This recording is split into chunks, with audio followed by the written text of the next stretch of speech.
So we're downloading the update, and then I want to see if our Carrick is on the same planet where we left, or are we in space? Because we've left the ship there now for 4 or 5 days. So if it's still there, then that means that we're having way better than it was in the first time, like in the first, you know, however they're running their servers before. Literally, like you would either be there or you would be in space, and it could be like after one login.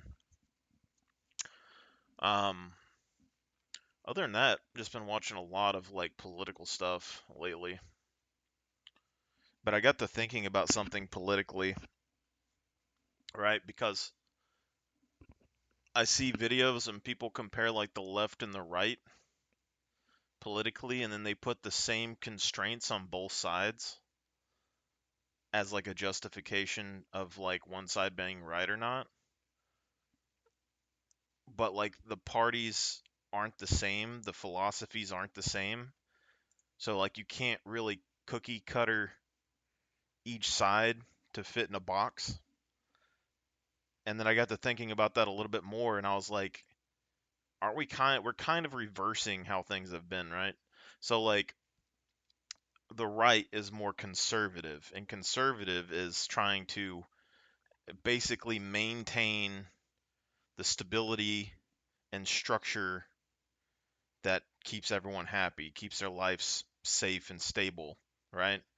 And then like progressive or whatever, like the left side is about like making change and bettering the world and the planet and stuff, right?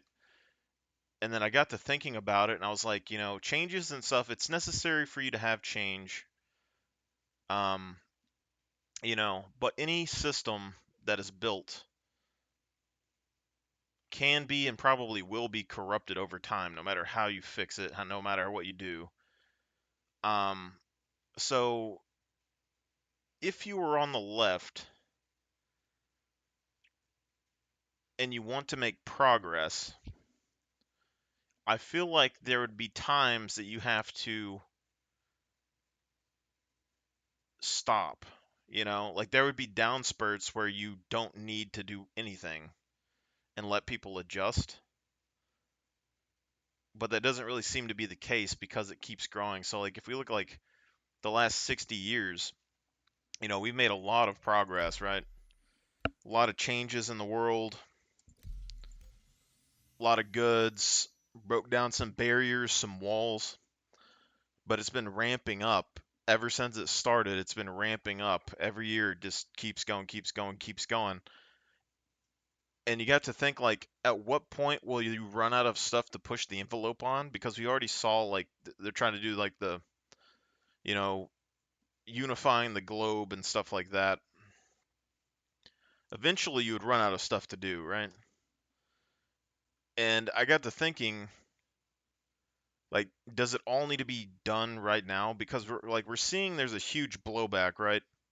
You push issues so much over the last 60 years, let's say, that's not even one generation of people.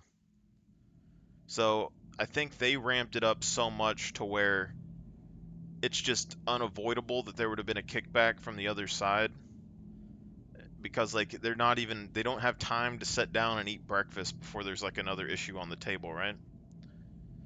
But then I got to thinking about it a little bit more and I was like, aren't oh, I think we're still on our ship. Aren't we still, how to put this? This is probably going to be something pretty controversial. It might be a little harsh depending on how you take it. But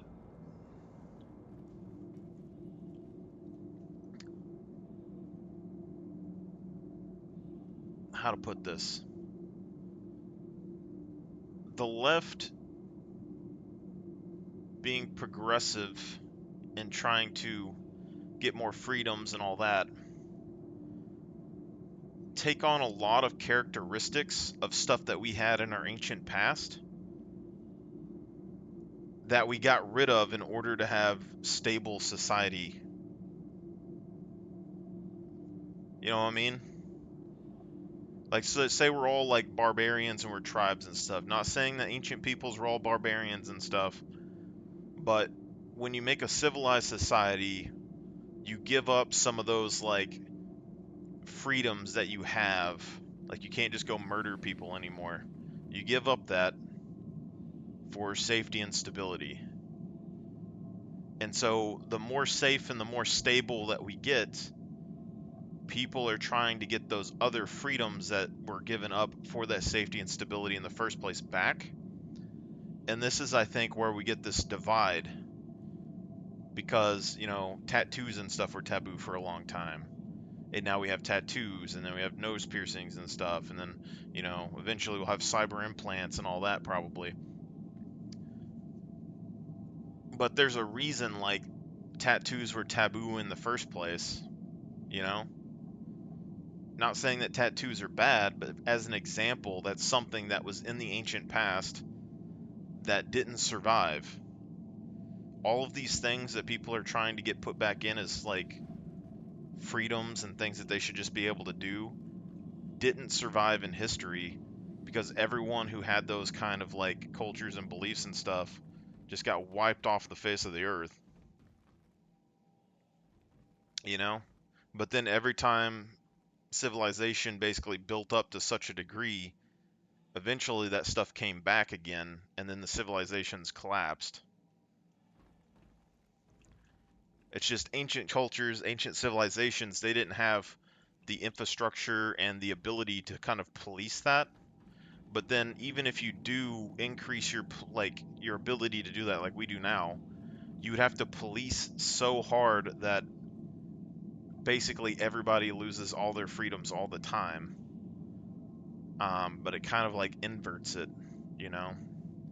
It's just like a weird thing that crossed my mind because it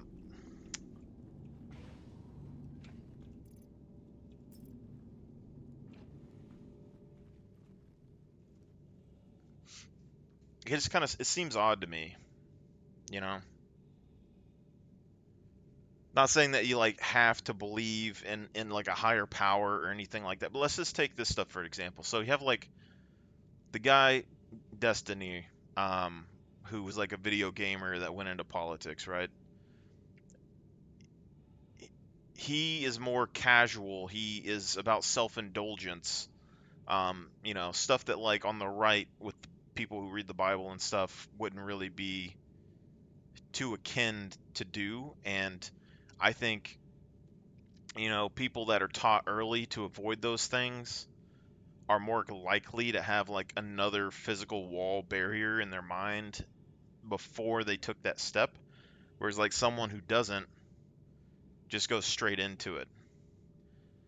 But then I was watching an episode of the I think it's the Whatever podcast, because I watch random stuff when I'm at work and I'm bored. And they were talking about what was it? They were talking about I think that sort of topic as well.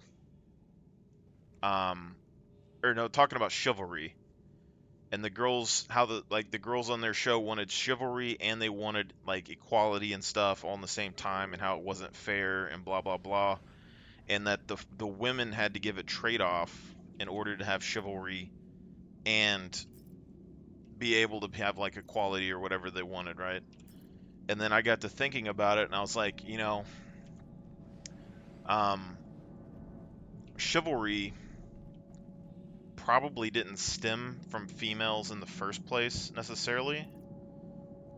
And I don't think that they really thought it through enough on the show because it wouldn't necessarily, like, girls would still have to give up something, but I think it stems from people's fathers. Chivalry would be a code of conduct from male to male. Like, it would be just like a generalized rule between men about the conduct that you would have around their daughters. And also when you look at like say like a code like chivalry, or you look at like religion for example, it's not really just that it's only a belief in something. It's kind of shows your character. It's a tool, in which people can judge your character and your discipline, because those sort of beliefs take discipline to maintain.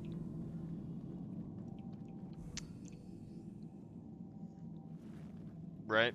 And so when you get into like a relationship or something, or you're committing yourself to a cause, or you're taking a vow, Anvil for a Aerospace. lord All fighting systems for them, or you're online. volunteering for an army, or etc., people can see that you have discipline and you're dedicated in what you say, which would be a good quality to have if you're trying to convince someone's parents that you'd be a good husband for their daughter. And so, like, I think girls could still have equality when it comes to just society in general. They could still have equality and be taken care of, but it has to be an agreed upon thing between men.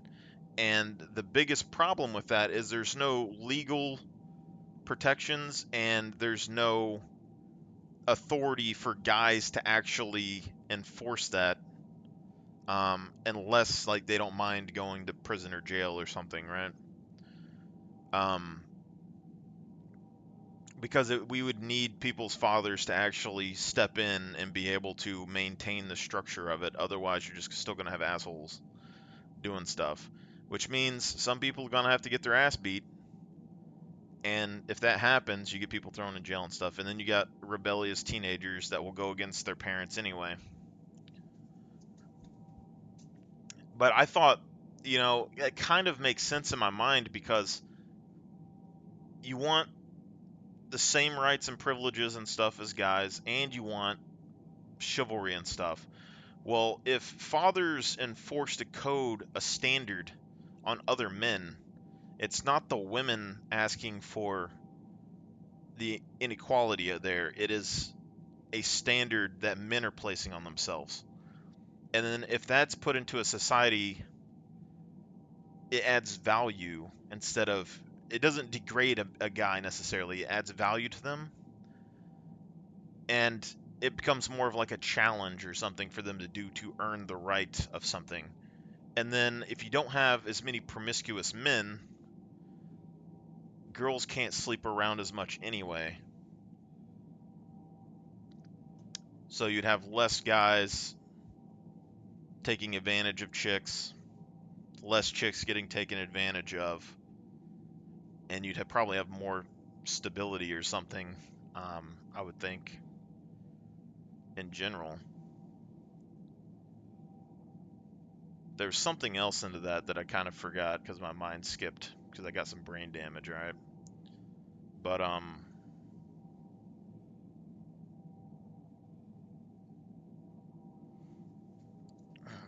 oh, the other part would be when it comes to a civilized society. This is the other thing where I think like either religious stuff or code of ethics or whatever, how men treat other people's daughters and stuff.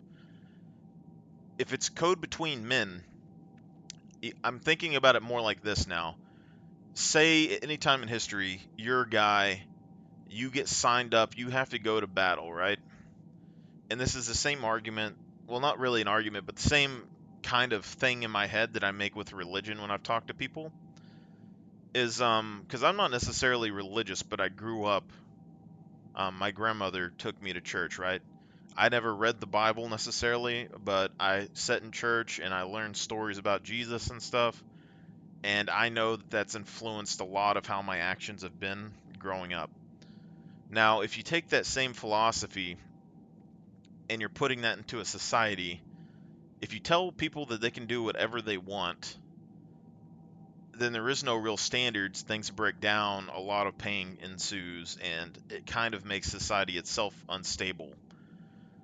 But if you take that same sort of thing and you put structure in like that, especially when it comes to war, I think this is very important because this stuff is like the prayer, whatever, like our Father who are in heaven, hallowed be thy name.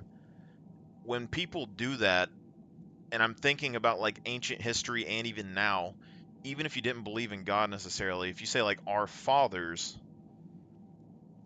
who are in heaven because they would die in war, it still there's meaning there connecting you to them, right? And if what you're taught in church or something else, even if it wasn't religious, is a collection of values and agreed upon things between men and your fathers on how people should act and be treated while they're not there because they died in battle, then even if your father isn't around, you're still learning values and stuff that he would have taught you. And men can trust each other to not fuck each other over in the end if they give their life up in battle, right? Because I know a lot of dudes, if you played sports or anything like that, um, the Engines guys online. playing with you kind of become Takeoff family. They complete. become brothers to you. And the last thing you would want is for one of their kids or one of your kids to take advantage of the other's kids and stuff, cause a whole bunch of drama, break up bonds, all of that. You'd have a mutual respect more for your tight knit communities back then, I would think, right? So if you go into battle, at some point, like you think maybe they would come up with something that protects their kids and stuff in case they died. And that makes sense to me. And now when we fast forward to even like now, even if you don't believe in God necessarily, knowing that people have a standard, like they were raised to a standard and that they wouldn't do that is a lot better, I think, than not raising people to a standard and you have no idea what they're going to do, right? Because they can do it, and then also you don't have any moral standing to try and judge what they did as wrong or right.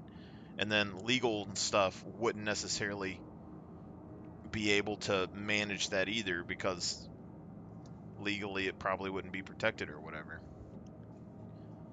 But I just thought it was interesting because it makes sense to me, you know. Um, and like in my head, you got like these two things where like I guess both sides think the other side is bad, but I think too much of anything is bad in general, which is why the balance is kind of good there because if you're too conservative, then you never make progress and then you get beat out by other civilizations that make more progress than you. Look at like Japan with the samurai and stuff. Some of those samurai refuse to use firearms and they want to protect their way of life. Justified, that's fine. But they also got obliterated by firearms to some degree. But then if you're too progressive and you're not stable enough, your country is too weak because you have no stable foundations for your people to grow and all that. So again, you fell there. So you need a little bit of a mixture of both. But then you also have like the power things where like, both sides they end up using Hitler all the time for an example.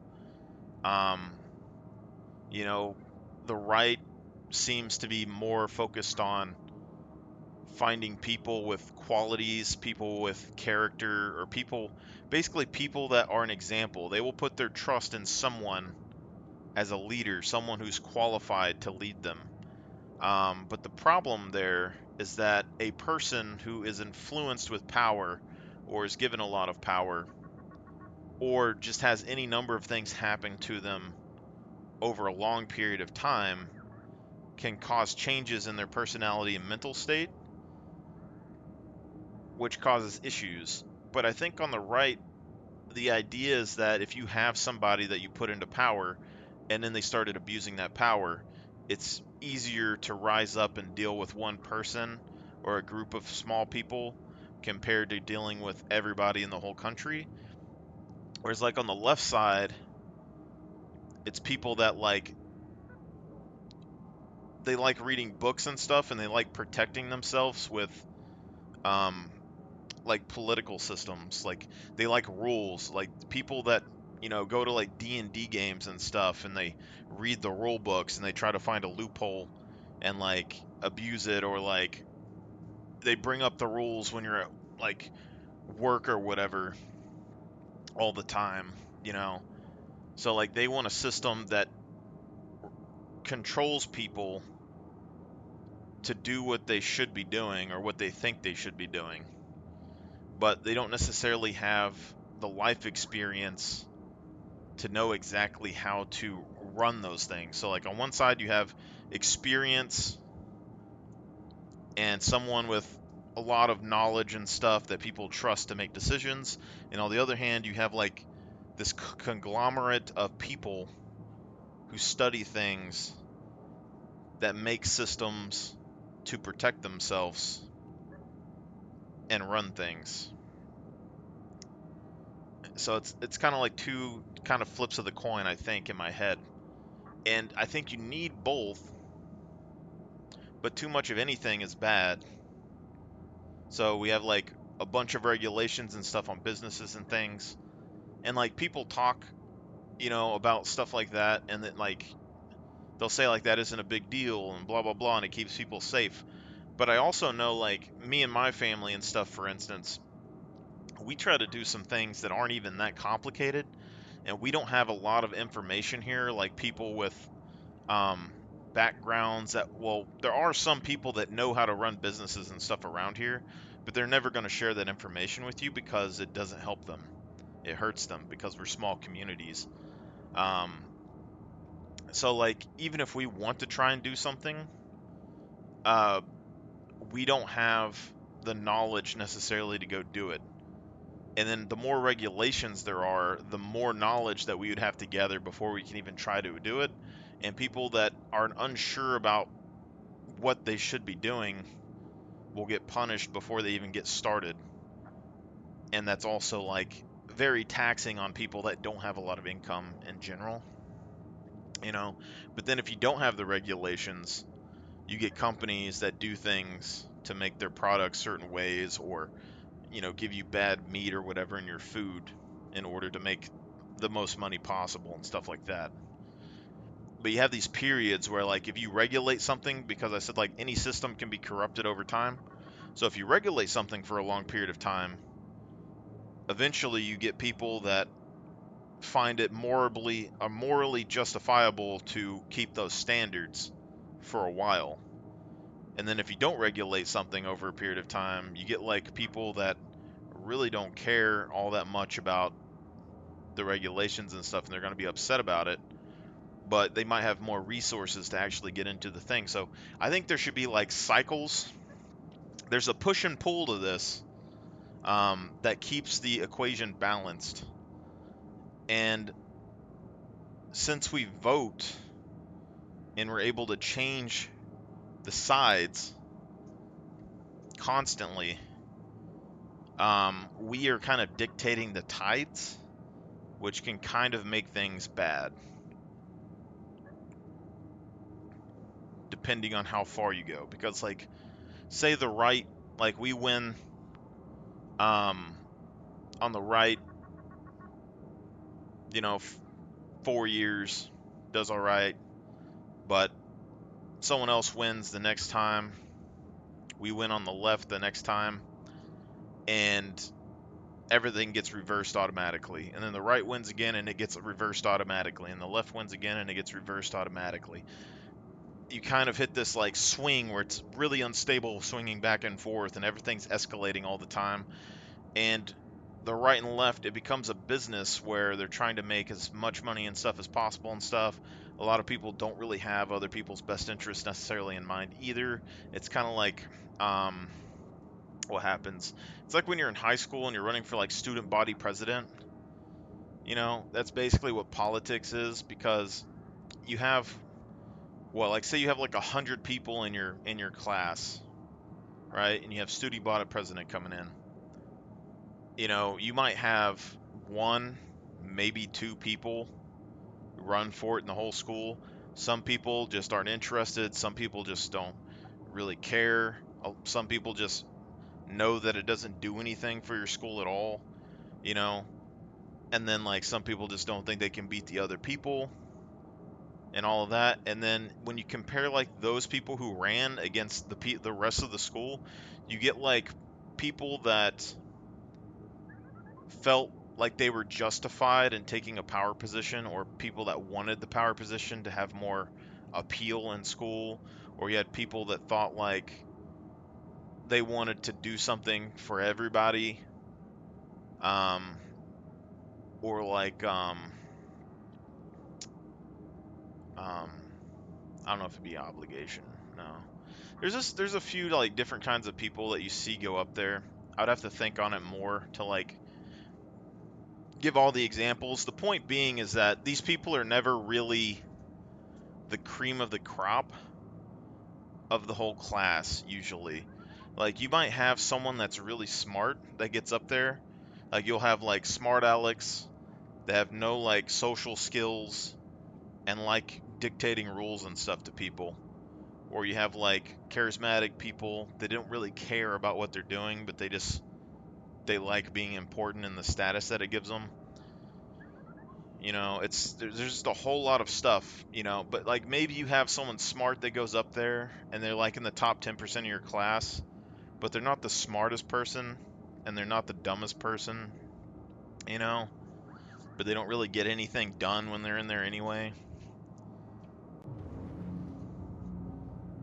There's a lot of random stuff, you know.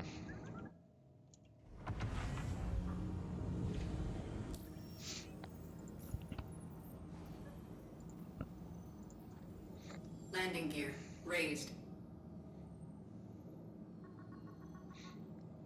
All right, let's see what kind of deals. I think I want to go for the Frontier Fighters.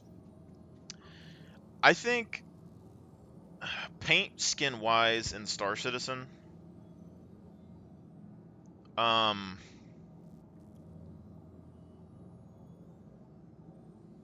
Citizens for Prosperity make the most sense because I really like the black and red paints that they have, and then all the paints for all those ships I like as well. So it sucks that I can't get those paints and back the people, but Citizens for Prosperity are for Stanton, and Stanton kind of abuses its citizens. They're not really the best people, all right, even though that we're from there, right? And they're for the UEE, which is an empire. And then we have Pyro, so the Pyro gang is just pirates and Pyro, and they're okay. You know, they're basically just jerks, but probably not the best. But the Frontier Fighters, I think, are from Nyx. They're part of Nyx, I think, because right now we have Pyro and Stanton. Nyx was supposed to be coming in the future, and Castra is supposed to be coming in the future. Castra is a military base with a government that is, I don't know if that was they might be part of the UEE. Um, yeah, Castra might be a part of the UEE. I don't know, but Nyx is where Levski is, and Levski is supposed to be this place for freedom and um, equality and all that stuff.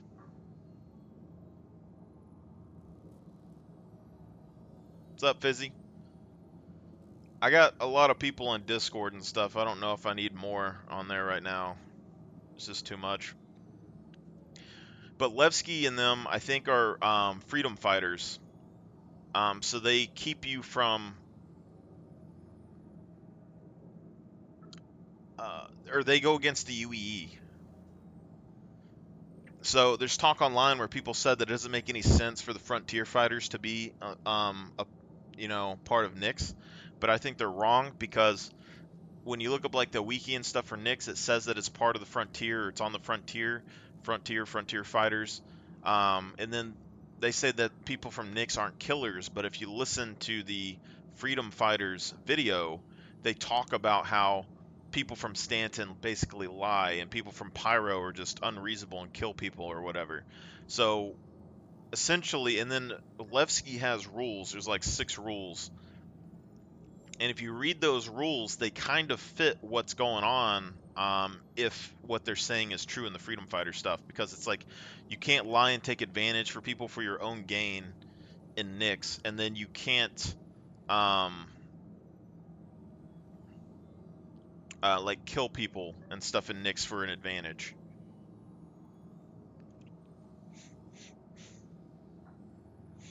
So I think the frontier fighters are like a rogue element from Nyx that's coming in to just wipe everyone out of Pyro.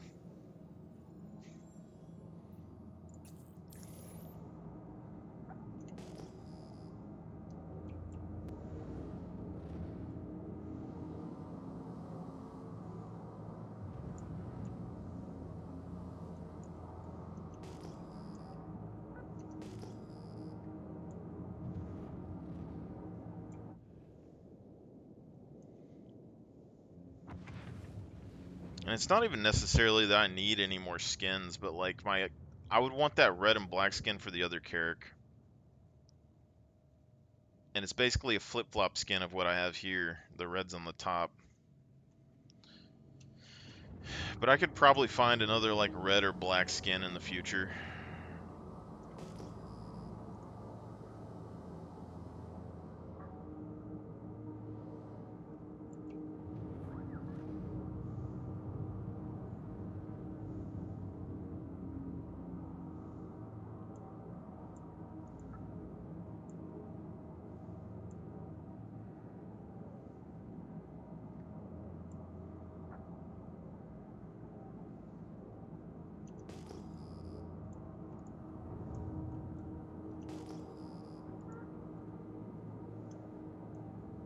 I feel like I was low on quantum fuel the other day, if I recall correctly.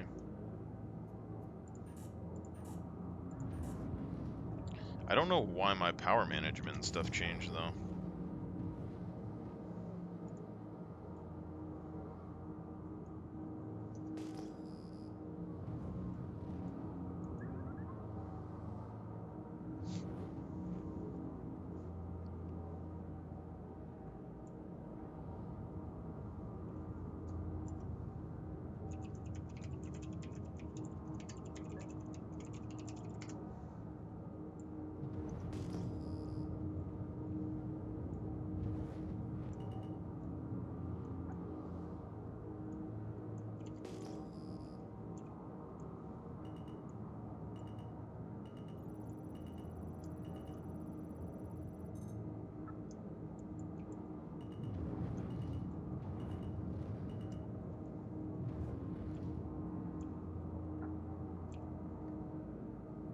What is that?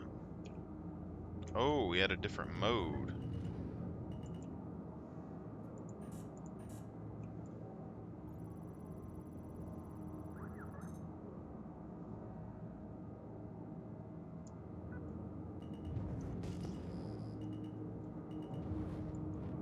Granite.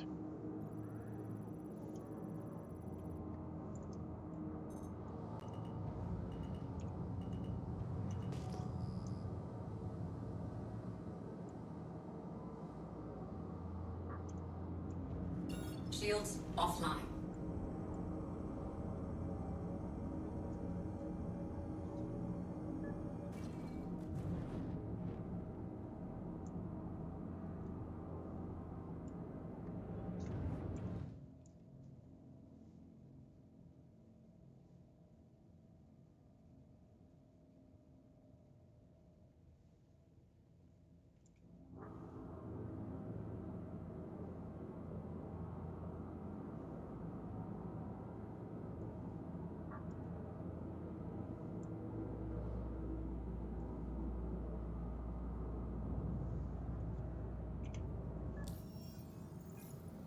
Gundirect.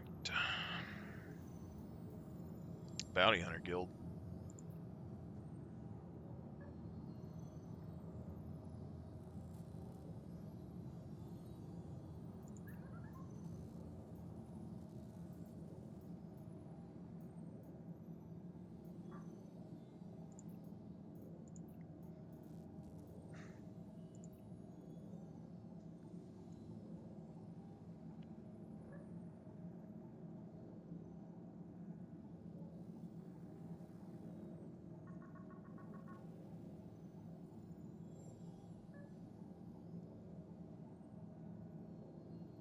Before they terrorize Stanton again.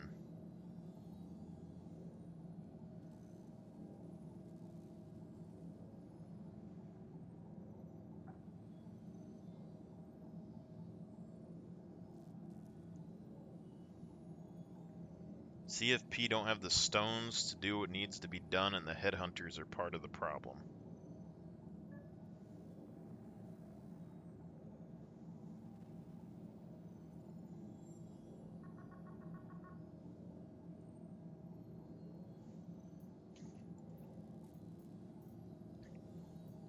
Show your support. Fanatical Frontier Fighters.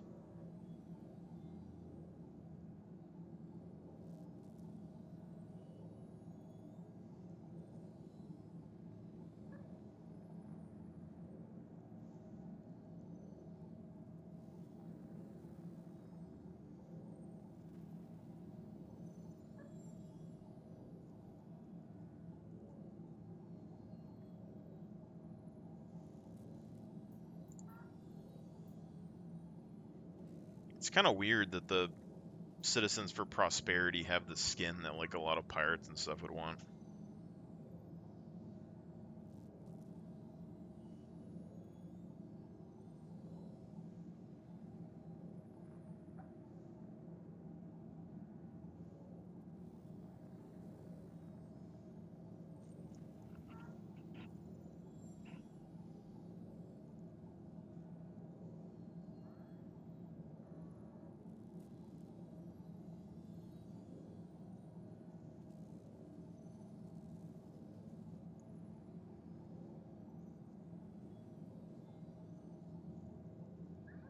So they're chasing the slicers. What is the lore on the slicers? See if I can Google that.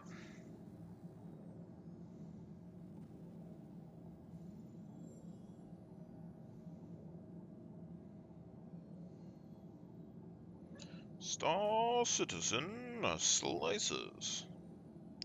Slicers, no slicing. Slices. The Slicers are an outlaw piracy gang from the Pyro system. In November 2954, they organized an invasion of the Stanton system, attacking many cargo ships and eliciting a response from the CDF.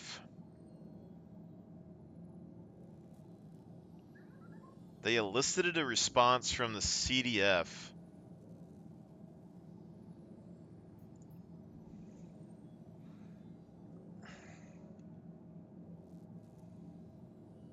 Civilian Defense Force.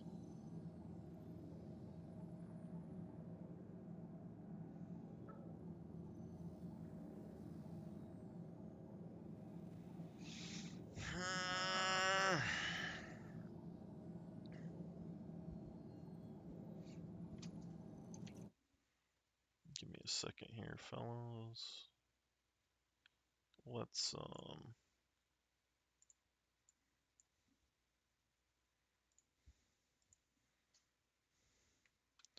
Star Citizen Nix.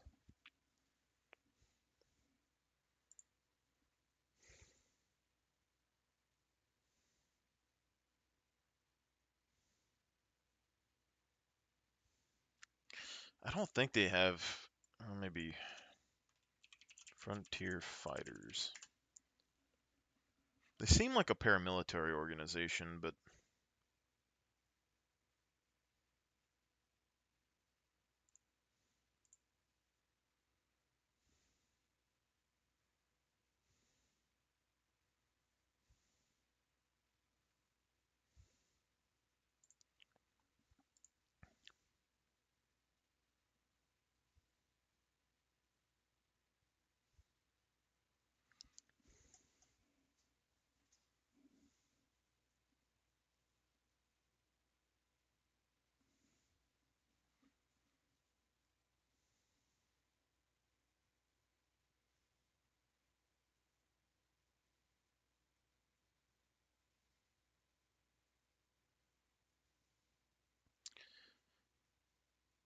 Citizens for Prosperity, the goody two-shoes. These folks are all about maintaining order and stability. They believe in the system and want to protect it at all costs.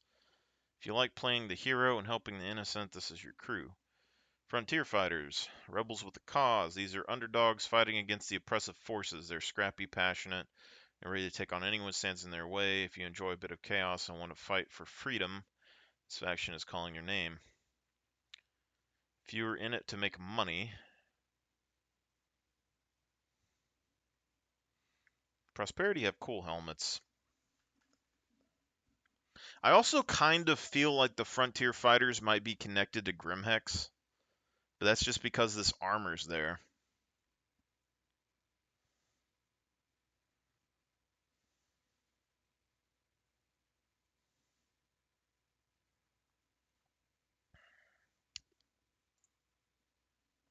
But I don't really have a ship to do these missions. Destroy fuel supplies or punish outlaws. taking the fight to Pyro to wipe out the Slicers and other lawless sags who get in our way. First on the list is the Asteroid Belt. I mean, these guys are technically helping Stanton if they're killing the Slicers as well. And the Citizens for Prosperity are trying to help the pirates, which would help the Slicers.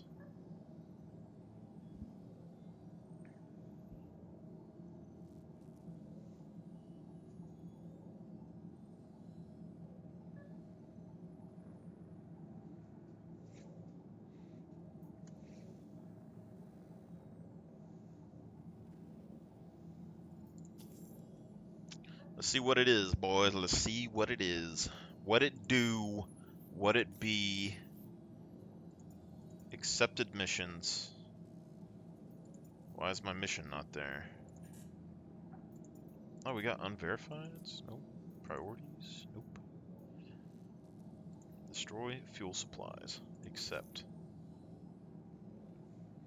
Asteroid base exterior.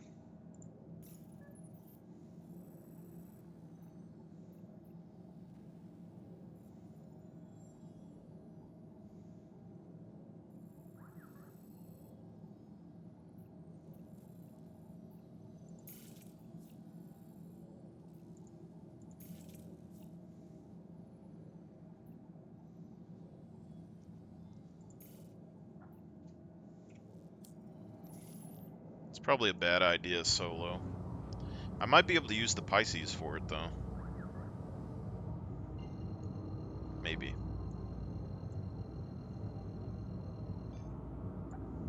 Quantum drive is now on. It's definitely the faction that's going to punish you the most. Because if both of these other factions don't like you, it's going to be very difficult for you to play in Pyro.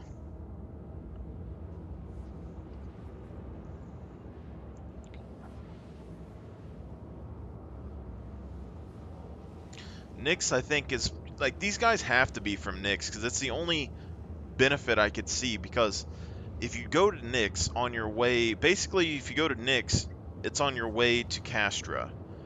So the pirates wouldn't be able to go to Nyx, and then to Castra, and then Stanton people would have to go around, or they would have to try and cut through Nyx and Pyro.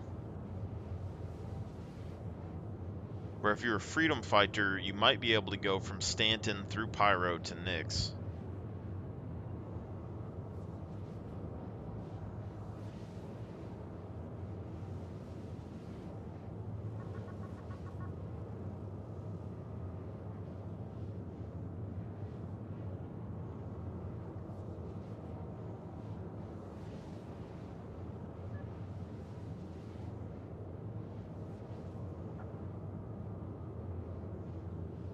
Quantum fuel's at 6, so we're almost at half a tank of quantum fuel. A little rough. But they said fuel supplies, so I mean, if we could steal some of those, it'd be cool.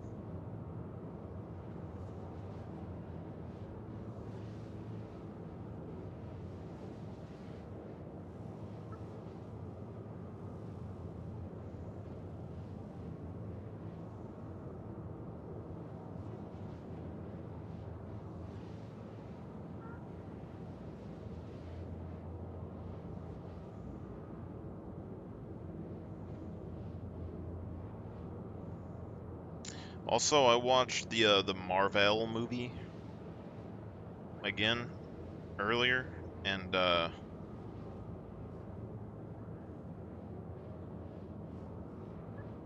kind of connected a couple of dots together while I was there because, well, first off, I didn't realize that the Jon Snow character said something about wanting to tell a secret about his bloodline at the end of the movie, and I don't think I ever watched after the end credits. And then I got to thinking about it because the Athena chick was fighting with the sword and they brought up King Arthur, and I was like, that was kind of odd. Maybe that's an Easter egg. So I Googled it, and apparently the Jon Snow guy was going to be Black Knight, which I guess is like a superhero knight with a thirst for vengeance. He's like Berserker.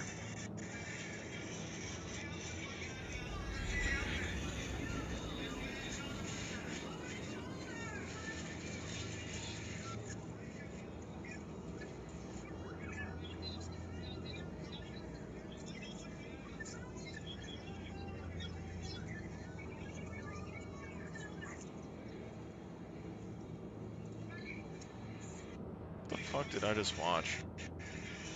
Kanye brought his wife or whatever to the red carpet or whatever, and she's basically going nude.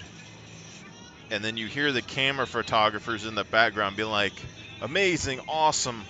And then you see like more people that are like, oh my god, and like go and look at her. Like, what causes you to do that? Quantum drive is now off.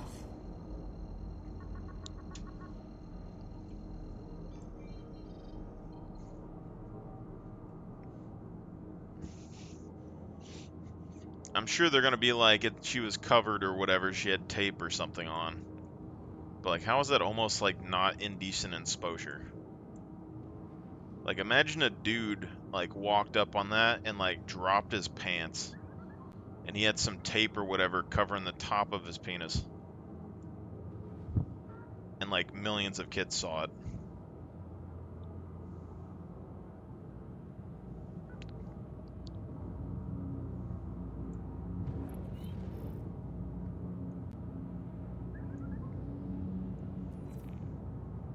Okay.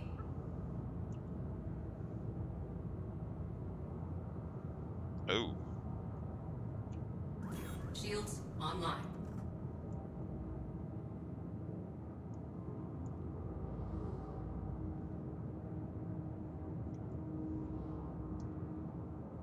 kind of not good for us, to be honest.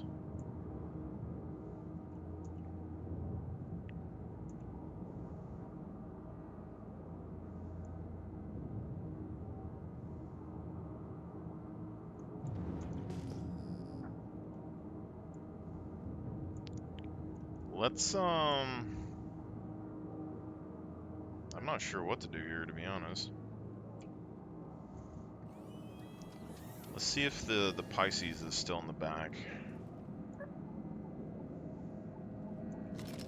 'Cause all I got is my pistol and a dream right now. I think we stored the helmet over here, though. Let's call the elevator down. We took the sperm suit off of a dead guy, so should be able to just use this.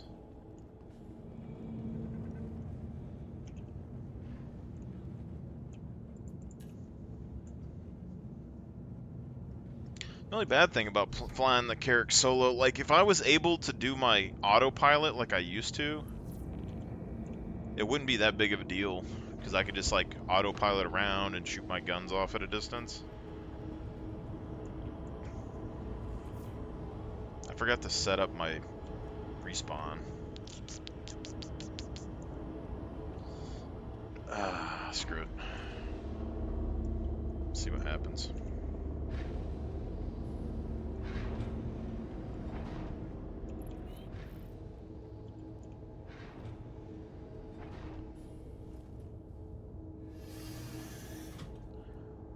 It's not gonna be good, but we'll see what happens.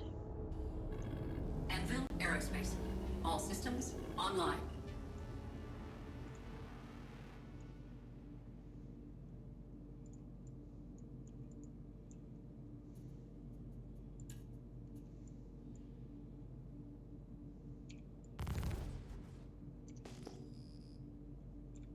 Docking initiated.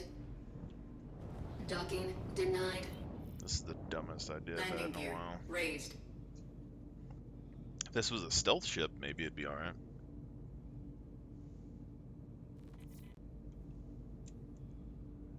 Okay.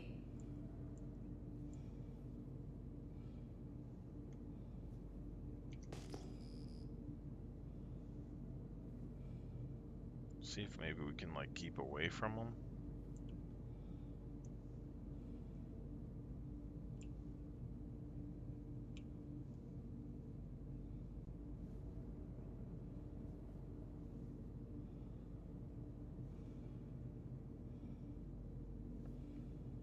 Okay. Yeah, he's sitting right there. That's a different ship. That's a Valkyrie.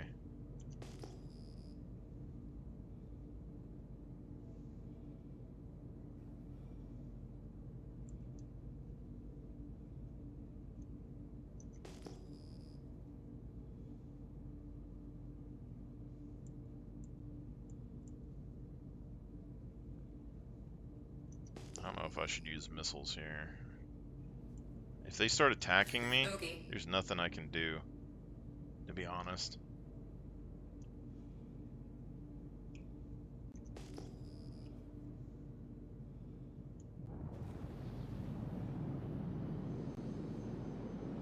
I'll straight up die.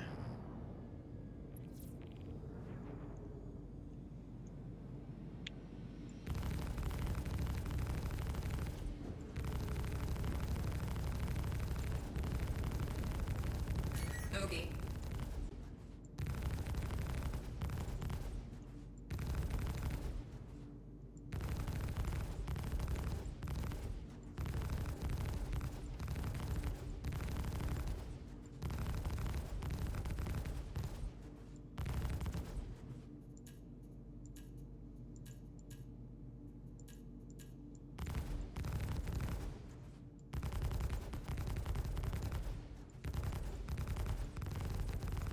Hello? Damn. Okay.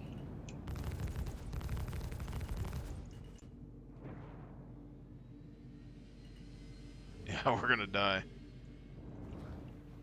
100%. 100%.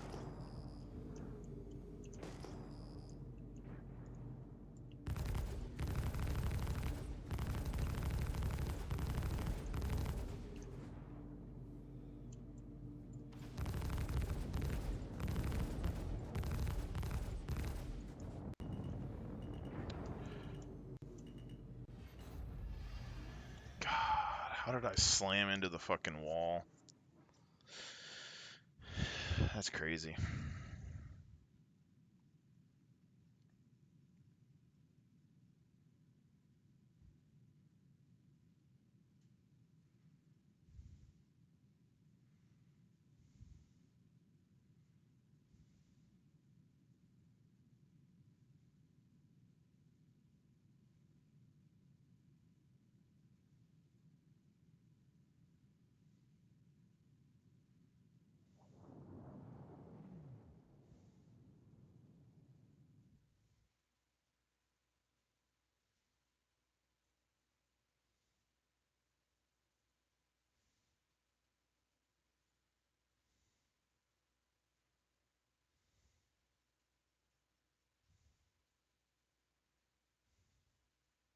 You got the stuff? You got the money? I got $5. I give you 1 brown or 2 white. You can't even make an omelet with that. You can't even make an omelet with that. This is insane. Look, I'm trying to run a business here. You want to wet your beak or what?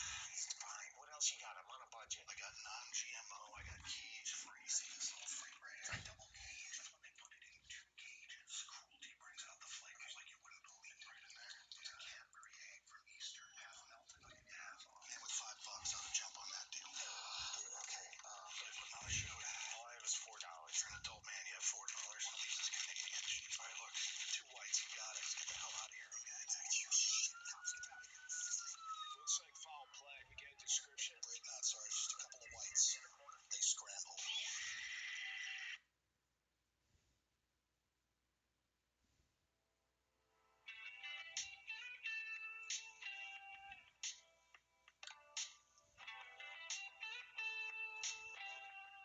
This is the order of where to put your money if you use Chase, Wells Fargo, or Bank. Here's a thing that has changed everything for me. I belong to me. So even when I feel alone and I wonder, like, who's my...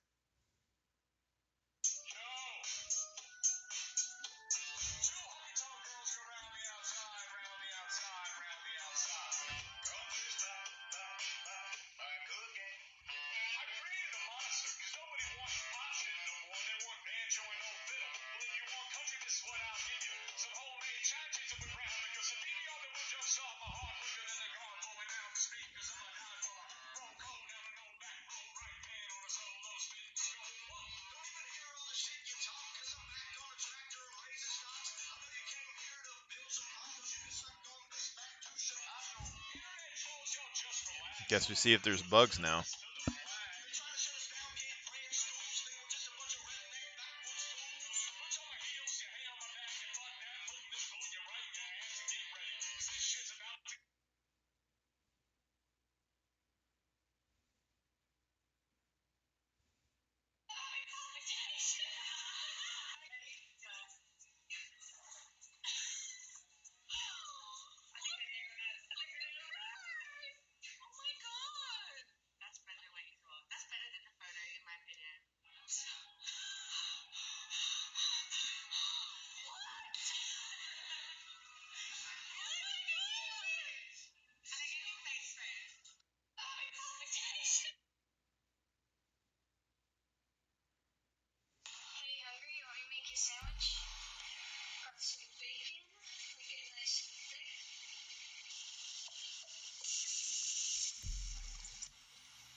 You know, looking at this video, is the female equivalent of overcompensating? Like in the past, overcompensating would be housework, and now it's just moved to like beauty cosmetics because there's more of it.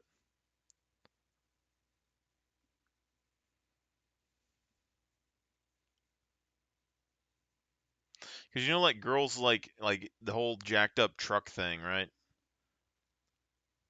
Because it makes you more manly. Because you're a wild boy with a jacked up truck, and that wildness they like because it puts less stress off of them to do things that they want to do but they don't want to do, you know. And then the flip inverse of that, like a girl who cooks.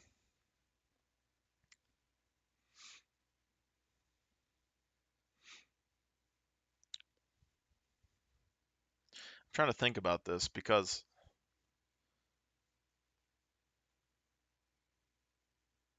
I think like a girl who cooked like really good food all the time for no reason.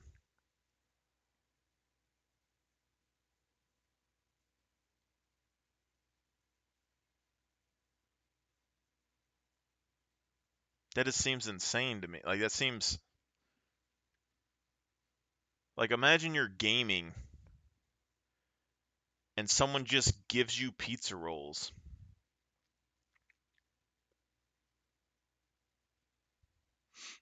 I feel like I've been abused my whole life. Like just that prospect of like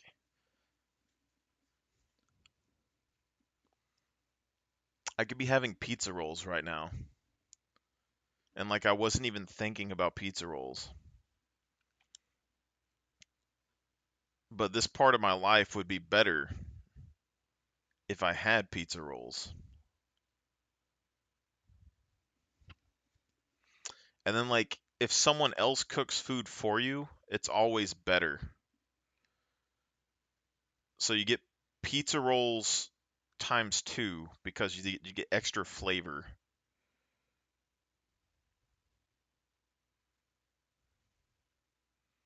Like would you rather have pizza rolls or would you want to have personally cooked pizza rolls for you? You know? It's a pretty big trade-off. Like any food that you ever eat in your life that you like, amplified because someone else made it for you, and like you didn't even have to even think about it. That's a pretty high bar. That's a high bar. And it also benefits the kids. Like if you have kids, like you know that they're going to be fed. Whereas like if you have kids and your girl has big eyelashes, you're going to come home and then you're going to have to cook dinner for like let's say 2 kids.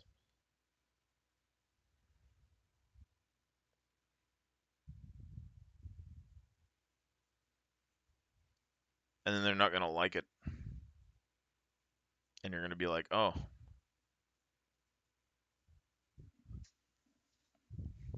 You know what I mean?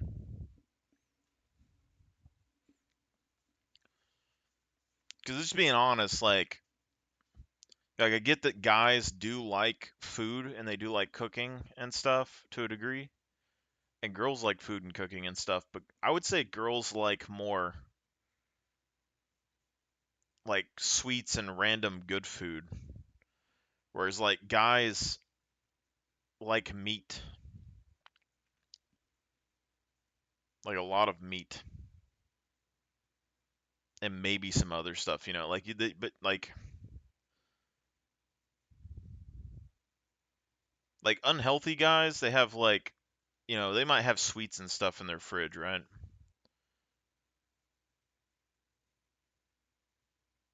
But I don't see guys buying ice cream that often, and I like ice cream, but I don't even eat it that much.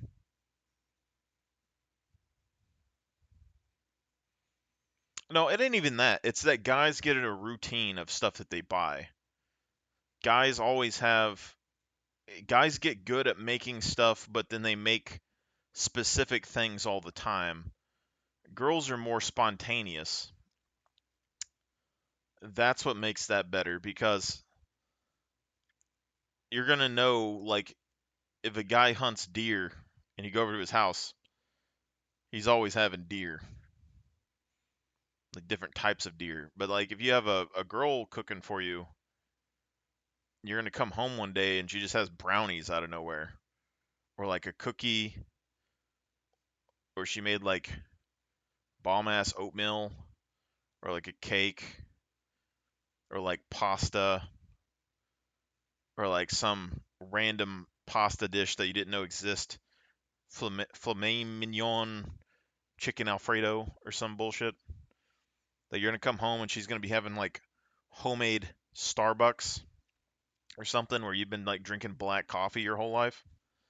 You know, they get that razzle dazzle, that little extra. Girls are better at spontaneous stuff than guys are.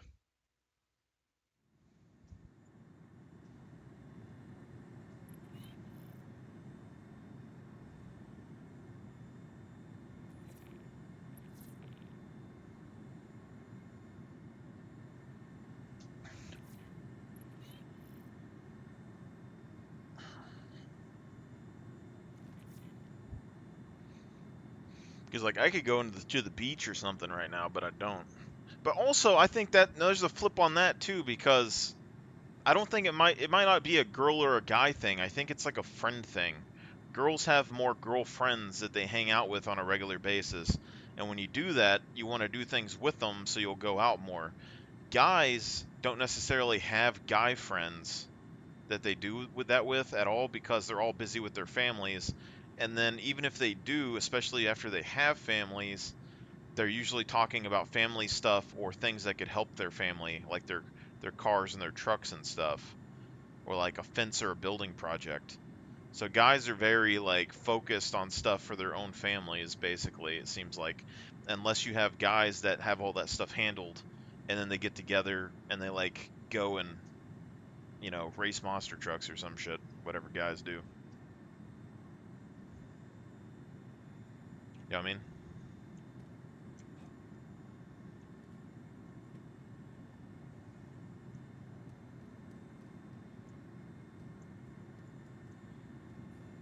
Do you not fall through the ground anymore? Oh, am I on the wall? What?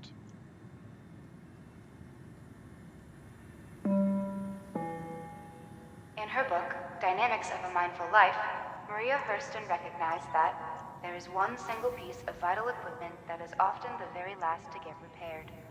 She, of course, was talking about the human body. That's why They don't give you a robe anymore? Kind of lame. Hurston Security reserves the right to search travelers at any time. So I need a ship which can destroy fuel tankers very quickly.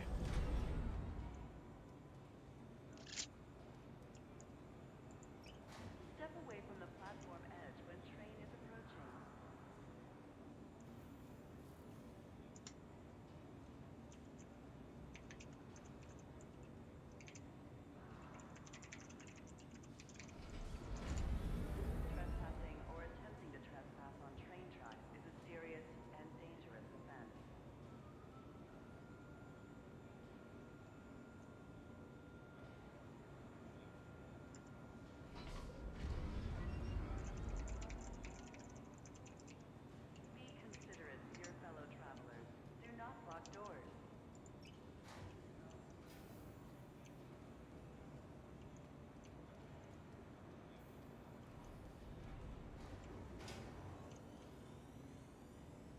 Some weird Step away noises. from the platform edge when train is approaching.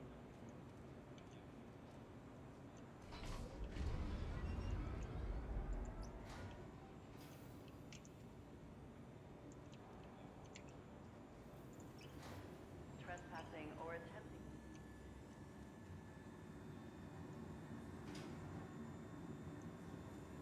Did I just destroy my game experience? Did I literally just destroy my game experience? I went from nothing being broken at all to like stuck on the elevator.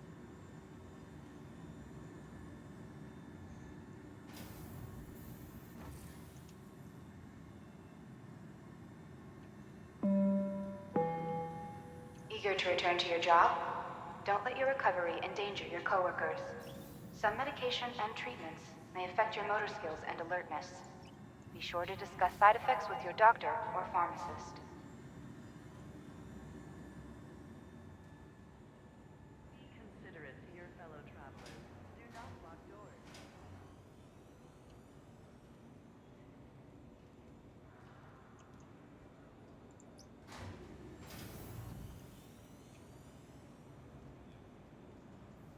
Step away from the platform edge when train is approaching.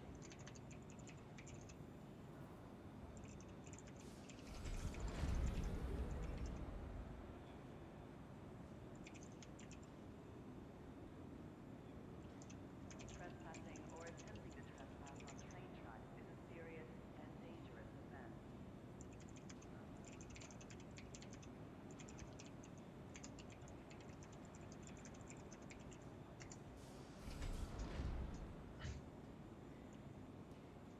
Hurston Security reserves the right to search travelers. Oh, welcome to MetaUnit.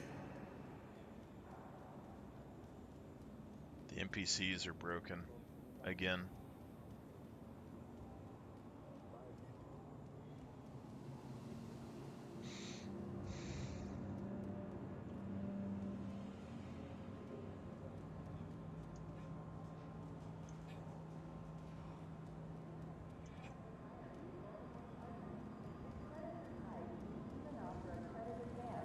Hey, brother. See your local recruiter for details.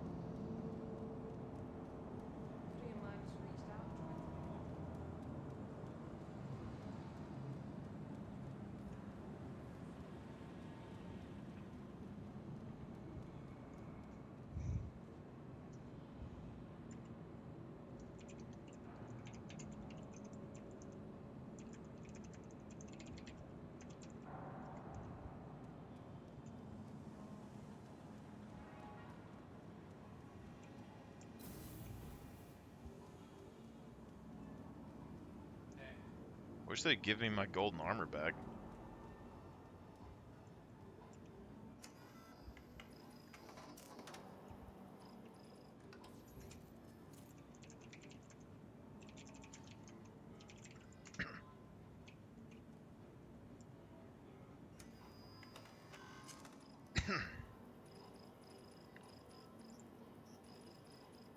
Amule. Undersuite. Let's do underskin suit. Thing, right? Let's do some armor.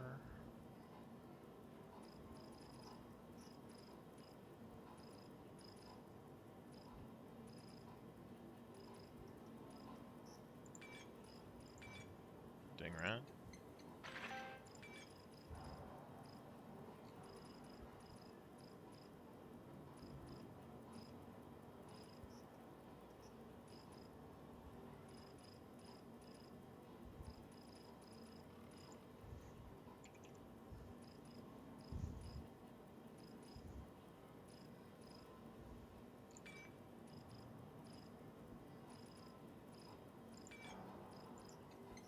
What? Ding ding, baby.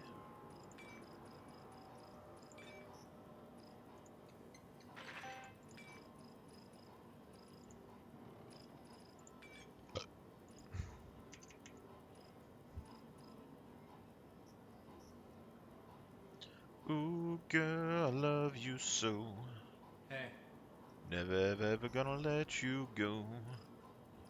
Once I get my eyes on you, you, me, shopping spree. Gonna go spend all our money. Eh, eh, eh, eh, eh, eh, eh.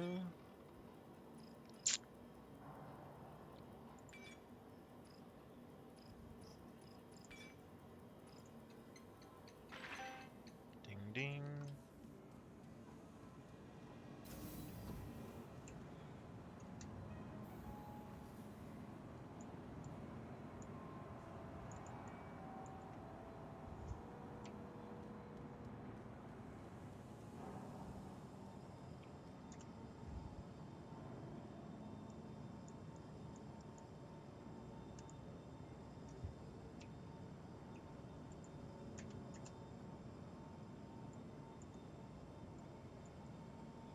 Can't scroll up though, that's a problem.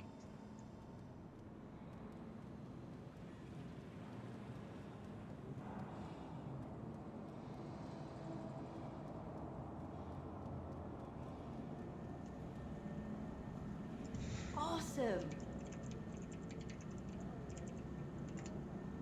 Yeah, sure.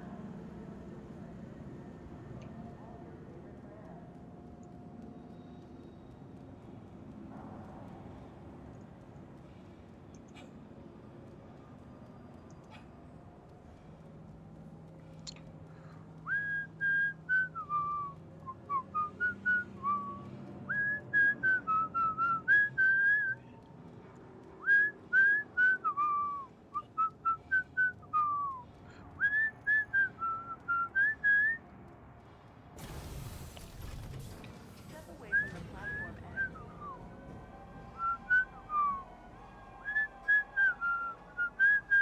Next stop, Tisa Oh, Station. you're on a train full of naked men. I thought I was the odd one here.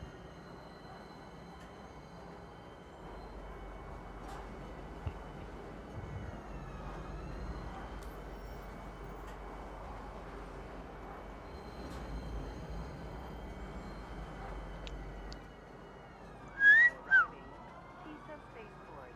Please watch your step when disembarking the train.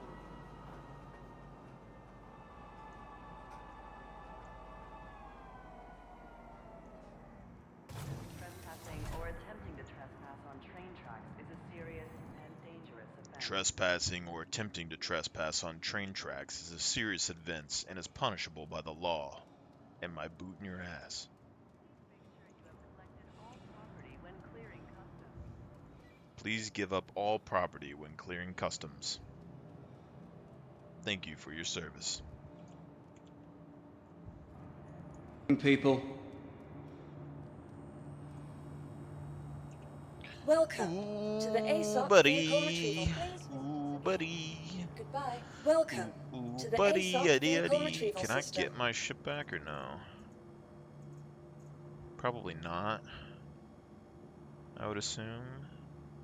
Keep it moving. Keep it moving. Eclipse. Kerik is unknown. Unknown Kerik.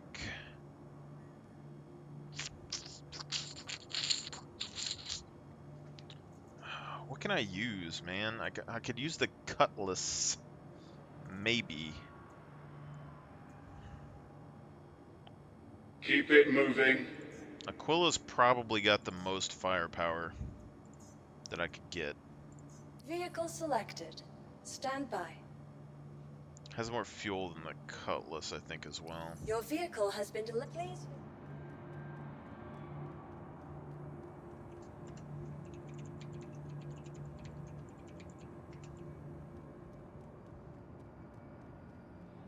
Come on, keep it moving. Love you, Bubba.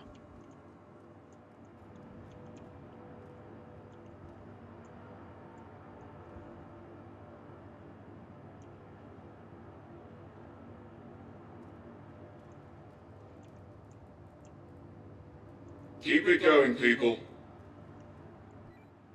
Gotta love the elevator, my friend. Gotta coerce it to open for you, alright?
Ooh, girl.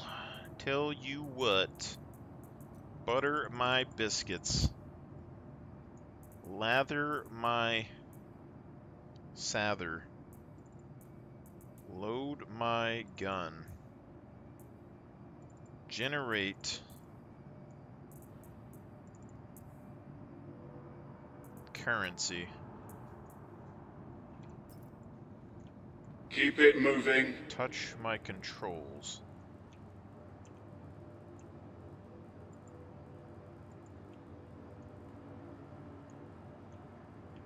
Clearly, these guys touch too many buttons and have therefore caused problems because they like touching shit.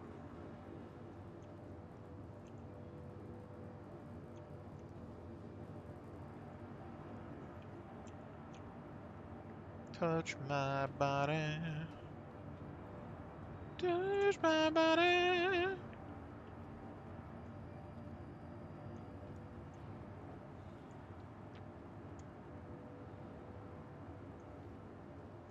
Now, even if one of these do open, you have to be the one to click the button first when everybody crams in.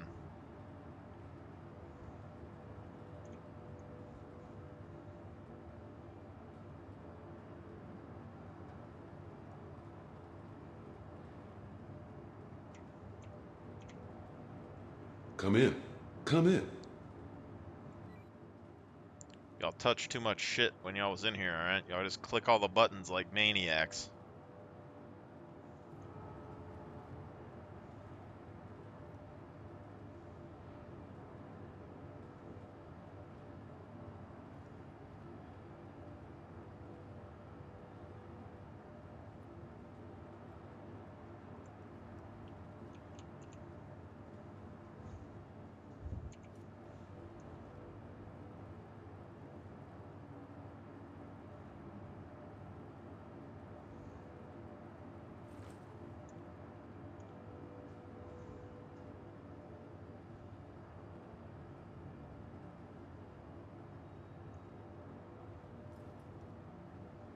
Howdy.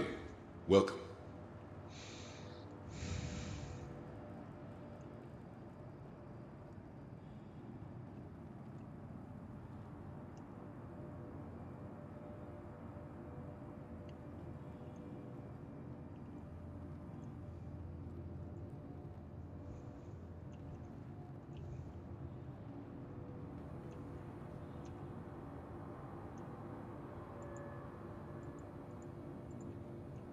That is interesting, huh?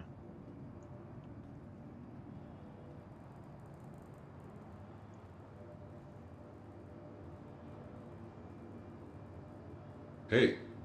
Welcome. Great Guess to I have you. shouldn't have crashed, huh? I should have just stayed outside.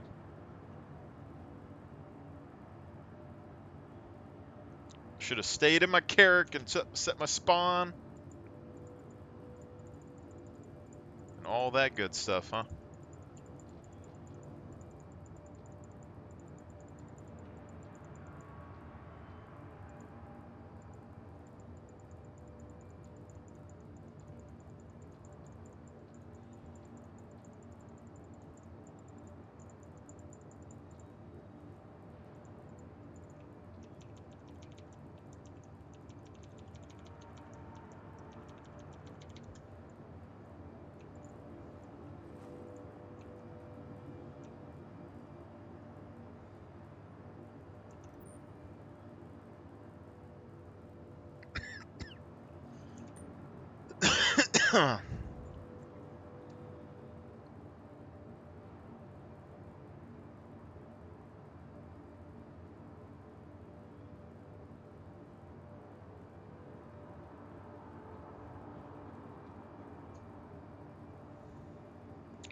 Let me think about this. Let me think.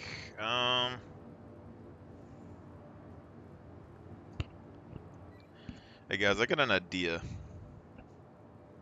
but I've never did it on here before.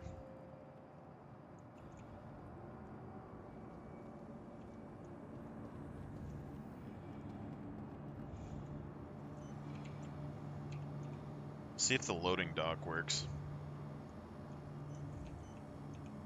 Welcome to the ASOP Vehicle Retrieval System.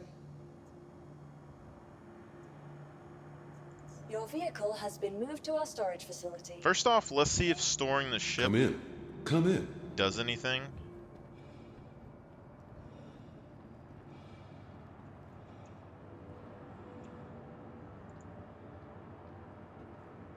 Come in. Come in. Okay. I'm assuming that the elevator system is connected to the hospital, and people in the hospital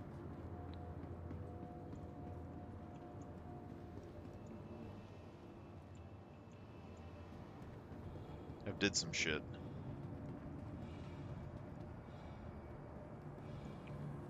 Or I'm assuming basically that I don't know if the whole game is interconnected or not, but I'm assuming people in the hospital Welcome are clicking the to hospital the button, ASOP Vehicle Retrieval and the System. elevators are fucked. Let's deliver the Polaris. Although I think this still goes into Welcome a hangar. to the ASOP Vehicle Retrieval System.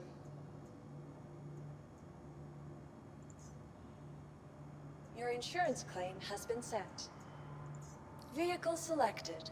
Stand by. Vehicle selected. Stand Vehicle by. selected. Your vehicle has been delivered to the following location. Please visit us again. Goodbye. Please visit.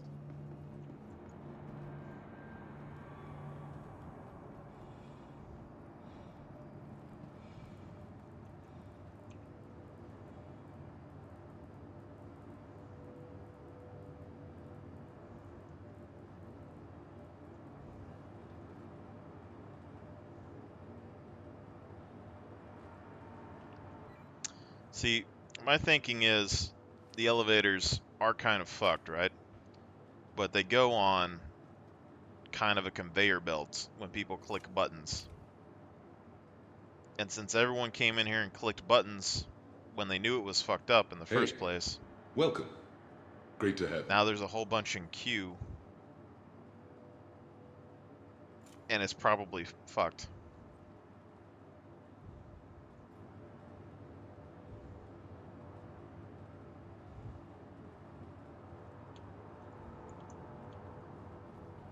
Keep it going, people. And they're all just going to keep clicking the buttons.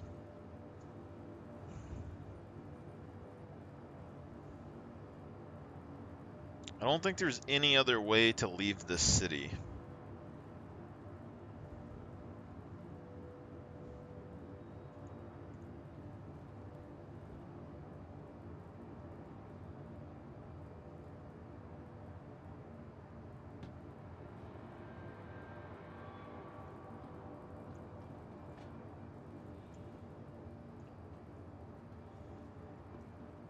I should probably just try a different server.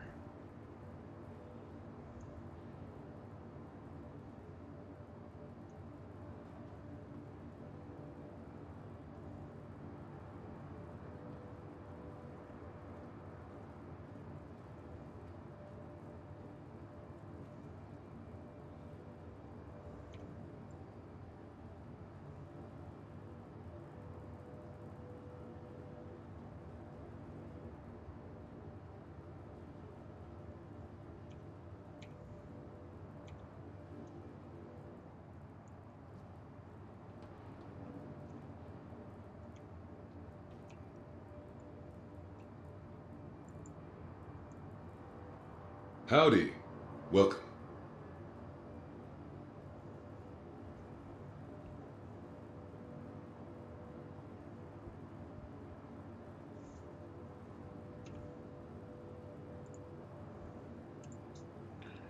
Alright, let's switch servers.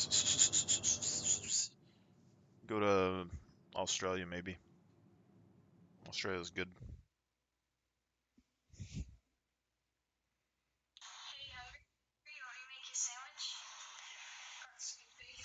Want me to make you a sandwich? Ooh, ooh, ooh, ooh, ooh, ooh, ooh, ooh, ooh, ooh, ooh, ooh, If you guys ooh, all ooh, knew about cutting hardwood ooh, legs like this, ooh, and you didn't tell me, This is how Chinese restaurants tenderize their beef. This is beef topside, and I can turn any piece of beef into wagyu. First, we're going to cut it with the grain. Now we're going to cut it into thin slices against the grain of beef and put it in the bowl. Our secret ingredient, baking soda. Give the cow some water. Give the cow a Thai massage. Teach the cow to drink all of this water. Add salt, sugar, chicken powder, white pepper, a little bit of yum yum, sesame oil, housing wine, soy sauce. Massage. You want to massage all these flavorings into the beef. Look how much volume we've gained. Normal beef in the wok.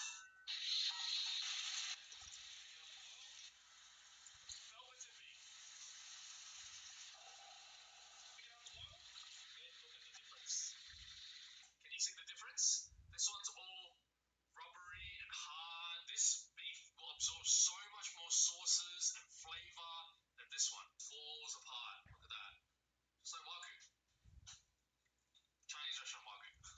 This is how Chinese restaurants tenderize their beef. This is beef topside, and I can turn any piece of beef into wagyu. First, we're going to cut it with the grain.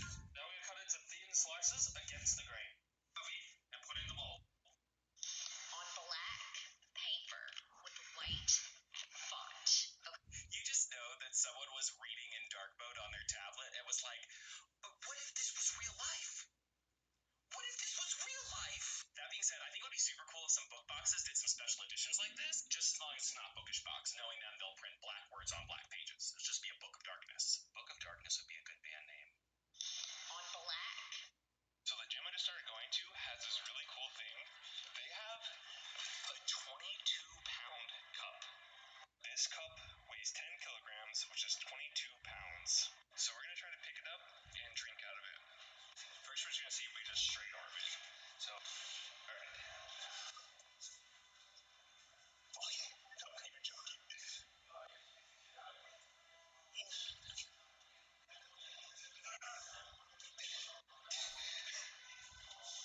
I really wish I was joking. So next, we're going to fill it up with water, and I'm going to try to drink it without spilling. Okay, we got this. I'm not joking. Okay, now we're going to try to drink it with one arm, no spilling. Break your damn teeth.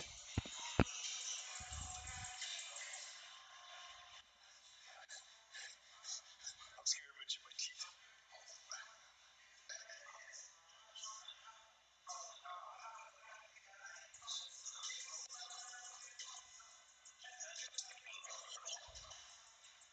Alright, this is Andy.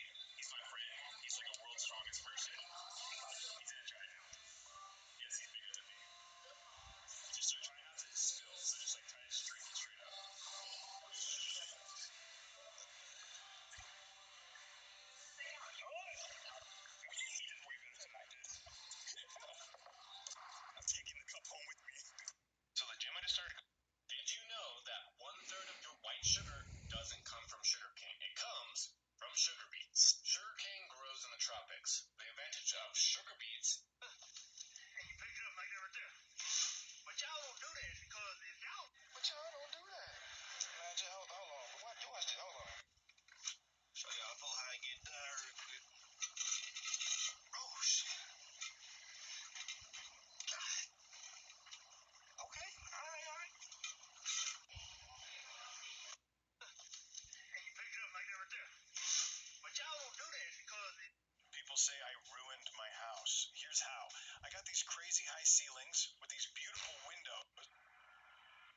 This is just wonderful.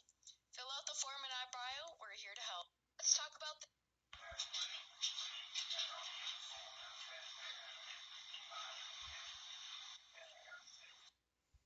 Name one thing in your industry or profession that the general public would be shocked to know. Working in children's character entertainment. You get them to handle the price of eggs. There's really nothing that they can't accomplish. Well, there you have it. Yeah, they'll get on it. Just let them know what you need. Swifties, price of...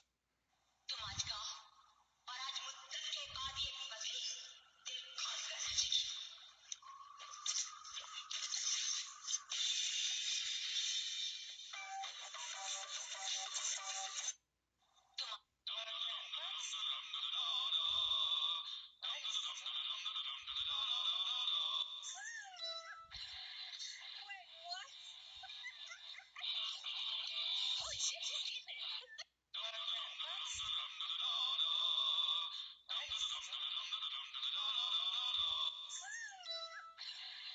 Wait, what? This is a huge hobo spider that I caught in my house. Rather than kill it, I decided to cover it with the harmless glow-in-the-dark pigment so I could tell if it's coming to get us in the dark. Let's test it out and see what it looks like, and then I'll show my wife and see if she thinks it's a good idea. So when the lights go out, I'll easily be able to see it. There it goes. Oh man, look at that crawling. Wait, turn off the light and look on the wall. Oh my gosh. Oh my gosh. Oh my gosh. That is the scariest thing. Oh my gosh. Oh my gosh. Oh my gosh. Oh my gosh. So the plan is to let it loose and we can know when it's coming at us. Like it'll be in our house, but we'll know when it's coming at us. This is a huge hobo spider that I caught in my house. Rather than kill it, I decided to cover it with the harmless glow-in-the-dark pigment so I could tell if it's coming to get us in the dark. Let's test it out and see what it looks like, and then I'll show my wife and see if she thinks it's a good idea. So when the lights go out, I'll easily be able... Let's make some boat dip. 24 ounces of sour cream. 1 can of Rotel. T-Mobile has teamed up with SpaceX's Starlink to roll out a new satellite-to-cell phone service that eliminates those dead spots where you can't get regular... The main reason that we don't cut our bottom plate out is that, one, you level your exterior walls, so your interior walls are also level. Two, it makes putting trimmers in really easy. Your guard is 1.5 inches. Experimented with hypnosis and mass scale through your television. Spinning A-rings might look difficult, but the truth is, it's a lot easier than you think. Everything that I do is built off of a finger spin. A finger spin is when you roll the prop over your fingertip. Once you can do this continuously, then you're ready to learn isolations. Isolations are when you trace a circle with your hand in the air as you perform a finger spin. In order to trace an isolation, you have to trace the curve of the prop. Luckily, its weight is literally distributed. We now know more about ChatGPT lying to its developers in order to save itself.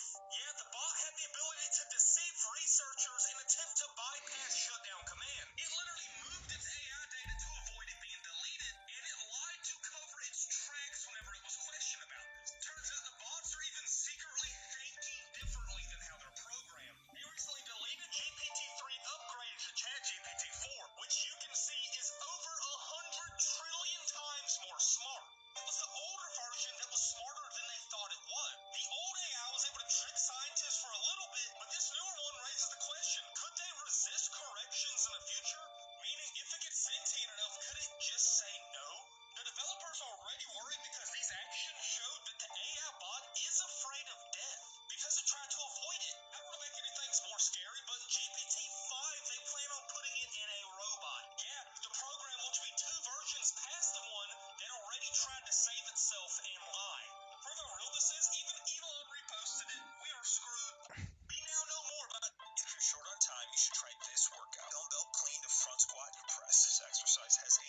Think of the dip in the upper body squat. You cannot beat it. Are there a lot of get-rich-now type of energy out there?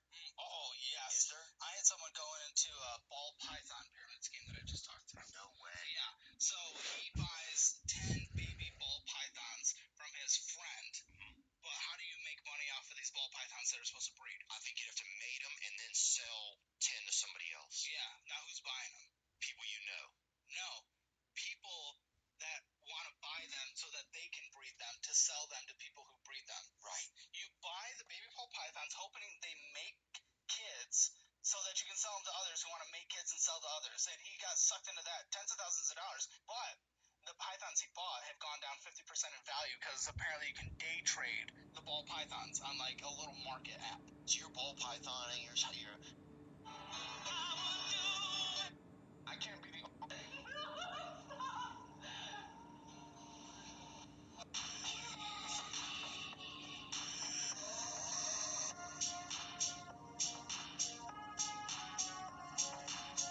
Things like, are you supposed We're back in our bed, boys. Back in our bed, yeah, buddy. Back in the bed, yeah, buddy.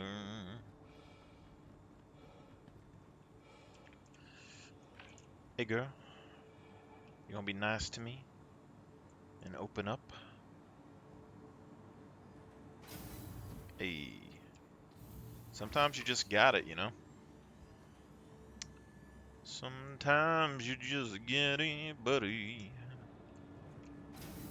Boop-a-doo. Boop-a-doo. Boop-a-doo.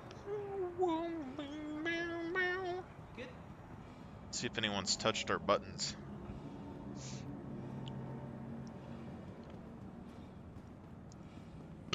Don't touch our buttons, brother. I'll get you, brother.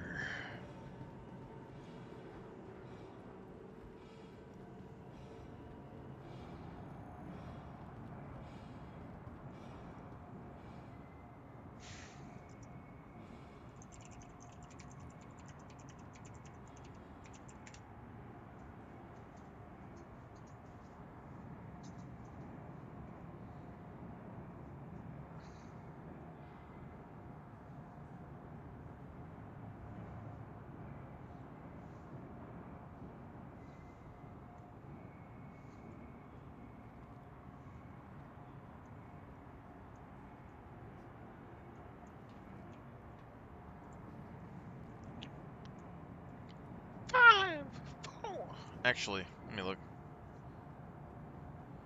What do you do? Well, I was doing it earlier, but then I killed myself on accident because I was stupid. Right now, it's basically just checking out Pyro and seeing about this new thing that's coming. There's an FPS map somewhere as well that I haven't tried yet, but mostly you just gallivant around and you kind of play it like, what would it be? It's basically Flight Simulator and Grand Theft Auto. But it's not finished yet. You can do combat, but it's not like...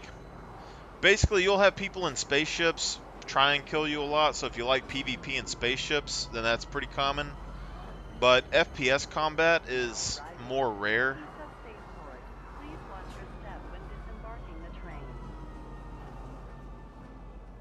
I mostly just drive around looking for cool stuff. It's all I really do right now is I just like fly around and look at the planets and see if there's any cool like armor or anything. Last wipe before I stopped playing, I was trying to get my mercenary rank up because all these missions that you have in this like tab over here, I realized that no one ever did any of these other missions, so I wanted to level and max out my rep on one of these and see how much they pay. But they had the wipe before I could finish, and now I'm going to Pyro, so. But I've been like finding ships and stuff and like going in, seeing if I can find anything. Please visit us again. Welcome to the ASOP vehicle I was playing retrieval Path of system. Exile 2, so I haven't been on in a while. I have to go ahead and claim this. Your insurance claim has been sent. I don't have enough people to actually use my Carrack for the missions in Pyro, though. That's what sucks about it. I need a ship that I can actually use. How are things with you? Vehicle selected. Stand by. Who are you teaming up with in Pyro? If you don't mind me asking. Your vehicle has been delivered, please. Like, what faction are you joining?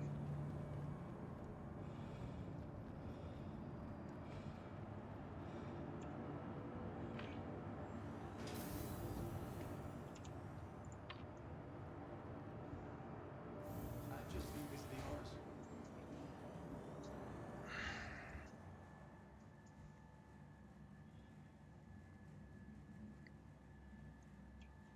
You got Citizens for Prosperity, Headhunters, and Frontier Fighters. Hmm.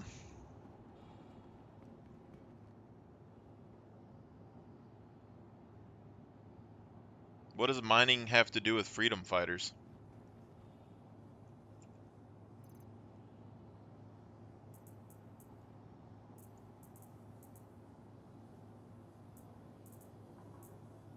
So you're doing Citizens for Prosperity?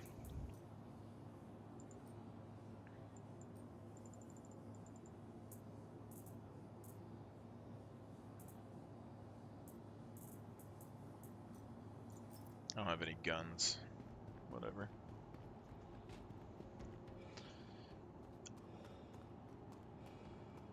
I don't think it's that simple. Because stuff in Star Citizen, it's propaganda.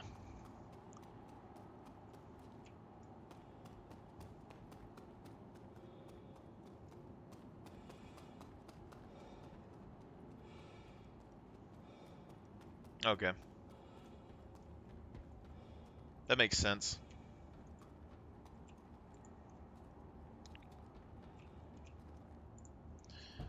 See, I wanted, I like Citizens for Prosperity because I wanted the red and black skins for my ships.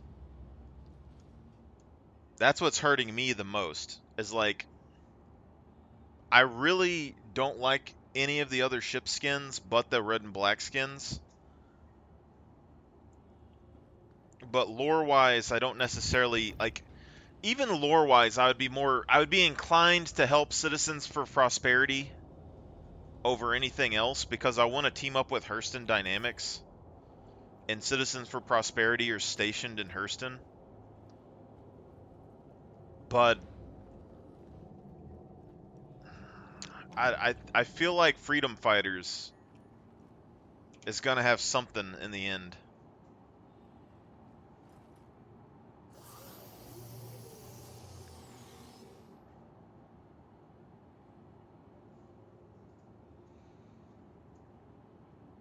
I don't think roleplay. I don't see roleplay being any reason to be the Freedom Fighters. I think the Freedom Fighters are stationed out of Nyx. So like they said, like, this is what they say on the event. They said you choose a side and you're going to get rewards, but whatever side that you choose, you can't switch later to get access to those rewards. And the red and black skins are probably the best paint that I really would want for all of those ships. But I can make do with like a black paint or something. That isn't a big deal. The headhunters are stationed in Pyro and the leader of the gangs. Citizens for Prosperity are stationed in Stanton and I think based out of Hurston Dynamics. And then the Freedom Fighters, I think, are stationed out of Nyx. And Nyx is supposed to be coming down the road with, you know, systems that's coming out. And then Castra is supposed to be the next system, or one of the next systems that come out too. So Nyx and Castra are both going towards the same direction. Nyx is supposed to be a trade, like basically a stopping point before you get to Castra. So I'm thinking if people team up with the Headhunters, they're not going to be liked in Nyx if they go through there. Although Nyx says that they like pirates, but if you're killing freedom fighters, you might have problems with Nyx. I don't know. Maybe not. But I think the freedom fighters will probably have benefits.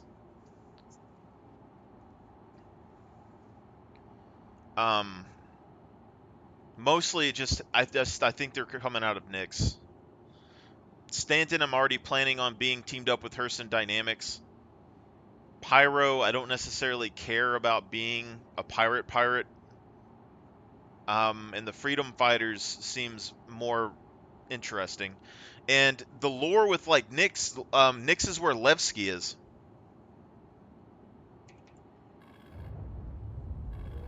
Welcome to Robert Space Industries. Enjoy the ride. And Levski's supposed to be like a city for like equality and shit.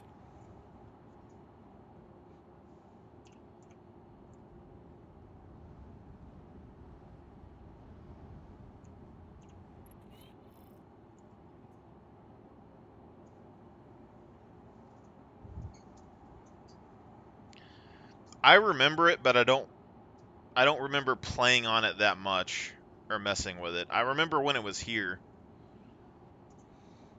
But as far as I understand, Levski's supposed to be about freedom and fairness and stuff. I don't know if it's communist. I don't know if it's communist or not. I think it's like freedom and fairness or something. I'm not sure how I feel about it yet. But they don't like the UEE. And it's like a middle of the road. Take off complete.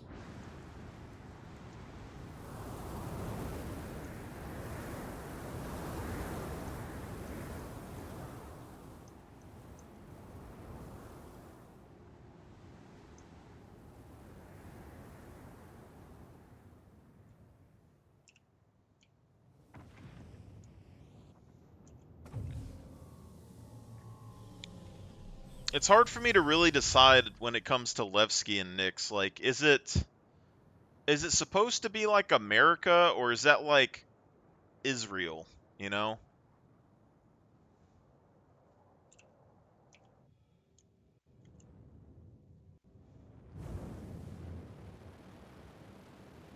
Any case, it sounds like they're supposed to be the good guys. They're the Star Wars rebels or whatever, basically, is what I'm getting at. Stanton is the Empire. Levski is the rebels.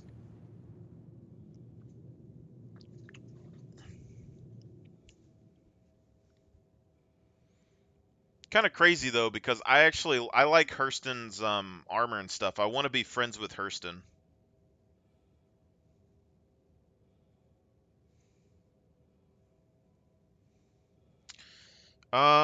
So what would be something else?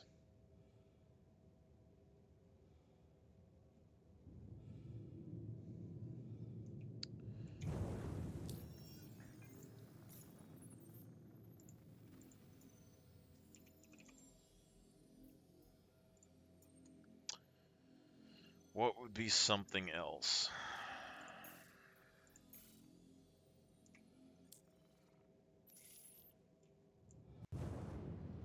It sucks because I want my Carrack because it has great gas mileage, but I don't have the crew to actually pilot it. Shields are off. Let's see here. Quantum drive is now on. Quantum drive is now off. Yeah. I could take a Hercules, but I need something that can blow up fuel refineries and shit.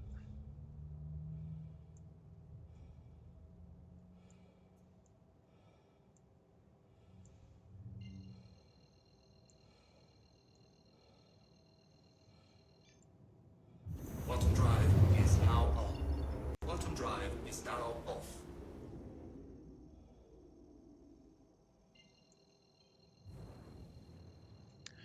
I'm trying to think of what else would be. Quantum drive is now on. Weapons system is on. I guess you could say like the Civil War, but that doesn't really make sense.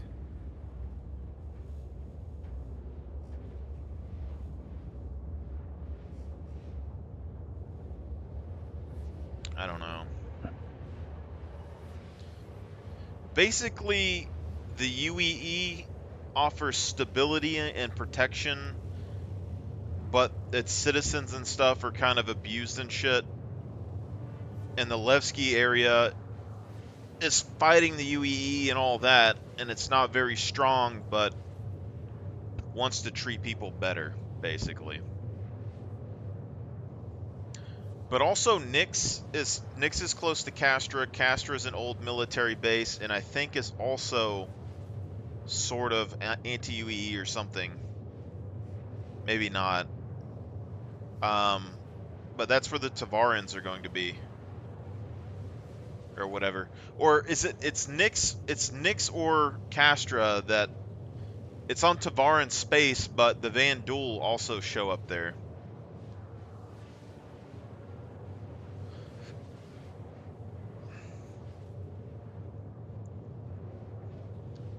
Any case, it's a gamble. I think having reputation with the frontier fighters is going to benefit you when it comes to Castra and Nix. Like maybe you'll get more protection or something if you're teamed up with them.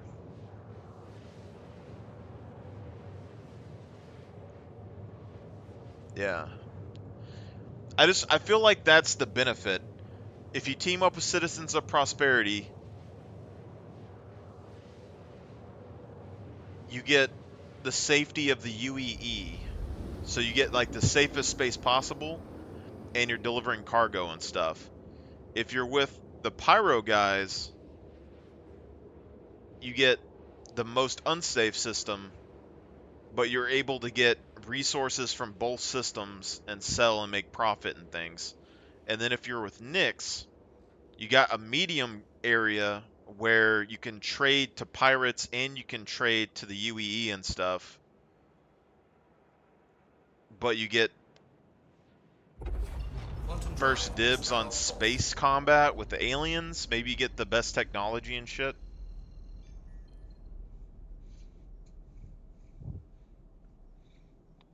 I don't know. Whenever the Vanduul and stuff come in, though, like that's where I think the juice is going to be.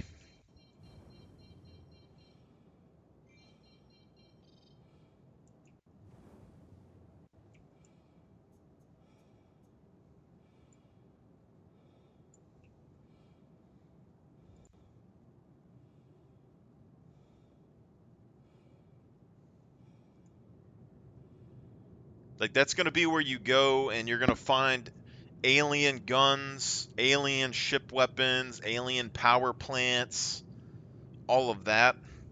And then you're going to have pirates go in there and try to attack you and steal your shit. And it's medium area, so if you have reputation with the freedom fighters don't like pirates, boom, you get protection. And then you have to try and make it through Pyro.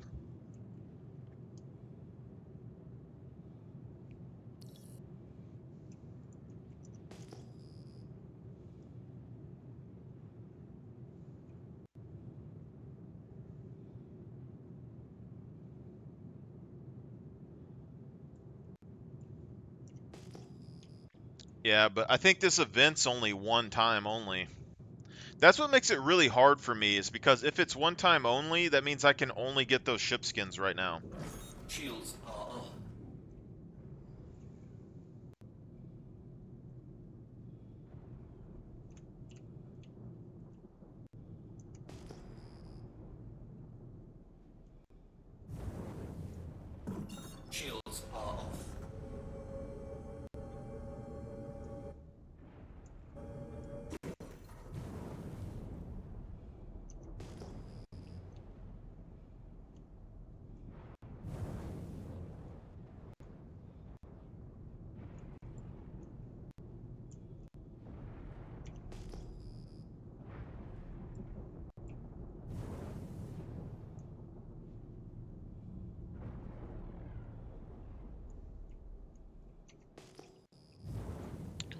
Yeah.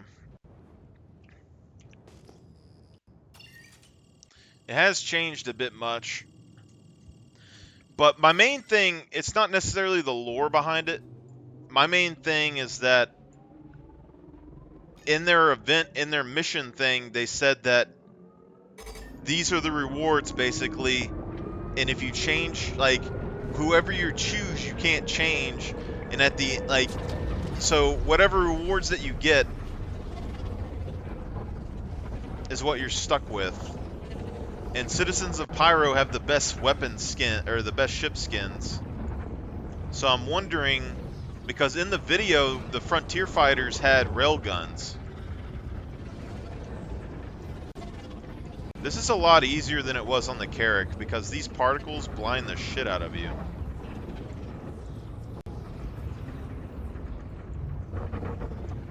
Oh shit.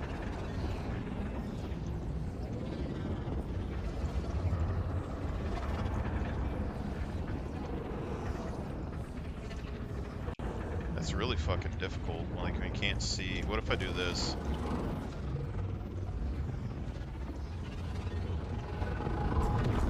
Yeah, that wasn't good. I cannot fly in third person either. I need sticks for this. I need sticks for this pretty bad. Yeah, let's not do that. Let's not do that. I can't see. I can't see.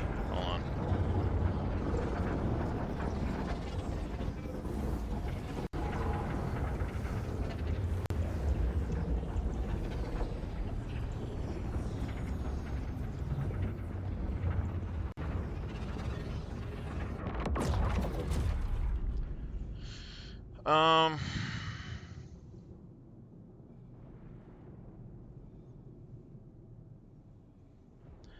Yeah, but that's the question, is what are the particular rewards? Because essentially what they're doing is the living story that Guild Wars 2 did, where you do the living story and then you get rewards or whatever for it, and then you can't earn them again.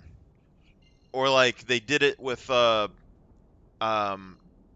Sea of Thieves. They had story missions that happened and you could earn ship skins and stuff, but if you didn't play, then you couldn't go back and get them. So this means that even though you might get red or black or whatever skins, you're not going to get the Citizen for Prosperity skin ever. And the camo skin of the Freedom Fighters, to me, looks stupid. I don't like camo for that. You know, it looks dumb. But in the video, when they show the characters, you had Citizens for Prosperity with cool ship skins. You had the pirate guys with cool armor skins, and then you had the Freedom Fighters who had a railgun, and they had like the most basic armor out of all of them. Like they were more like Grimhex. So there has to be some, like, the question is, if they give us more rewards, what will they be? So we get the ship skins. Do we get a weapon skin? Do we get like a special item from them or something?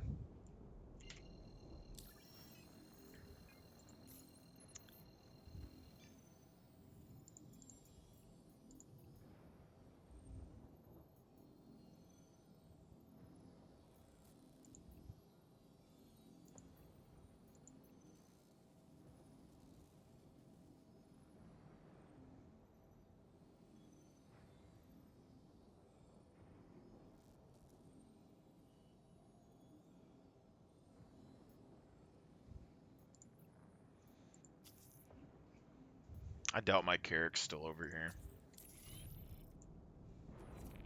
We've used a decent amount of fuel as well.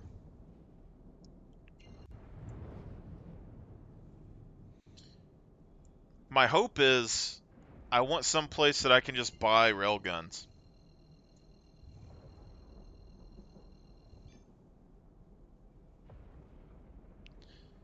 Yeah. Well, that's a big problem with a lot of games, is that when you do one-time limited things, it gets a lot of attention, but then players, it's discouraging for players that are new to the game. It's like I stopped playing Sea of Thieves because of that, because there was like they had no skins that I liked and I stopped playing. Then I came back and I learned, oh, there's a skin that I like, and then I couldn't earn it, and I was like, fuck this, and I left.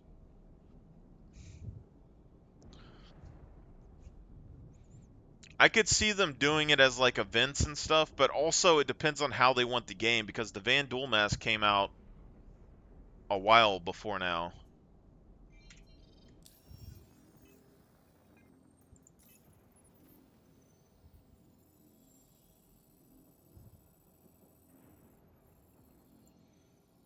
Like they've did pretty much everything they've said is going to be like limited or whatever, and they've always went back on their word, but they could always put that in the game at some point in the future.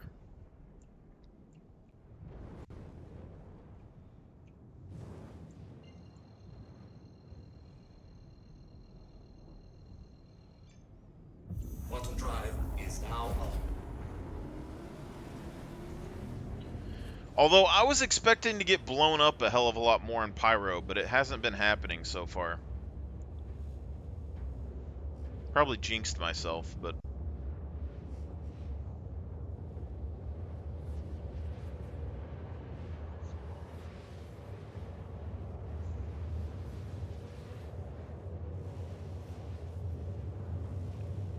yeah. Well, before I crashed in my Pisces earlier because I started doing missions, I was flying around in my Carrack. And my Carrack, I left it parked on a planet and stuff for like 4 days. No one touched it. And there was like a player that was blowing up settlements and shit, and I was like following him around and he didn't do anything to me.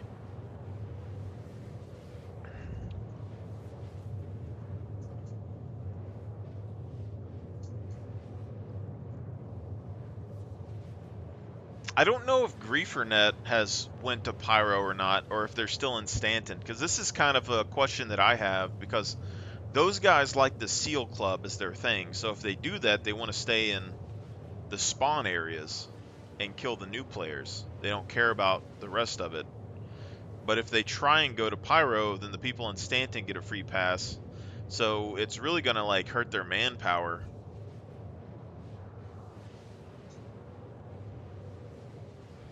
Like, they have a lot of people, but they're not going to be able to control everything all the time.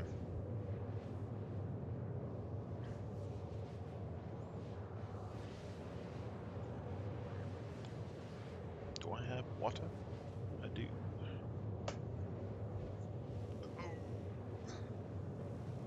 I left this water in here over the weekend, so I hope it's alright.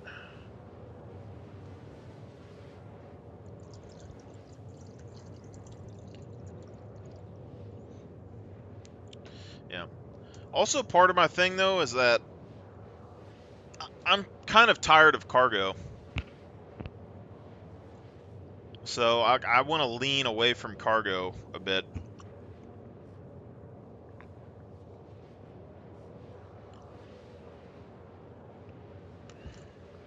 I didn't even expect that to be a thing. Like,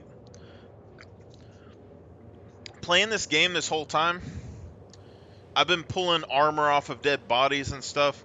I never really expected cargo to be tedious to me. I was like, well, yeah, you load the boxes, you unload the boxes. Not a big deal. You know? I did worse. I played Minecraft. But it's the fact that it's so... There's no reward, and there's no danger, really. And you're just sitting there loading and unloading boxes.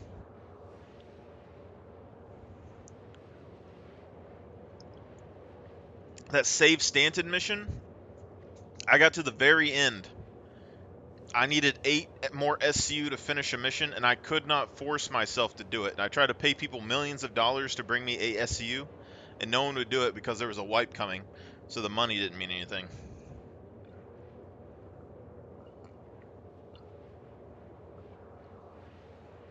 So I don't even get the rewards from that. And then I saw a thing that said if you didn't do the Save Stanton mission, you don't get rewards for the second part. And if that's true, then I don't get anything anyway, which is just dumb.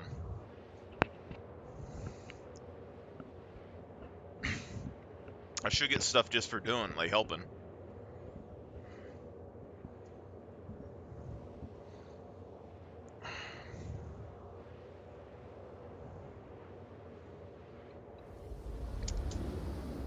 Well, see, I can hand mine and I can rock mine, but anytime I've tried to ship mine, it's never fucking worked. It's never worked for me. Everything blows up. It's not fun.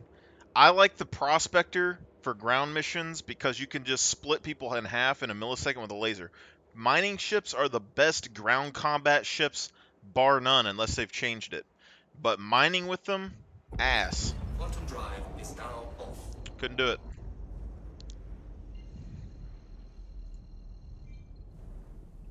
They destroy in ground combat, though. Not even close. Like, most powerful anti-infantry weapon I've ever seen.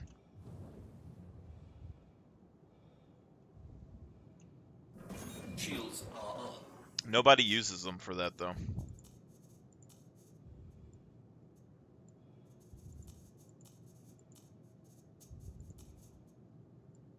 Radar contact.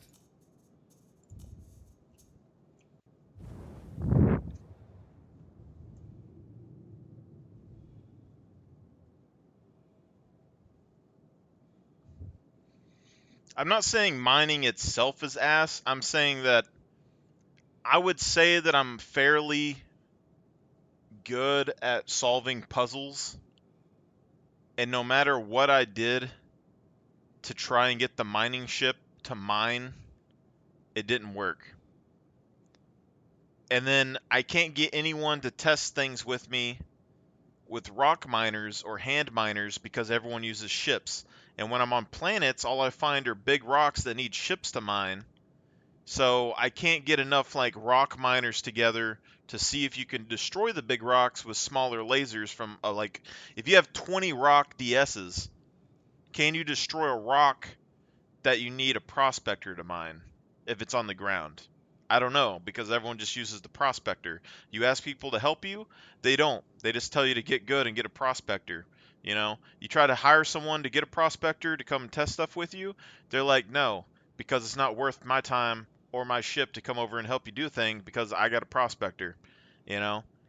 And then when you get a prospector and you try to use it, everything just blows up in your fucking face, and you have, like, I could not figure. I tried lower power. I tried backing away from the thing. I tried clicking and unclicking the fucking uh thing so it didn't get too much power, you know. And then it's just as soon as like you would go up and you would get it into the sweet spot or whatever, or you would try to, and then you'd stop putting power into it or whatever, and it would just completely, it just keep going.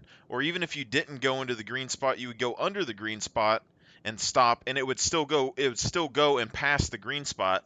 And then even if you got it back in the green spot, it would still explode anyway. Like it's kind of frustrating.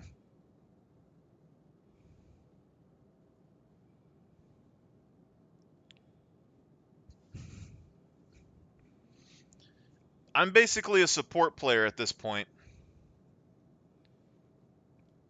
I'm going to support people doing their professions, what they want to do. I will support you. I will repair your ship. I'm going to like shoot people. I'll repair your ship. I'll help you with medical, all that stuff. That's what our fleet is built for at this stage. But like I can't keep doing it. I like the mining and stuff, I just can't. Too much.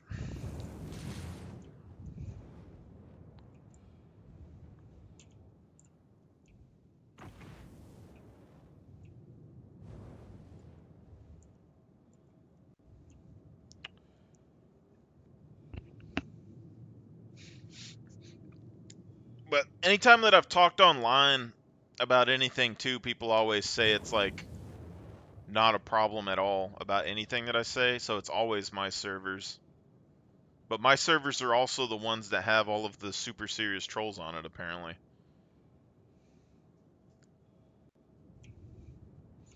Like, I'll mine, I'll do it. I just can't ship mine.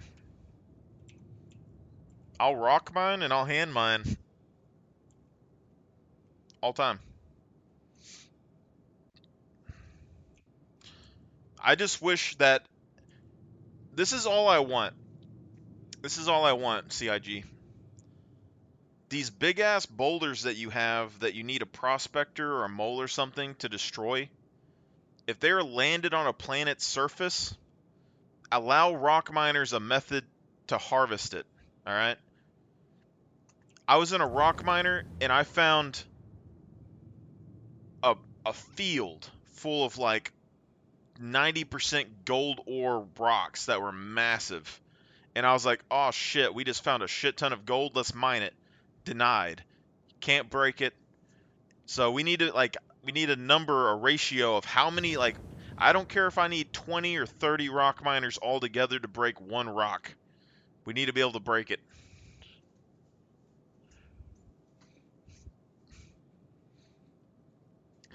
I get that ship mining can be more complex, but what I'm saying is rock miners control the ground.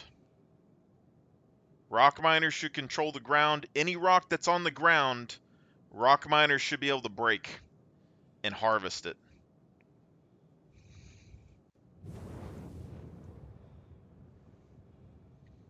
Now, if you can team up with other rock miners and break the big rock, that's fine. But I don't have the people to test it.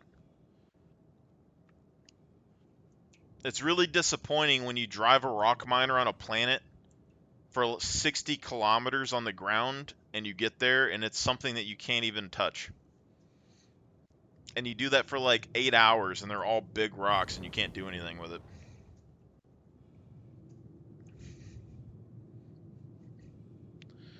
I have seen that there's gadgets in the mining stores. I've seen that there's things that you can attach to rocks. But I don't know if it works with the actual rock miner. People told me, everyone that I asked that was a miner either wouldn't tell me, and then I think someone said something about it being for the ships. Or they didn't know anything about it. There's very limited information, but there's some things that you can buy that says it like increases the rock instability or something. But I'm also interested in the people I'm asking are the people on my server, all right? The people on my server are assholes. But I also want to use the rock mine, or not rock mining. I want to use, so the mole and the prospector and also rock miners. I want to see if you can use ore deposits as like landmines.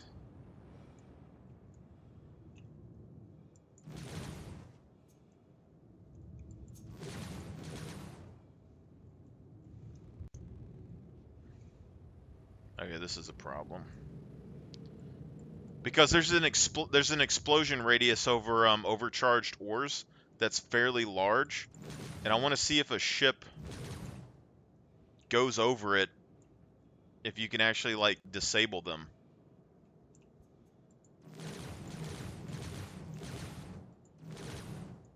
Can I? Are these not gimbaled? Shields damaged.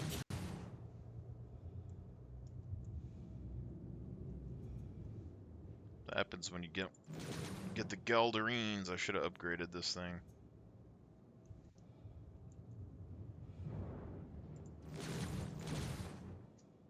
Radar contact.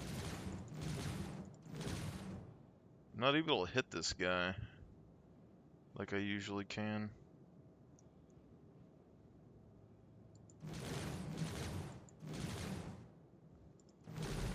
Enemy down.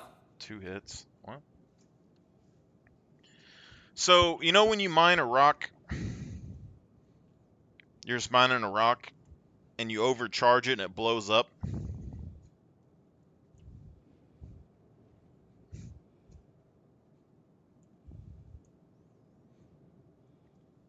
There's an explosion radius, right? And so, I was mining a rock on a planet a long time ago, and my ship was parked really far away from it. Well, not like really far, but pretty far away. Like it was a decent drive to get to the rock, right? And I overcharged the rock and it exploded, and I was still alive, but it sheared off part of my ship. Like, my ship was really fucking damaged from it. And so I got to thinking about if you were going towards if you're like doing ground combat or you're like controlling a POI on the ground, if you had people with mining vehicles that could overcharge those rocks when other players try to come in and to attack you, if you could use them as like an offensive weapon. Because the range seemed like it was pretty big at the time, you know? What is that?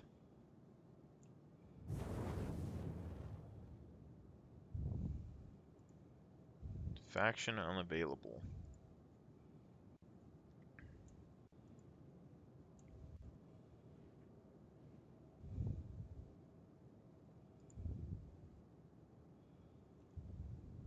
Radar contact.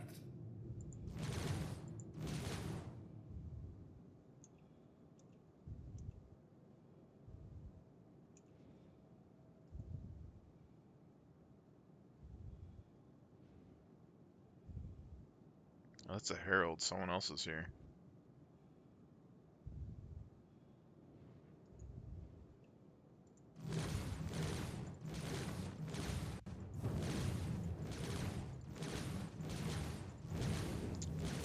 Why are my guns shooting way over there? That's crazy.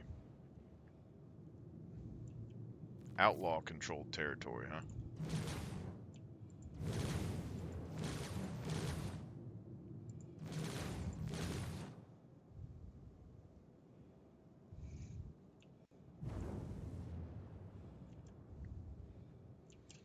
I hope that stealth becomes a better part of the game when it comes to ship combat. Like, I want stealth ships to be able to, like... I should be able to fly in here with the stealth ship and destroy these targets without any of these other ships knowing I'm here, you know? Be crazy.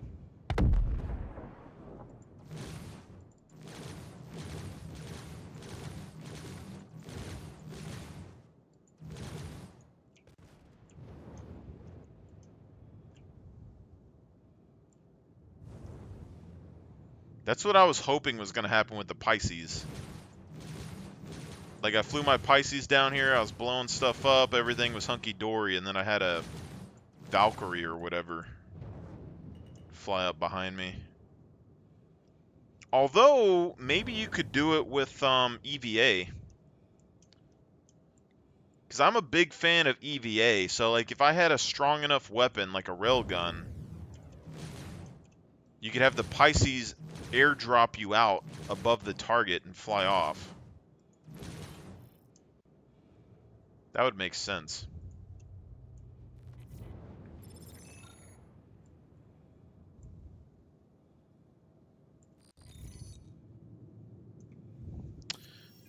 That doeth maketh sense for me.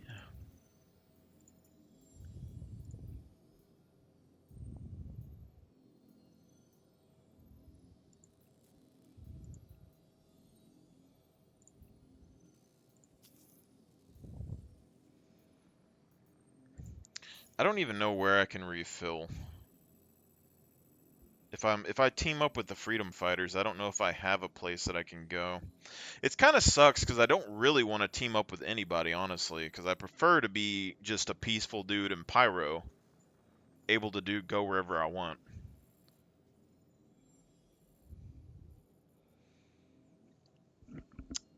Pledged ships,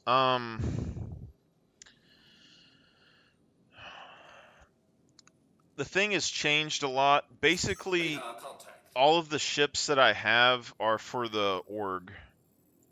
And I took a break recently, so I kind of forgot, but I'll have to give me a second to think.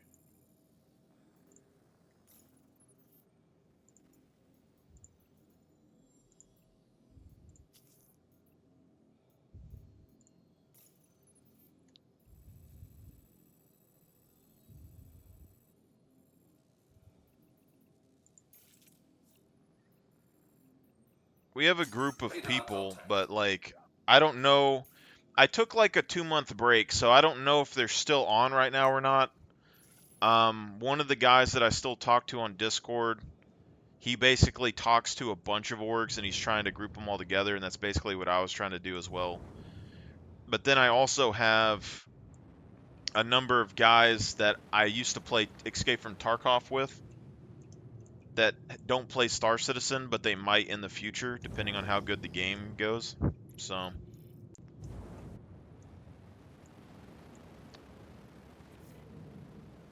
but yeah, the Shields are off. basically the org idea is StarCraft. If you've ever played StarCraft, but it's turning into a support fleet. Quantum drive is now on. Quantum drive is now What we have right now, I have 3 reclaimers, which are they got CCUs to a Carrack, I think a Liberator, and a Perseus.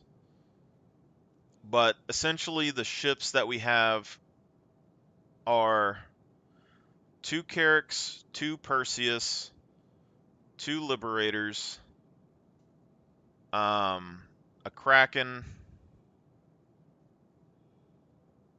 and then we have like Redeemers, Valkyrie. We're gonna want Vulcans, and then maybe a Starfarer and stuff.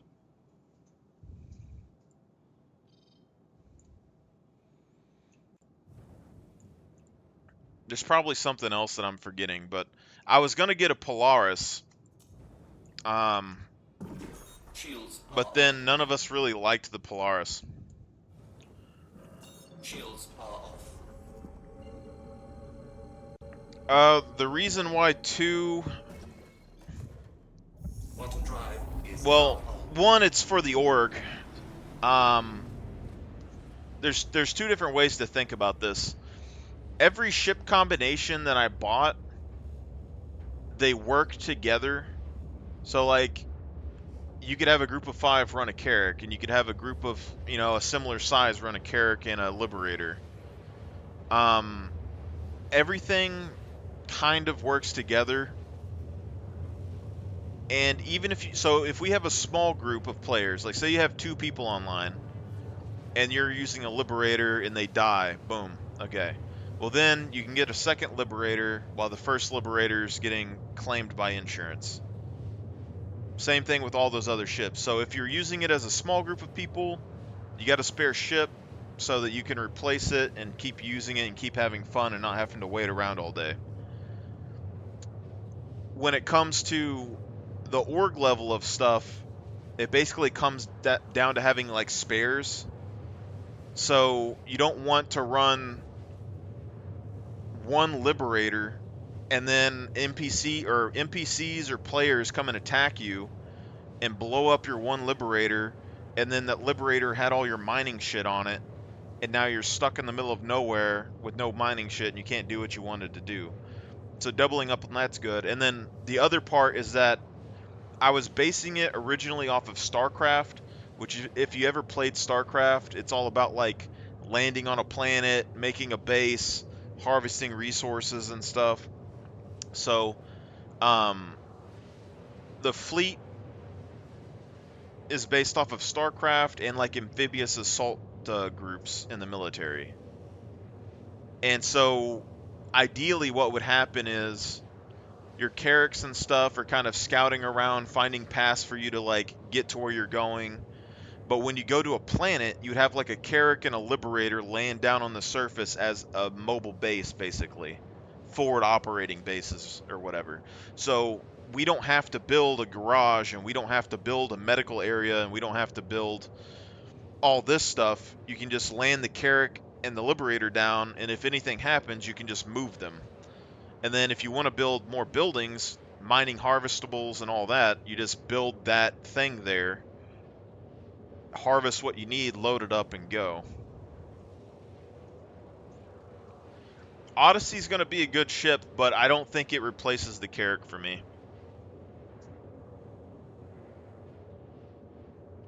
The Billionaire Ninja guy and me butt heads on that ship so much. And pretty much everyone who talks to me butts heads with me with the Odyssey, but it's just, yeah, it's gonna be a good ship. Here's the main thing I would think about with the Odyssey. All right, the Odyssey is gonna be top of the line inconvenience for just going around the universe and like searching stuff or whatever, right? But it's a capital size ship. And until they make adjustments or until they say differently, transient jump points don't work for capital size ships. Only the main jump points do. So if you're in an Odyssey and you go through a main jump point and people are camping that and looking for you, you're a prime target. And if you're damaged and you need to run away from people, they know that you're going to have to either find help in the system or go to that main jump point.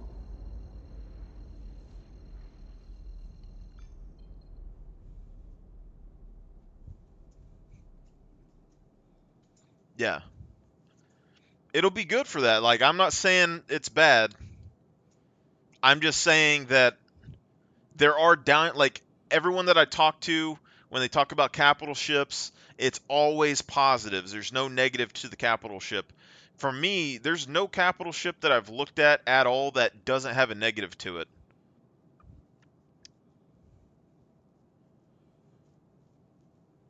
So, like, I'm fine. Like, if I use the Carrack for mining, I'm going to focus on ground mining. I have more interest in ground mining than space mining, mostly. I think ground mining is going to be way more important than people give it credit for. And so if I'm mining, I want to be on the ground.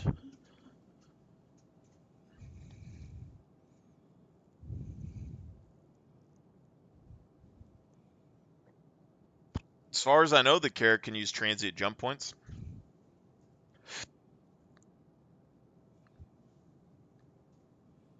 The Carrack is made for traveling and mapping jump points, so I assume it will be able to use jump points. Maybe not all of them, but there should be. As far as I recall, there's small, medium, and large transient jump points. And maybe capital at some point, but those three are the big ones. And originally my fleet idea was to have large ships to go through large transient jump points so that I could avoid capital ships. But now that we have the Kraken, it throws some stuff off.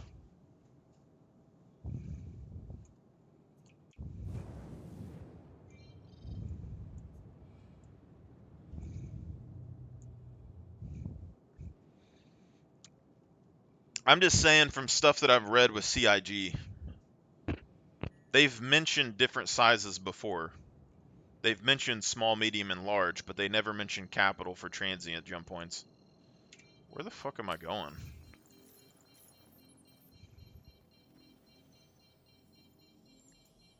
They might not confirm. I would have to go and find the videos, but they've had developer interviews where they've talked about transient jump points and they mentioned small, medium, and large.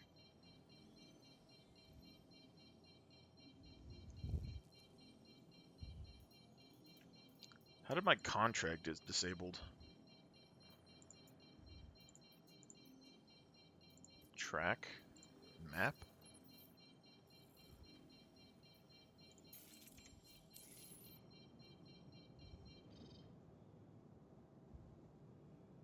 Yeah, I'm talking about transient jump points too. We're talking about the same thing.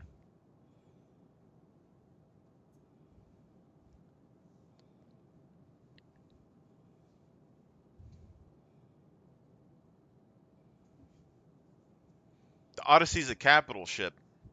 How big's the Odyssey compared to...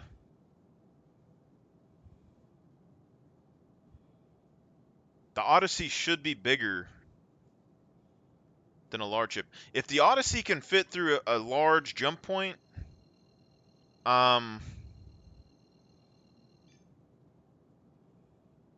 if that's the case, Quantum drive is is If the now Odyssey doesn't grow and that is the case,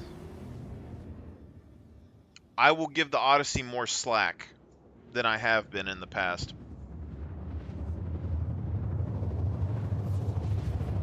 Because then it would just be lacking the scanners to deal with the transient jump point, and you could just load a Terrapin in it, and you'd be fine. So Quantum drive is now off.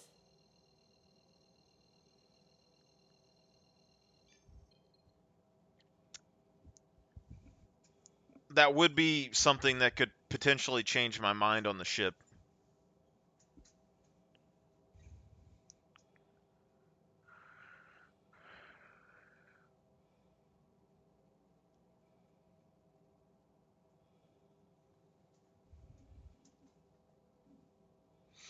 Well, Reclaimer's extra large.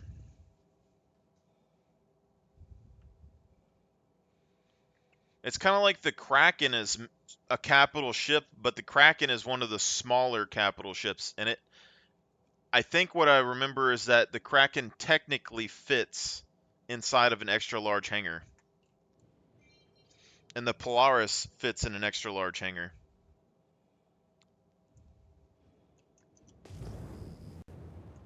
So if they had like extra large transient jump points. I kind of wonder if they're actually going to limit us. Like, does it make any sense for them to limit us on what ship can enter into a transient jump point? Wouldn't it make the most sense that you can go into any jump point that you want, but you're going to run into a lot more of those bridges because everything's smaller, you know?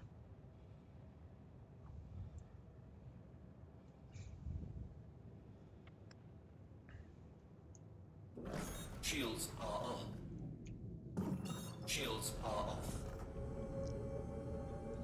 But yeah, Radar contact. if the Odyssey goes through large jump points, then all you would need is a Terrapin, and I think the Terrapin makes a lot of sense when it comes to that ship in particular, because I would either put a Terrapin in it or I would put like 6 Pisces in there or something, however many fit, but a Terrapin would make sense.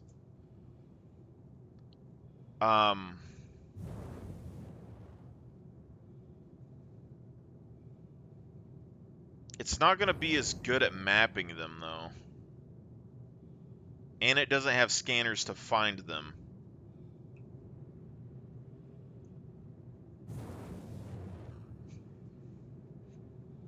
Yeah. I would still be on the fence about the Odyssey, but I don't know. Because the Carrack is specifically made to find the jump points.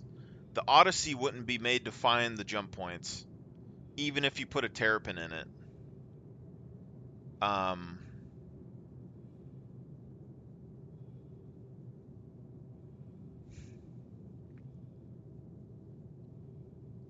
That's a hard call. It would have a harder time finding them, and it would have a harder time mapping them.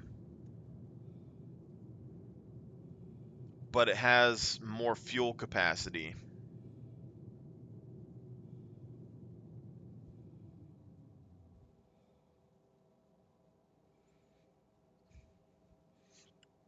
Yeah, but that's what I'm talking about.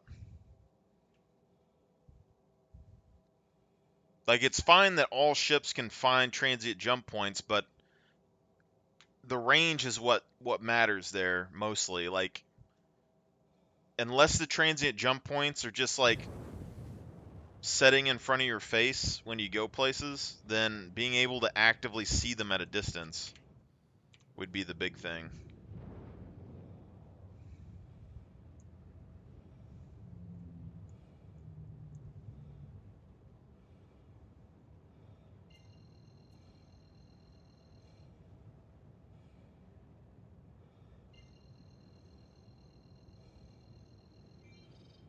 Dude, where am I going, man?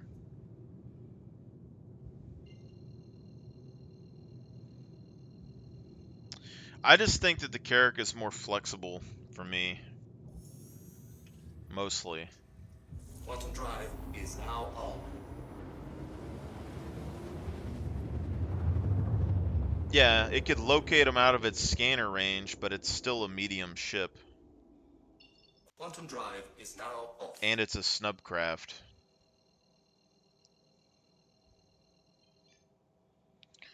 The main thing is that, like, me and you and other people have different uses for these exploration ships. Like,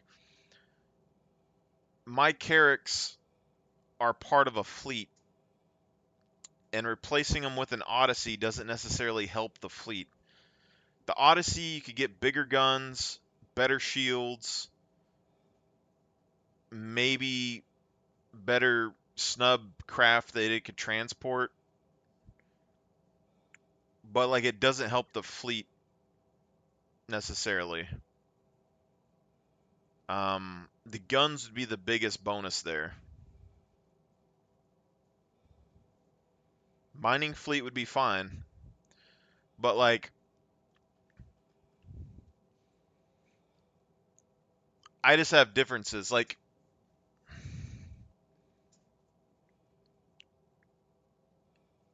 yes and no. I mean, it does matter, but like I don't know. My thing with the Odyssey is it's always, to me, it's been like a small org kind of like mosey around ship. Like you could have an org mates with 20 prospectors and then fly your Odyssey with them and use it as a hub and mine out of. But like you're not going into combat really with it. You're not. I don't think that you want to bring it into conflict. It's a ship that like it's a good ship, but I'm very skeptical about it breaking down. That's my whole issue with it. I think that you can use the Carrack for combat stuff. Nobody wants it to be used for it though, is the problem, but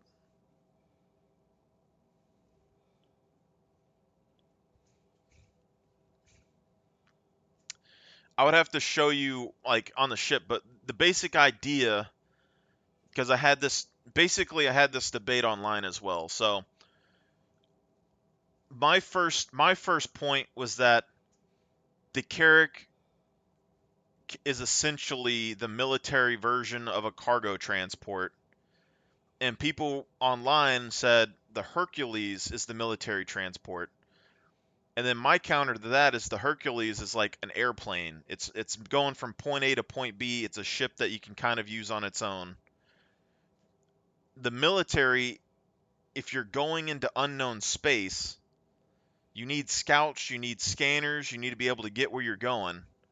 So you need the best scanners and the best equipment that you can to clear the way for your whole fleet to go.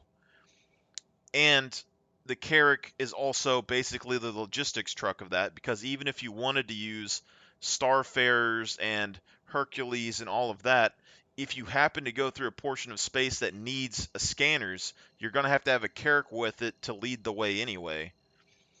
And then when it comes to like dropping things on the ground, I told you I want to use the Carrack as a mobile frontline base, a forward base of operations.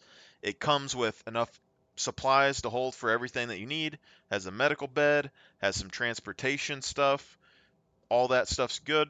You team them up with a Liberator, you set them down, you have like 1,000 SC of cargo space, you got beds, you got armories, you got all that stuff, you're good to go. Well, I'm not talking about using it as a combat scanner. I'm talking about using the Carrack in combat or for general operations. If you bring a Hercules, the Hercules is just a Hercules. It has cargo, it has bombs, it has weapons. You bring a Carrack, it has repair bays, it has the vehicle bays, it has the extra cargo pods that drop down, it has the scanners, it has the medical bay. You know, there's a lot of bonuses. Like, it's just a well-rounded ship that if you place it on the ground, it replaces a lot of other stuff. But in combat, you got to move vehicles, you got to move supplies, you got to move injured people. And so, like, yes, the Apollos and stuff can go in and grab people and pull them out, but the Carrack can also pick up eventually, if they get the cargo pod things like working all the way down to the ground, the Carrack can pick up medical Ursas, and so potentially you could have um, 4 to 8 medical Ursas there and a tier 2 bed inside. And if you're going through transient jump points and stuff, if your military is in a faraway, unknown part of space and you went through a transient jump point to get there, and you need to send help out or you need to get medical help, do you want to run a medical ship through the transient jump point, go to a combat zone, drag them out of the combat zone, drag them back to the transient jump point, go all the way back through with a regular medical ship, or do you want to go with a ship that has scanners to find the transient jump points and make sure that they can get through it and go through? We don't, I mean, we know how they're supposed to work, but we don't know what their final decision would be. Because they only did the Carrack, or not the Carrack thing, they did the Caterpillar thing right now where they open up sideways. And you can still technically land the Carrack's cargo pods on the ground, but the back gun gets in the way, so you have to land on a hill or something. It's the only way you can get vehicles on and off of it. But I'm just saying, ideally, the ideal situation for combat and stuff with the Carrack is that you would have a military operation, you want to send some guys in or whatever, a ground force, if you will. You fly the Carrack over, it lands, you drop off 6 to 8 Ursa rovers or whatever with combat troops on it, or mining vehicles or whatever else, and they go and they live out of it and they do their mission. And then when you're under attack, it can load up injured or whatever, bring it back to the fleet, and it can bring in more ground vehicles. So you just keep loading Ursa rovers and shit, you go and drop it off. You can do it with the Odyssey, but one, I thought the Odyssey was bigger than the Carrack because it was the capital ship. But the second part is,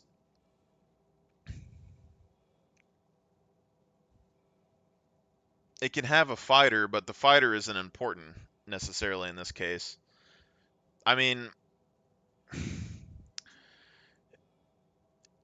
you say like you can bring an Odyssey instead of a Carrack, but the Odyssey doesn't replace the Carrack. The Odyssey has bigger space to hold the ship, and it has the same medical bed, and it might have some other benefits, but its unloading ramp is on the back of the ship, and everything's connected together. The Carrack, its cargo and everything else is separated. It's a much more defensible ship if something goes wrong.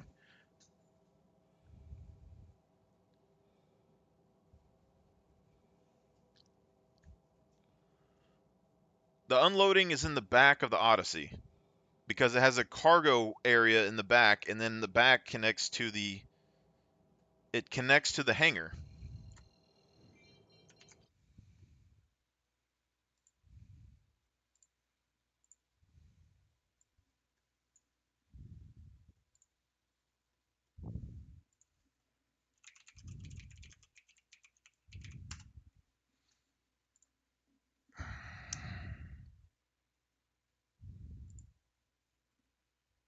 I feel like you're smoking some crack right now, but maybe I am. I'll double check, but like,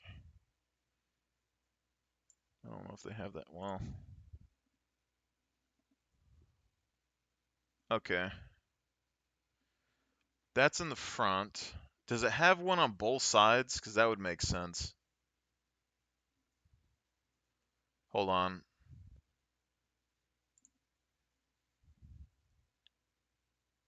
It doesn't have the Hercules thing going on, where it's on both sides?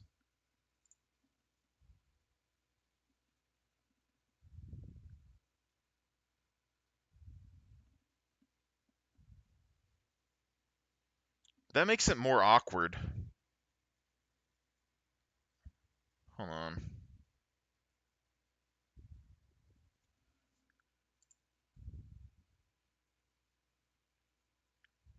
Okay.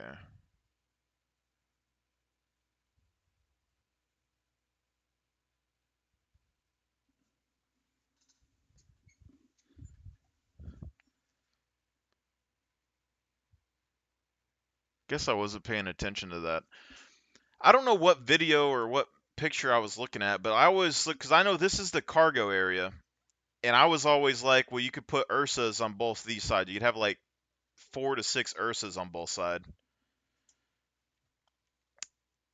It could hold a lot of ground vehicles. I'll give you that. The issue using it as a carrier, like a dropship thing, is the same issue I would have with the uh the Ironclad. It has the same issue the Ironclad does, which is it has this one singular tiny door that everything has to come out of.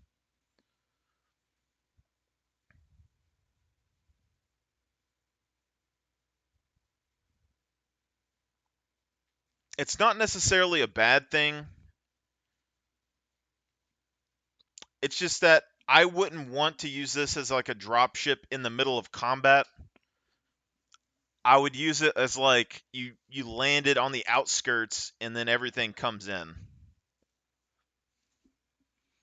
Because like if you have a chain of vehicles that are coming in and out of here, and one of them gets destroyed, or one of them gets jammed and they can't get in the door, or something gets flipped over, or this one door is open and then like enemy players run up this ramp and get inside of your ship.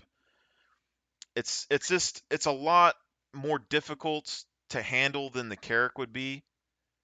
And it's the same reason that when people talked about the Carrack and everyone online talks about the Carrack and they want like a singular elevator that goes from the Carrack outside of the Carrack so they don't have to go up all the elevators and shit to get outside.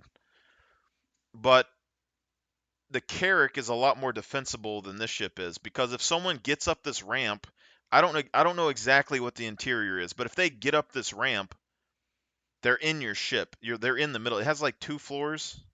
Is this connected to the cockpit? I don't know if this is a ramp here. It looks like you go up here and then there's a ramp that goes right here and then the cockpit's right there.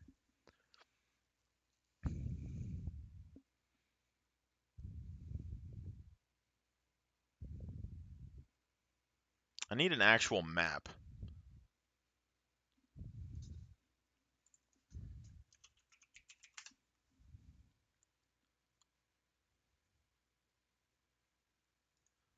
Okay. My character in game's gonna starve to death.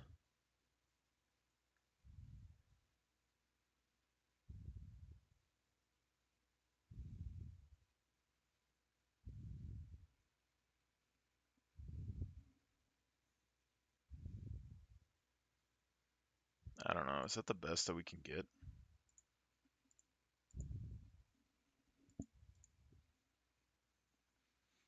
Does look pretty sleek right there, though. I like that. I like that a little bit.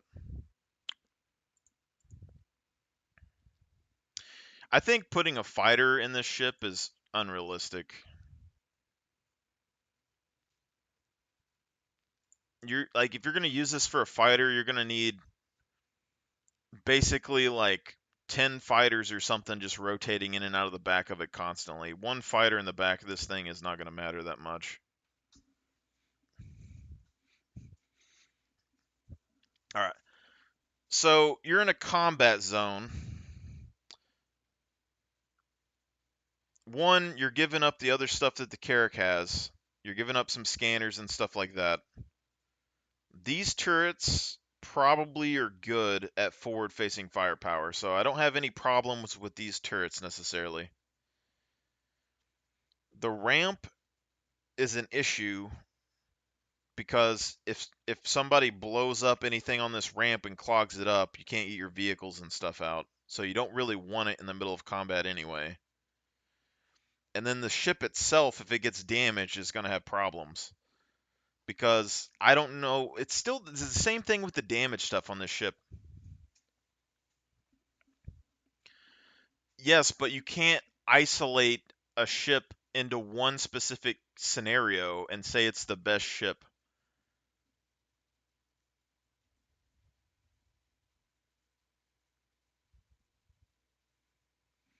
The scanners aren't okay. The scanners don't have to do with combat. The scanners, their exploration, they deal with transient jump points and stuff. The whole deal with the scanners is being able to get to point A to point B when you need something done. I would trust a Carrack to run back and forth through a jump point, through a planet, anything else, more than I would trust the Odyssey. A lot of it really still comes down to, I don't know what the damage model is going to do in the Odyssey, because it still has all of these external engines that are just sticking out the side.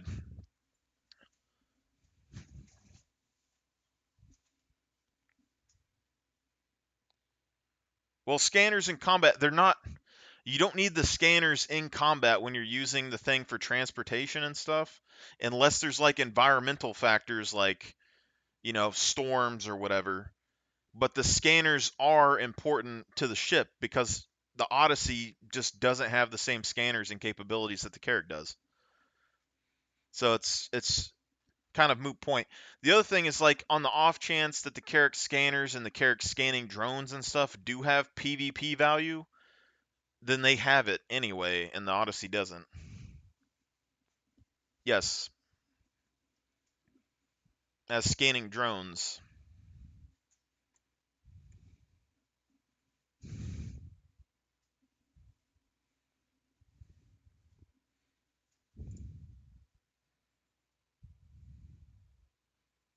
The component room is behind the cockpit? Oh.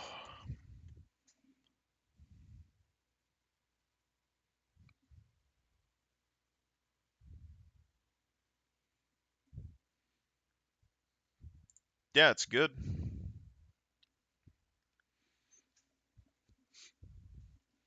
I just don't fully get why, like, the whole thing is like, when I say the Carrack can do X, Y, Z, and you're like, well, you could use an Odyssey for that. It's not the same, though.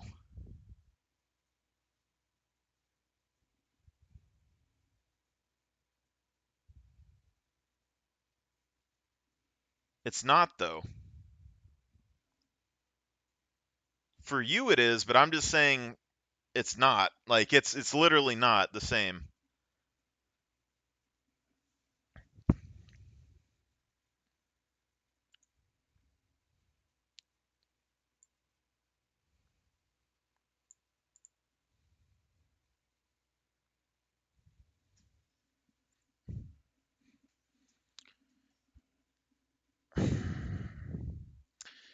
I don't think that the details that I'm pointing out have to do with my opinion much at all.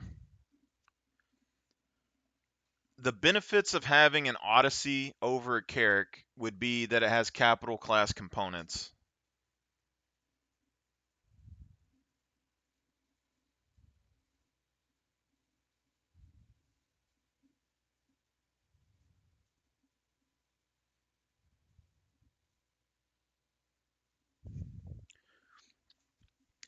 Do you think it takes... Okay, so you're going in, you're going to drop vehicles off on a battlefield.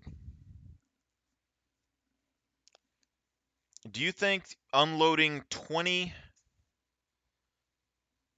I don't know how many. Let's put a more realistic number on this. Do you think taking 8 Ursa rovers out of an Odyssey, out of the front of the door,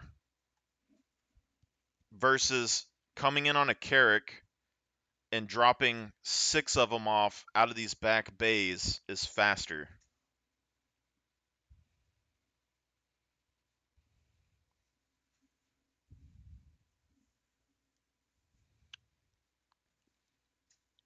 Is it faster and is it safer?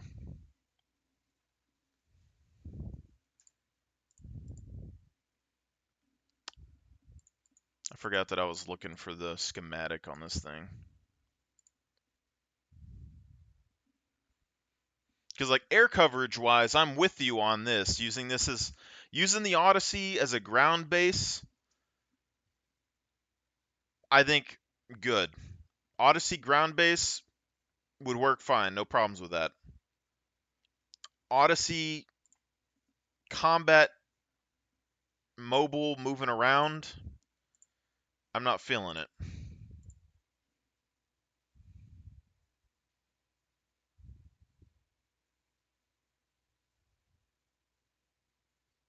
Are you talking about the Carrack?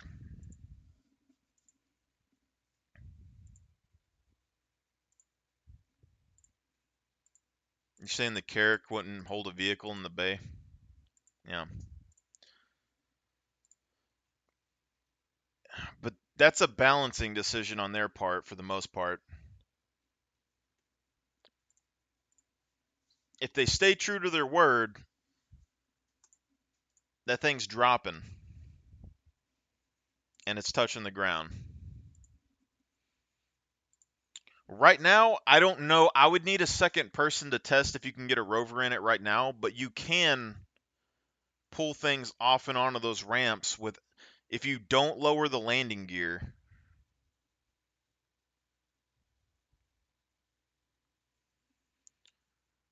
Yes, but the Odyssey isn't even made.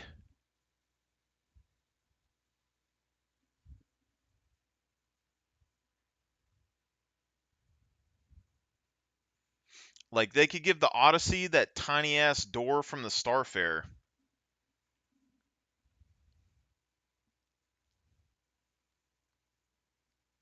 If they give the Odyssey that tiny door from the Starfare, you are screwed because your rovers are going to have to be a pain in the ass getting in and out of the door. But I'm still not sold. Like, it's just the general concept of the Odyssey versus the Carrack. I'm not sold on the Odyssey. I'm just not.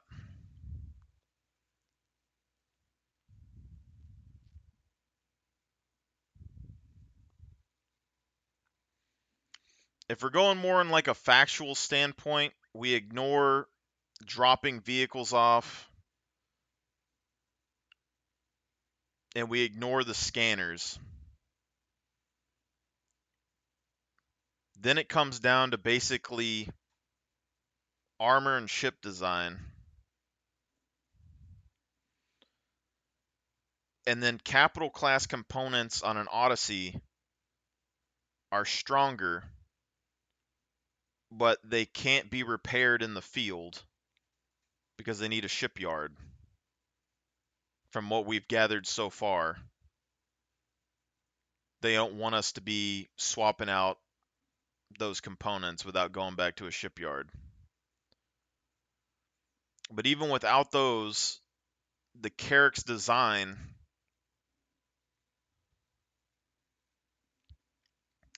ideally, the Carrack with large components will be able to be repaired in the field by the Crucible.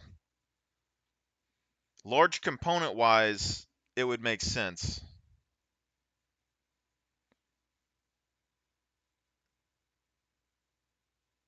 The Carrack can't swap out of it. Okay, so the Carrack can't swap components because they messed up on the design on the interior. I get that. But when it comes to a repair ship, if you take a Crucible, for instance, it's supposed to be able to repair pretty much anything.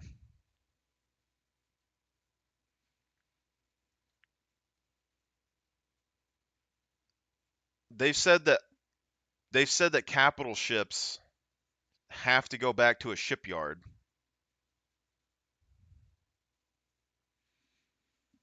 To swap the parts out. Like, you might be able to repair the actual part, maybe. I don't know how the Crucible is going to work. You might be able to repair the part, but I don't think they're going to let you swap the part unless you go to a shipyard.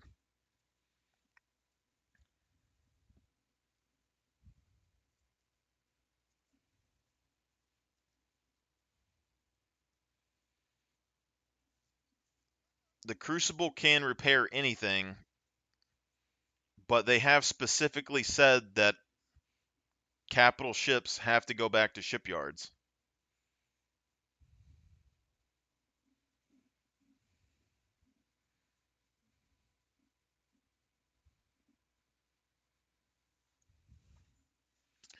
I don't know. If the Crucible can repair it, That would be a big one.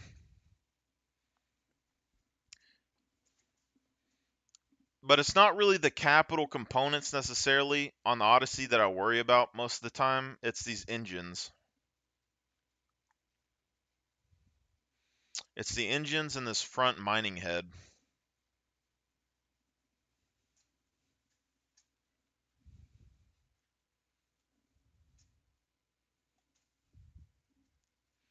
Or thrusters, whatever people want to call them. Because if the Carrack is flying at you, there's nothing really here. It's going to have a reinforced nose, so we know the Carrack has a canopy.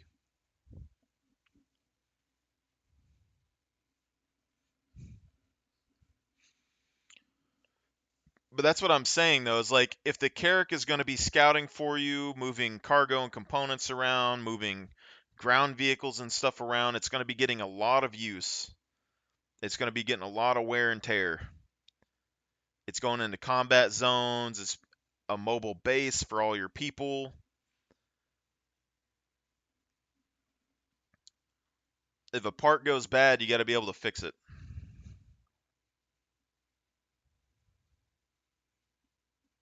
But like the front of it though, like we know it has a canopy, so this is supposed to be reinforced on the nose basically. And then all the sides here, there's no like mission critical components on the side of the Carrack. There's nothing here. There's cargo down here. What would this be? You got your beds in your bathroom on either side here. And your medical area is right in the middle. And then the top you have your drone room and your repair bay, and then your hangar bay. So like most of this is just like hollowed out space with nothing vital. And then you have the gun turrets and then your engine room in the back. The Odyssey, I don't know exactly, where's that other picture? Need this, or maybe not. Why do all the Odyssey pictures on the internals suck?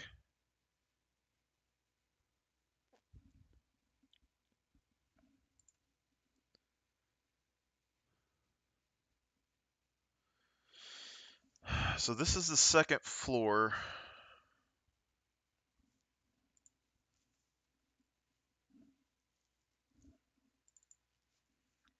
So you got 2 floors in the Odyssey.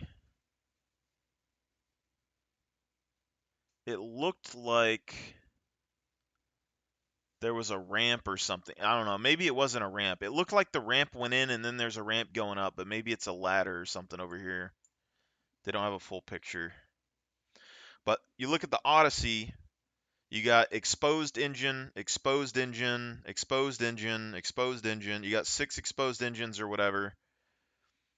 We don't know how sturdy the nose is going to be. I don't know what this is. It's showing a component room in the nose. I guess for convenience. If the components are in the nose, then that makes the nose pretty vulnerable, I would say. And then component rooms, or no, the component rooms are here. So, okay, so the components are behind the nose.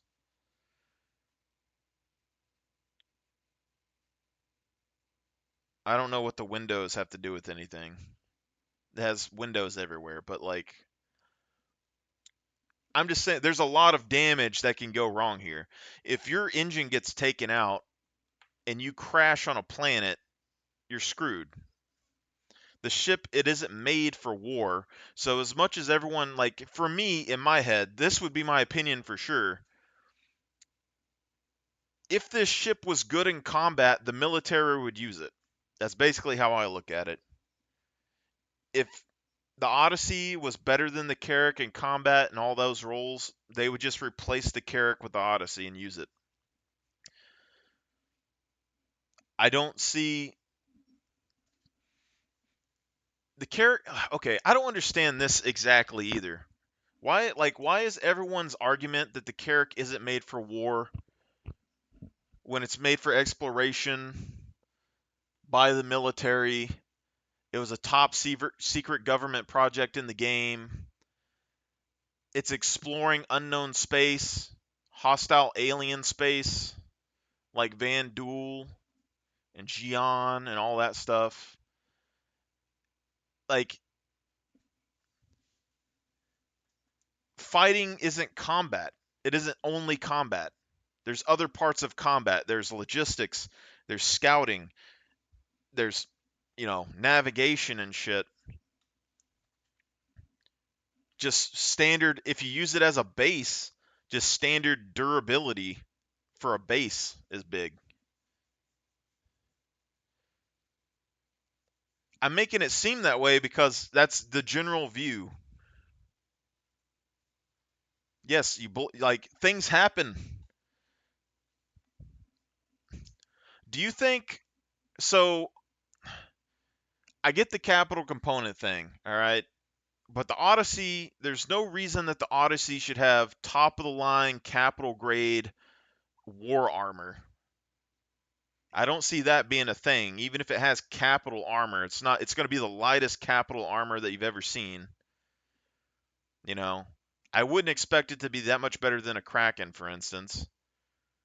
It could have powerful shields, but if you crash, like, say you take a Carrack and you take an Odyssey and you run into an asteroid or you crash into the ground, like, is the Odyssey or the Carrack going to be more fucked up and easier to repair? And I think the Carrack is going to be easier to get back and running.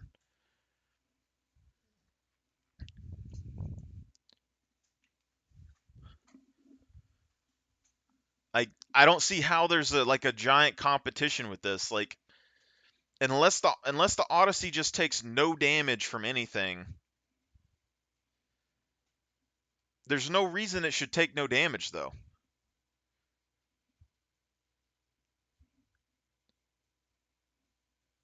Like, everyone talks about its capital shields, but it's not going to do anything against ballistics. A Perseus is going to split this thing in half. A Perseus will tap those engines off. The Ares Ions or whatever are going to be able to fight this thing. Perseus can fight it. The Kraken has size 8s. The Banu Merchantman has size 8s. The Polaris size 6s will probably cut this thing in half. And you can say that, yeah, it can do that to the Carrack too. But the Carrack, all of the vital stuff for, like, shutting down its engines are in its ass. It's not in the front. And if it goes down, I likely can repair it easier.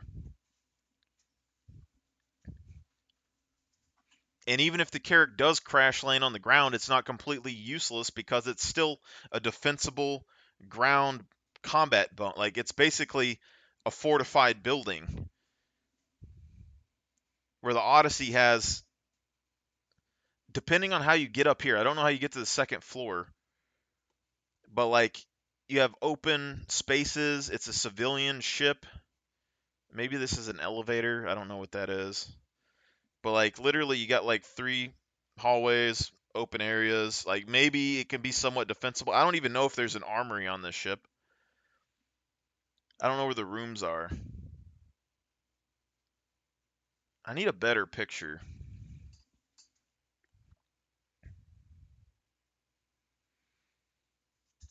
Yeah, you can probably upgrade the Odyssey's armor, but you should be able to upgrade the Carrack's armor as well. I need a better internal picture of the Odyssey, and I just don't know where it is, because I know I've seen it before.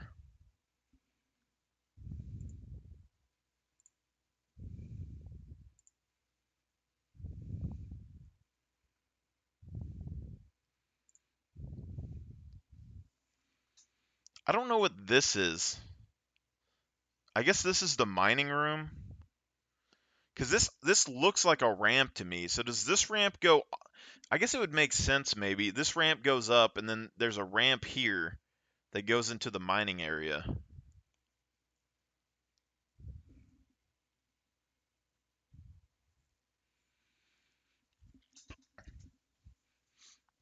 Like, internally, it's like, if you're going up and down this ramp with a lot of stuff and someone does get in here, even if they don't get access to the second floor, it looks like there's elevators on either side of this. So, like, you got multiple elevators that you can come up instead of just one elevator. And then you get here and you can get to the mining room. Even blowing up that reactor or something could be pretty big. Like, do you want to take a ballistic round to your reactors? Oh, that would be.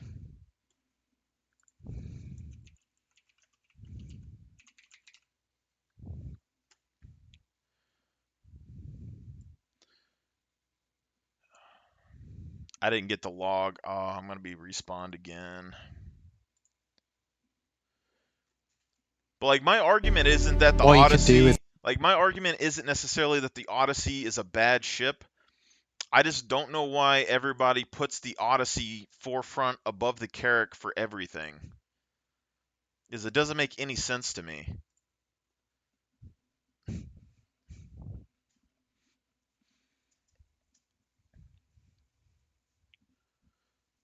Because you're saying that the Odyssey is going to be tankier, it's going to do more damage, it's going to hold more shit, it can drop stuff off better. Like everything that y'all say is like, and it has like infinite fuel capacity. Everything that y'all say is just, it's better, it's the best, take this ship. Where like I'm looking at things like even the Starfarer. The Starfarer had to have extra armor and stuff put on it to make the Starfarer Gemini for the military in the game, which tells me that MISC doesn't make good armor in the first place. Otherwise, the military would just use their fucking armor. So even if the Odyssey has armor, it's gonna suck. Yeah, but like I don't know why we keep having It is pretty impressive. It's kind of the multi-tool of the spaceship world. Like when I think MISC, and it will be fine for a mining ship, but I'm not taking an Odyssey into a combat zone.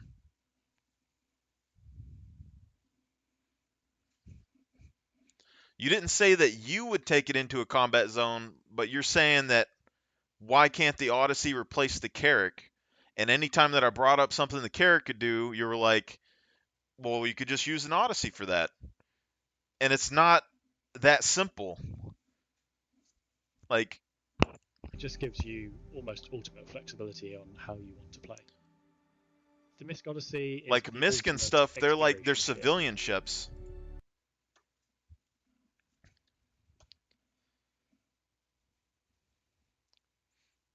I'm pretty sure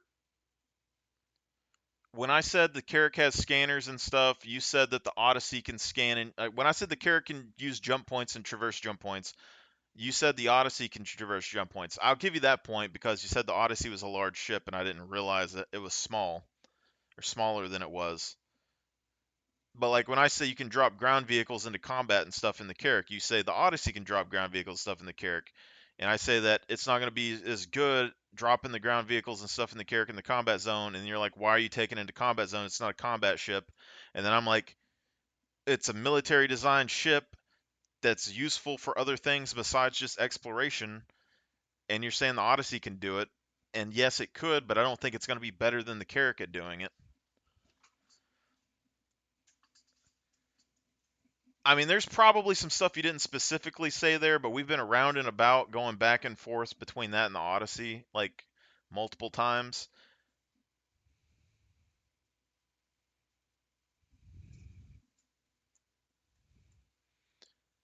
I can scroll up on the text, but I can't tell you what I was talking about during the time that you put the text there.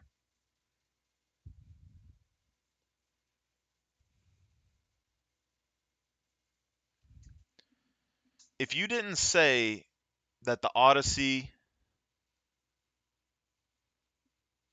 I don't even remember when you said the Carrack is older, but you said the Carrack was older for some reason. Odyssey is a new ship, the Carrack is older. The Carrack is not made for war. If the Carrack isn't made for war, the Odyssey damn sure isn't made for war.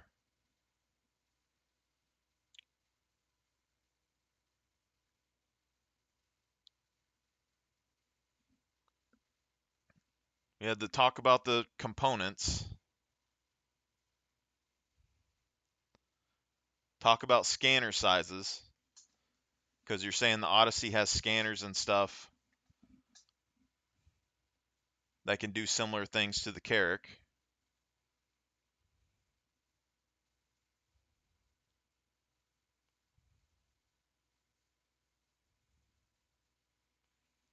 Talked about why we keep bringing up scanners in combat. It's because it's how I was using it in the fleet.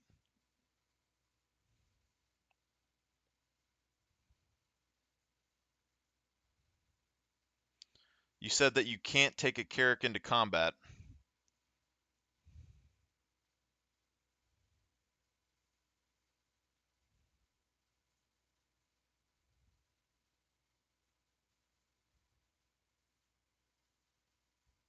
You said all ships can find jump points.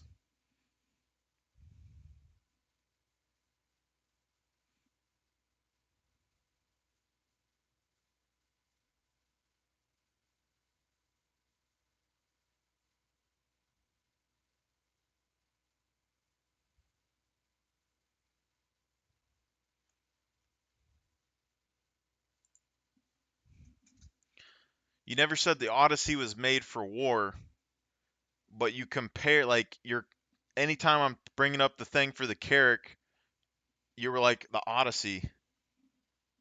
Can I F search this?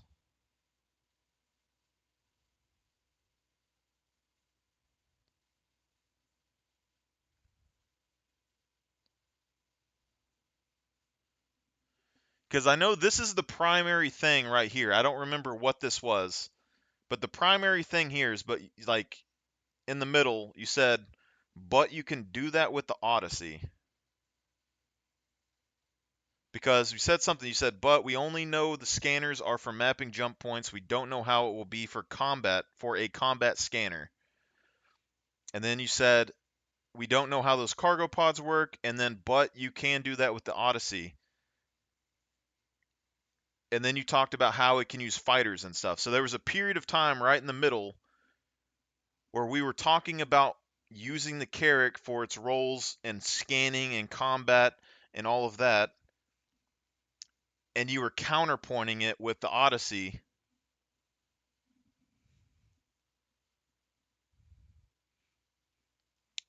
Because I was talking about bringing the Carrack and using it for combat stuff and all that as well. And then you said the Carrack, you can't take the Carrack into combat. And then you said how. And then you said, but we only know the scanners are for mapping jump points. We don't know how they'll be used in combat scanners. And I was telling you that you don't have to use the scanners for combat. It can do other things. And then you said, well, we don't know how the Carrack's pyropods and stuff are going to work. And then I remember I was like, ideally, if they keep their word, they go to the ground. But if they don't, I'm going to have to figure something out. I had to have someone to test it. And then you were talking about how you can move things with the Odyssey instead of the Carrack. And then I was talking about how the Carrack and the Odyssey aren't exactly the same ships, and it might not be that useful to use a Carrack or an Odyssey over a Carrack. And then we started talking about, you said something, and you said the Odyssey can have a fighter, and then I said I don't think that just having one fighter in the Odyssey is going to be that useful. You could use it as, if you had a bunch of fighters, you could rotate them in and out and fill them, but in general, it isn't going to be like the most useful thing, you know. And you say for air support, yes. But again, like, you don't need the best top of the line fighter for air support either. Because the Arrow is the primary thing that I'm looking at for fighter. Oh, let me scroll back down.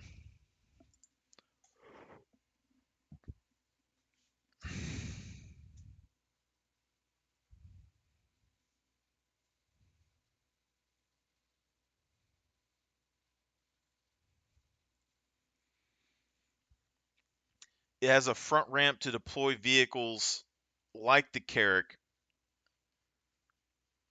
But if the Carrack's cargo pods work the way that they originally concepted them, it would be quicker to get vehicles off of that cargo pod than it would be to get them out of the front door.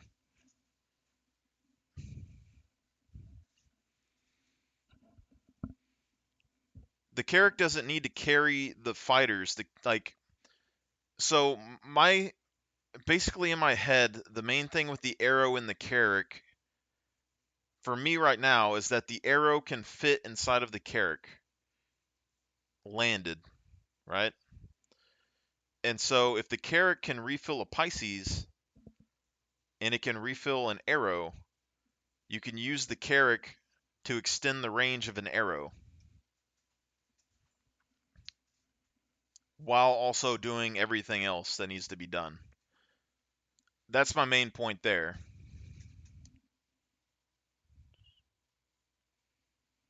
Well, I got that. Like, I'm not fighting you on that. I'm just explaining the, like, it's not about putting the arrow in the Carrack. It's just about if the arrow can refuel there, it gives it an additional capability. The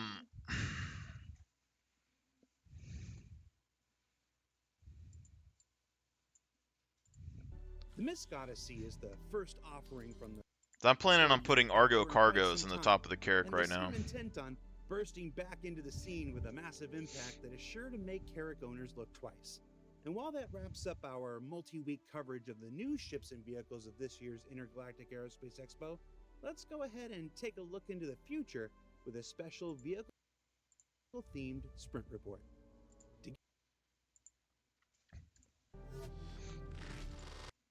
Well, the Odyssey will be able to refill its fighters, but I'm not saying that the Carrack's... It's not that the Carrack is supposed to refill the fighters. It's just that it potentially could. It's not like a primary thing. Ideally in the fleet, you have your fuel and all your other supplies on like Kraken or a Liberator or whatever else.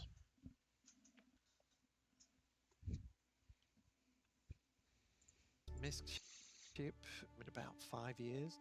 So they're trying to, like, you need basically the Starfarer, you make your gas, and then you're containing it on the Kraken. The type of player this ship should appeal to is those players who just like traditionally non-combat experiences. Oh, whoa. Right here, right here. This ship should appeal on. John Crew. The type of player this ship should appeal to is those players who just like traditionally non-combat experiences. It appeals to players who traditionally like non-combat experiences.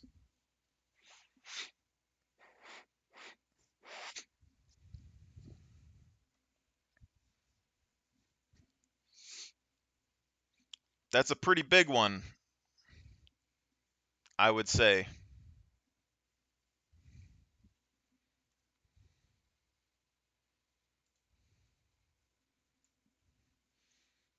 And I'm perfectly fine with that, because I think it's going to be fine as like a mobile little base to go around and do stuff with.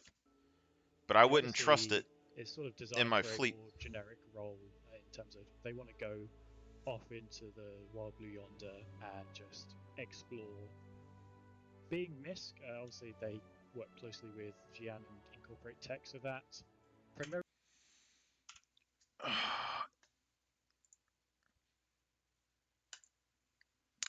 I mean, I don't know if they've explicitly said it. I don't know what video I'd look up.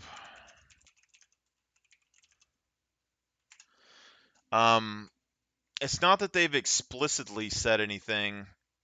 I don't know if they have or not.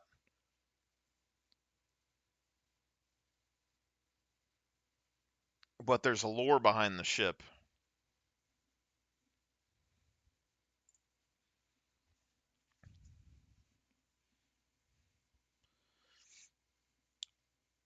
The go-to pathfinder for both military and civilian services.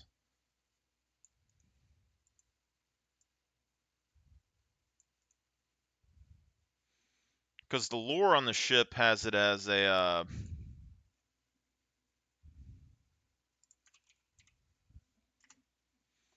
it was a secret government project that was made during one of the wars.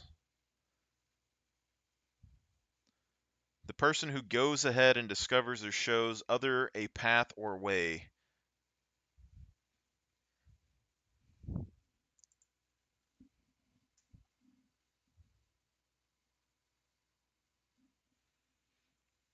Yeah, I mean, you don't always use it for its intended role. I mean, I was just talking to you earlier about the Misk Prospector being a great for ground combat because the laser fucks everybody up. But if I'm going to compare, like, what I think two ships are going to be,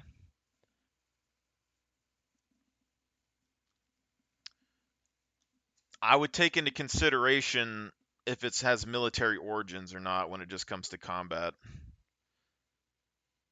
Like, it's possible the Odyssey could be a super OP powerful ship and just dominate everything in combat with no recourse, but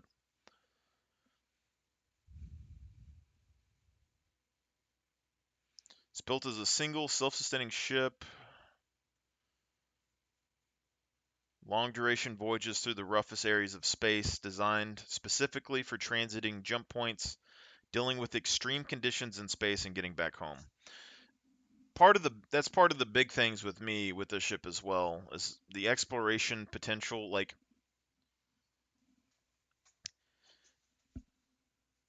not necessarily the exploration itself, it's just military ships and military components are usually more well-rounded. Their stats are usually more balanced. Civilian class ship components and stuff like that usually skew to like one side or the other of like stats. And so if I want a ship that's going into a bunch of different planets and situations, I want something well-rounded more than just being like having something super overpowered.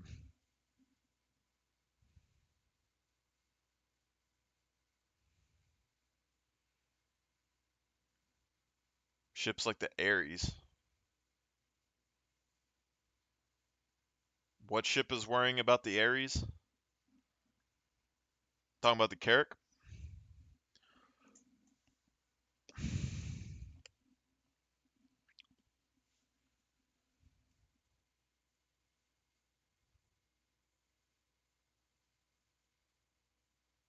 Saying the Odyssey has to worry about the Ares?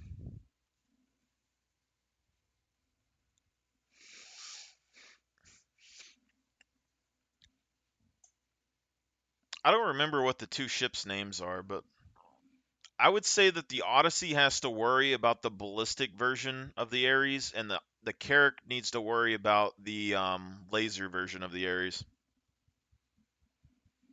Because the Odyssey has capital shield generators, which should help versus a laser weapon, but the ballistics would probably go through its weaker armor.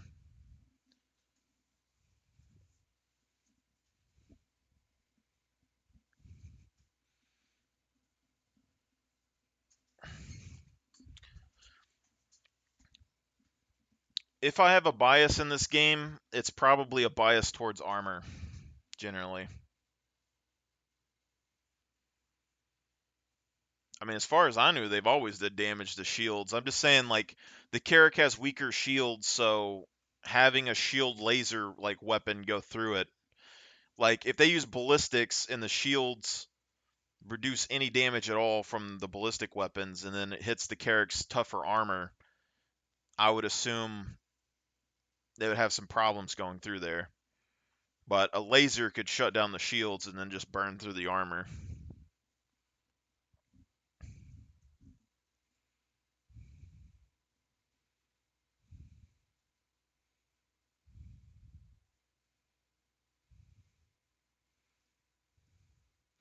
See, somebody, I don't know who it was, somebody online was telling me that because they mentioned something about the Carrack, I don't know what we're talking about. I was talking about using the Carrack for logistics, carrying cargo and stuff. And they're telling me to use basically XYZ other ship. And that the Carrack isn't made for cargo. But it specifically has cargo pods. And like my whole thing was like they were saying something, and then I was like, they were talking about vehicles in like the military and stuff, and they said something is just a truck or whatever, and I was like, well, a truck in the military is just a truck. They just use it for different purposes. So like even like in the World Wars, you had like scout jeeps. They're just jeeps, but they went out and they scouted shit.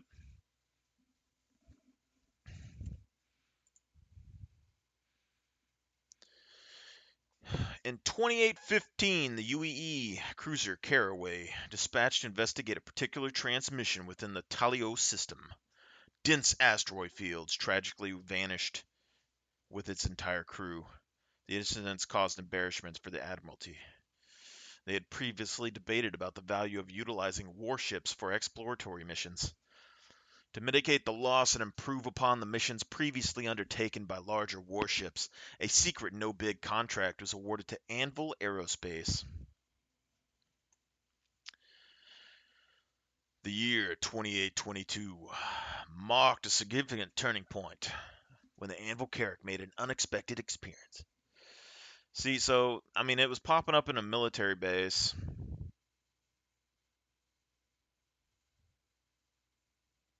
Developing a spacecraft in secrecy is a complex and costly endeavor, typically pursued when it can impact the balance of power. However, the Carrack, as a first corvette size, their sizing's all fucked up anyway, dedicated exploration ship in the U.S. in the Navy's inventory. Let's see. True purpose. There's theories suggested it might be disguised electronic warfare. Blah blah blah.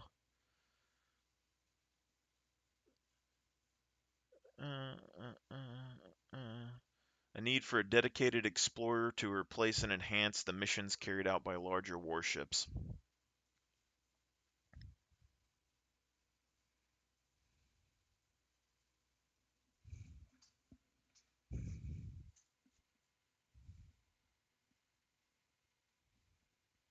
I don't know. I don't know if they specifically said that it's supposed to be good at combat and stuff, but the main point is that it's supposed to be an exploration ship used by the military to go in, search things, and get back. And the general concept of that is that it has to be durable, it has to be reliable, and be able to get the job done. And if I'm trusting this ship to go in solo and learn about stuff and come back home, I would trust it to go and drop some stuff off near a battlefield.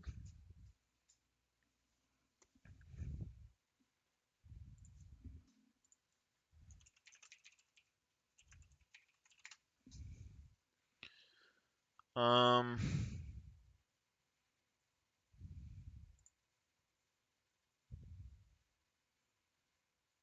need to find the As a gun owner, the best decision I've ever made was getting a USCCA membership. I've got their concealed carry map. The main homepage.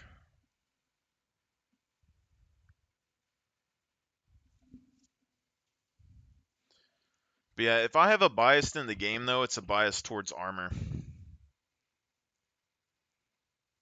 A lot, basically, like most of the ships that I got, they have armor.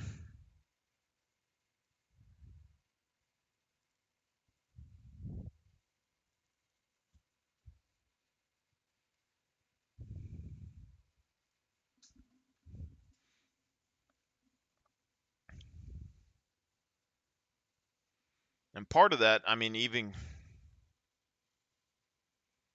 Yeah. Nautilus, I think the Nautilus still has lighter armor than... I mean, lighter than the Perseus. I don't know if it's better than the Hammerhead or not.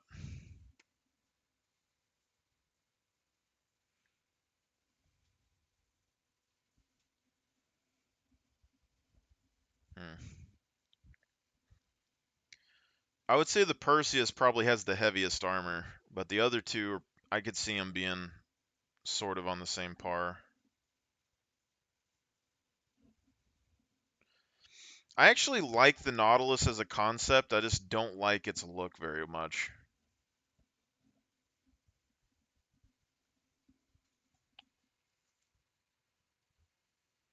Where the hell is CIG's main page?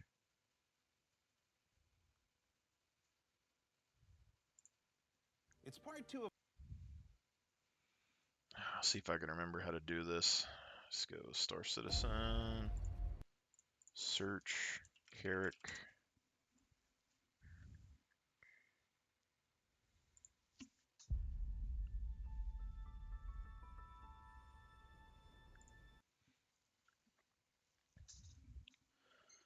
Yeah, it's just that they've mentioned, like, many times that the Perseus is exceptionally heavy armored.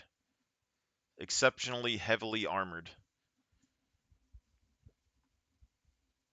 It just suggests that it's more armored than the other ships.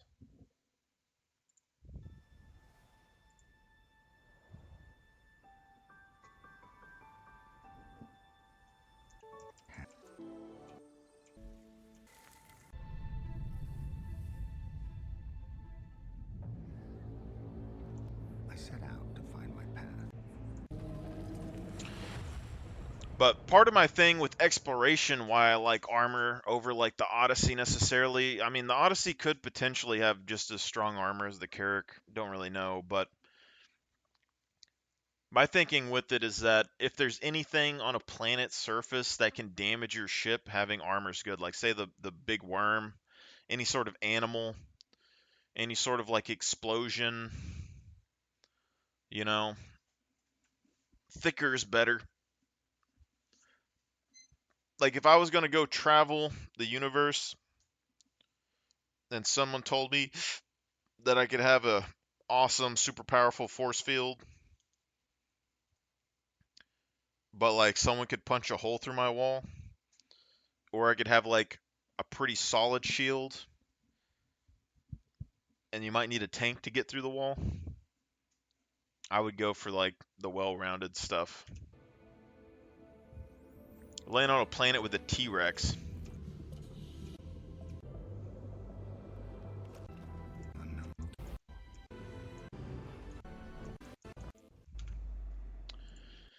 Oh.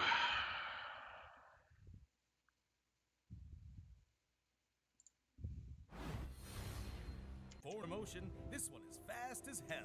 Any on returns, I for a press being the litigation and I can such a ham or if we being to be all found the here and are now building on I don't know, we need something with John Crew that talks about the Carrack. We've got work continuing on the Anvil Carrack, which is also in mid-gray box. 6 years ago. Look at the drone bay, Sans Drones. You can see the drone control station there in the back and the hooks for the drones up above. The mess hall, social center of any spaceship and where your bathroom gameplay loop begins. And the bridge, where all the action happens. And you can see here that we've still got the 3 hanging seats on extension rails, and after experimenting a bit in Whitebox with the radar globe from the Idris, we've actually decided to go back to the mapping table idea found in the original concept. While work continues I don't think on that's the there exterior, anymore. which you can see here.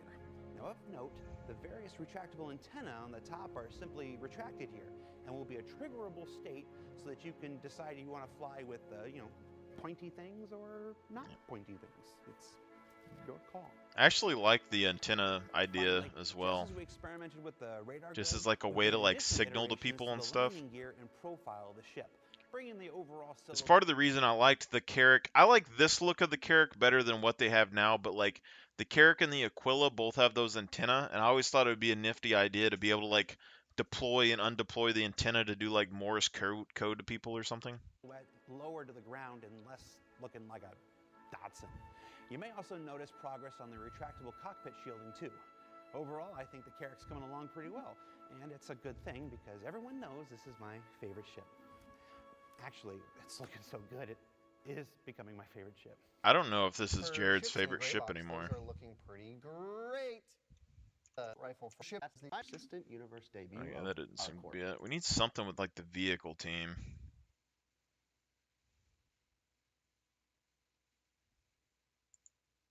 What's the difference between a service animal and an emotional support pet? Well, a service animal.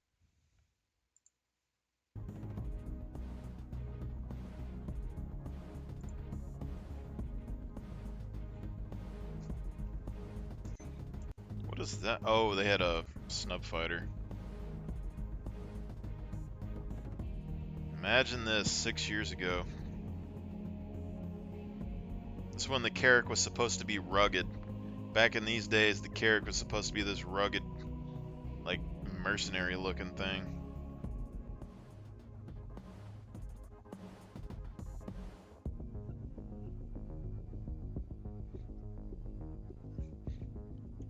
I still like this look a little bit.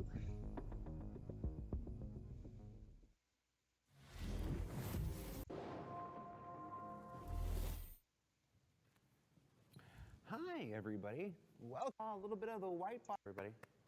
Hi, I'm your host. Where are you? Where have you been? So this week, the red. That was quite an intro. Actually, I forgot. I was going to call you Vehicleverse, John Crew. How you been, John? I'm good. It's been off. Calling all devs in like almost. In fact, because table discussions are available now on YouTube. Noise right now. Check those out during the anniversary promotion. Souls here and there we can throw in for you guys. But come on the show today and anyone that's going to transcribe this, because it's going to come thick and fast. Yeah, you're gonna. I just went. So you're gonna have to transcribe that. We're gonna talk about all the ships outstanding in the get going. There are currently 136 ships, one that you know of. That there are 80 that are every single one. Those variants are in the same state as. We're gonna talk about the whole sea. And then everything else in the pipeline, the ship that's not scheduled. There's going to be working on that ship. So talk about that. We don't have all the answers. This is the process of to share much of the breadth and scope of it. That's my start this off. I want to start right off the bat with reworks and improvements. But I want to start with something that affects a bunch of ships and try to get a couple. We've seen reworks before. The Carrack rework, the 300 series is undergoing a rework. But on the public roadmap, available at robertspaceindustries.com/roadmap, we see a lot of things that say improvements, M50 improvements, Reliant Core improvements. And during our anniversary promotion, you even mentioned possible Vanguard improvements as opposed to a rework. Why don't you tell us what the difference between a rework and improvement is? So a rework is pretty much you take what you have and you put it all in the bin and you start from scratch again. You keep the style, and probably the only thing we keep are the animation templates. So how the person gets into the ship and how they sit down in the seat if it's a ship you directly enter the cockpit in. And then we rebuild everything else around that. In terms of improvements, that's usually focused to one specific area. So it might just be completely redoing the interior of the cockpit, but keeping the external shell of the ship the same. Maybe the cockpit screens are too small, they're in the wrong place, doesn't have enough buttons. That would be an improvement. For other ships, it could be another room, or something that we have to do on a lot of ships is go back and physicalize where the components are in there, because when we built the ship, we went, yep, there it is. Yeah, it'd probably take too long. Early on the art side gave a lot of flexibility, but on the design side allowed us to justify some of the more interesting features of the ship. In terms of the ship from front to back, there's a lot more of that cool levitation tech. Got that classic sort of wide cockpit we see on MISC ships like the Freelancer. Underneath, we've got like a prospector type bubble which house 2 crew. One person does the tractor beaming, one person does the mining.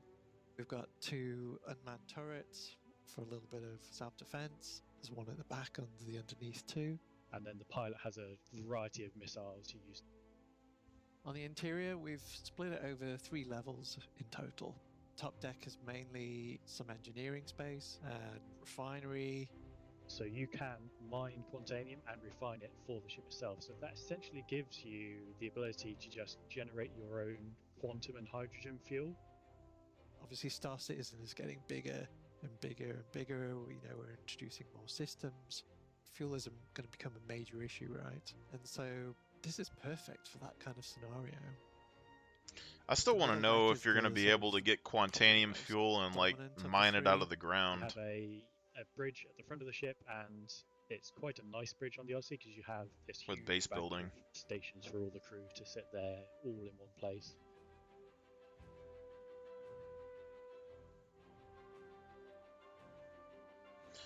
Because I'm much more terrestrial focused. I want to be on the planets. Ideally, in my head, how I'm looking at it, the game sort of is like 2 different things. Like one way is, if you want to be left alone, go in the middle of fucking nowhere so no one will find you. But then, on the other hand, I think if you're in deep space, or if you're in space, that's where capital ships are going to be, and capital ships are dangerous. Ideally, I would like big capital ships not to be able to go down to a planet's surface very easily and mess with people. And in that sense, controlling the ground is more important to me. Because there's always going to be an org that has like 16 capital ships. You're not going to win. So you got to be able to level the playing field somehow. Room with ensuite facilities on board.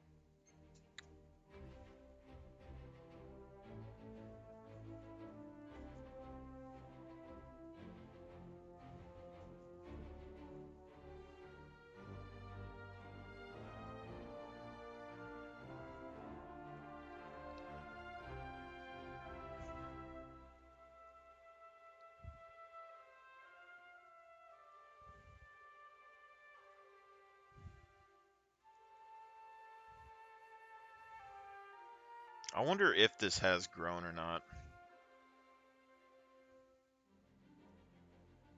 And then the lower deck. Well, from what the devs or whatever talked about, I don't remember what video it was. There's a video, I remember watching it, but basically they were saying that like if you had an Idris and it was fully stocked, like if you had an Idris and it was fully loaded top to bottom with cargo and ships and all that.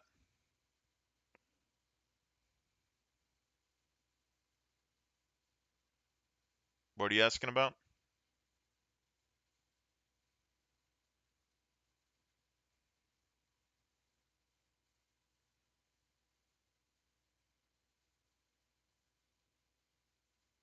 Oh, the devs had a video at some point that talked about the Idris. It was brought up. I don't remember what the video was. It wasn't that long ago, though, that I watched it.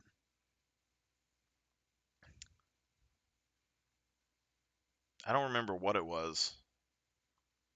It might have been an old video. I don't remember. But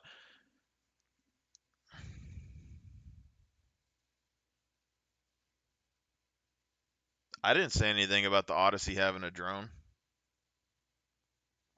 I didn't say anything. That was the video.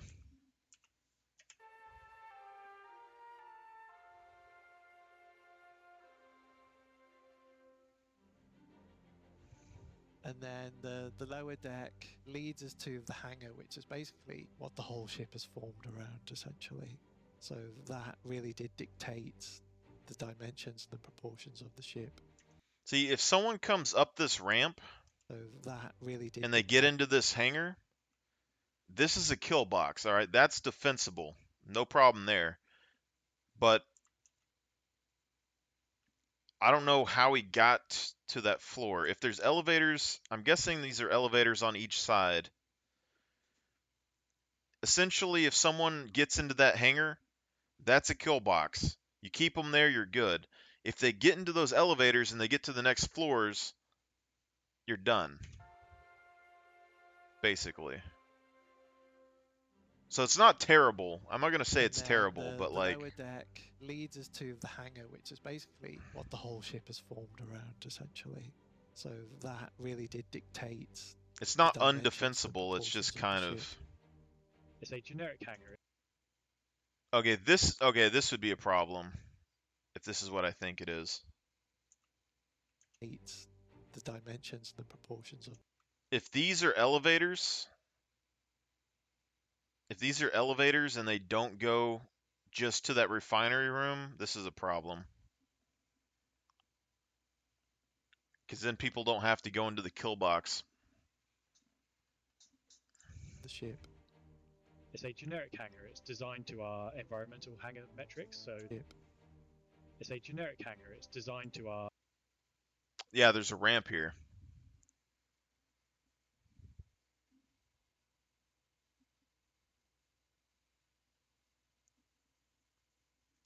See, but that's the problem. Like, you can kill the elevators and lock the doors, but they're gonna have to make it to where people can access those elevators and doors. You can't just lock them forever.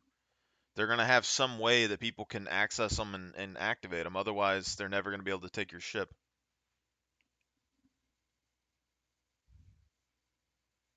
Like the Carrack has a fuse in the front of it. So you pull the fuse out, it shuts the doors down and stuff. So no one can get through unless they have a fuse. But like, there has to be some way that they're going to be able to access these elevators. But this right here, I would say this is a big weak point. I don't know if this goes up to the next floors, but the convenience of these, if they're elevators, is big because it removes the kill box. They don't have to go to the kill box. And if they can access these, this is a safe room unless there's like a way that people can toss like grenades or something down here. And then whatever this goes to, I'm assuming this is the refinery or something, the mining area.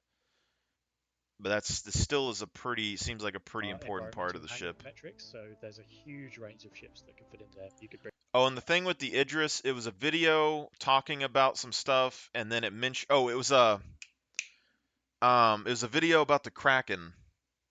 Now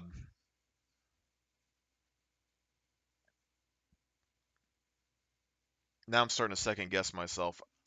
I think it was the devs, but it might have been streamers.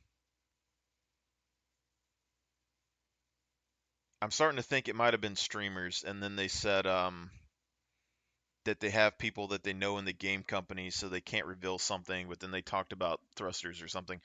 But I just remember, whatever it was, they were talking about how the Idris, when it lands on a planet's surface, if it's fully packed with cargo and ships and everything, and it's fully stocked up, then that's going to be like where you need the dedicated VTOL thrusters to get on and off of the ground. So the VTOL thrusters become really important. Bring a fighter ship if you want more defense. You could bring a prospector if you want to do even more mining. The hangar on there is a huge volume and helps support any choice you want to make with ships. The reason I'm not a The reason I'm not a big fan about having mining. There's a ladder there. Okay. So this might be a maintenance shaft. Okay.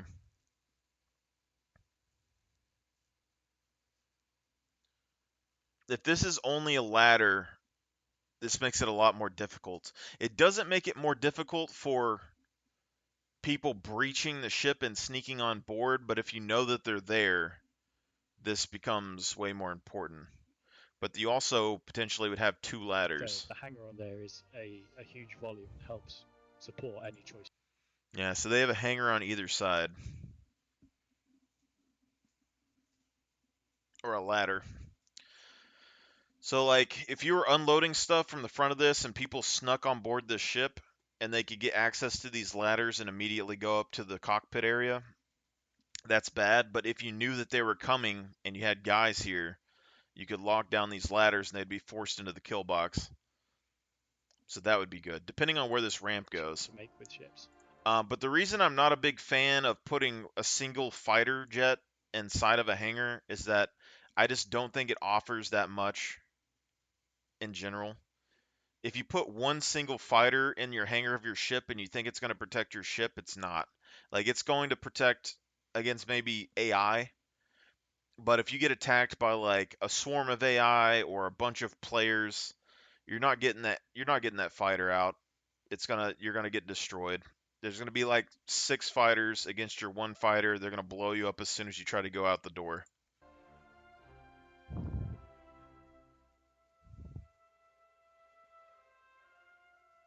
There's a little medical bay in there for any accidents that happen along the way.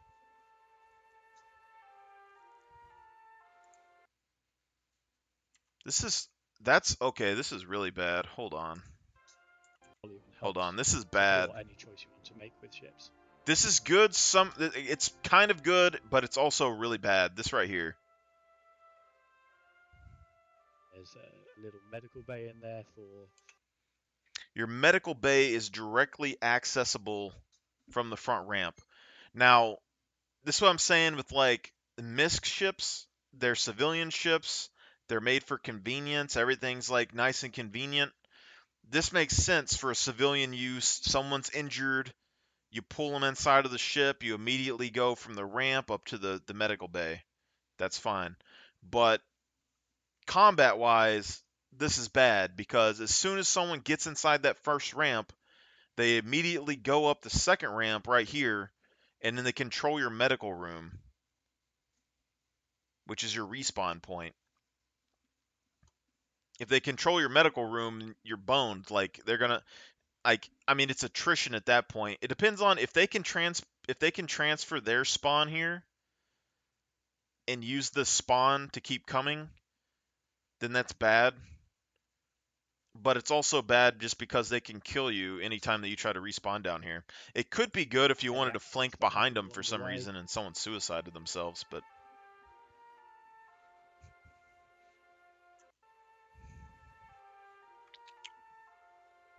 I don't know if these are med beds too or if these are recovery beds.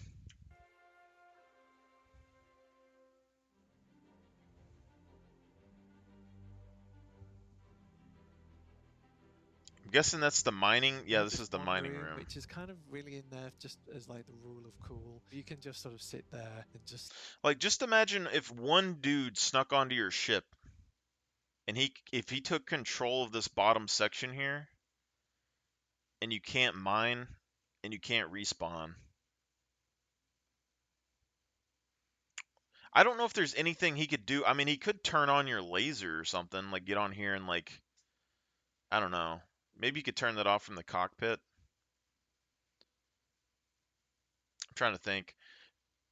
If he, well, they're control panels, so if he could, I don't know if they're going to allow you in the future, but if he can micromanage your power from these chairs, if that's a thing in the future, that's a big issue.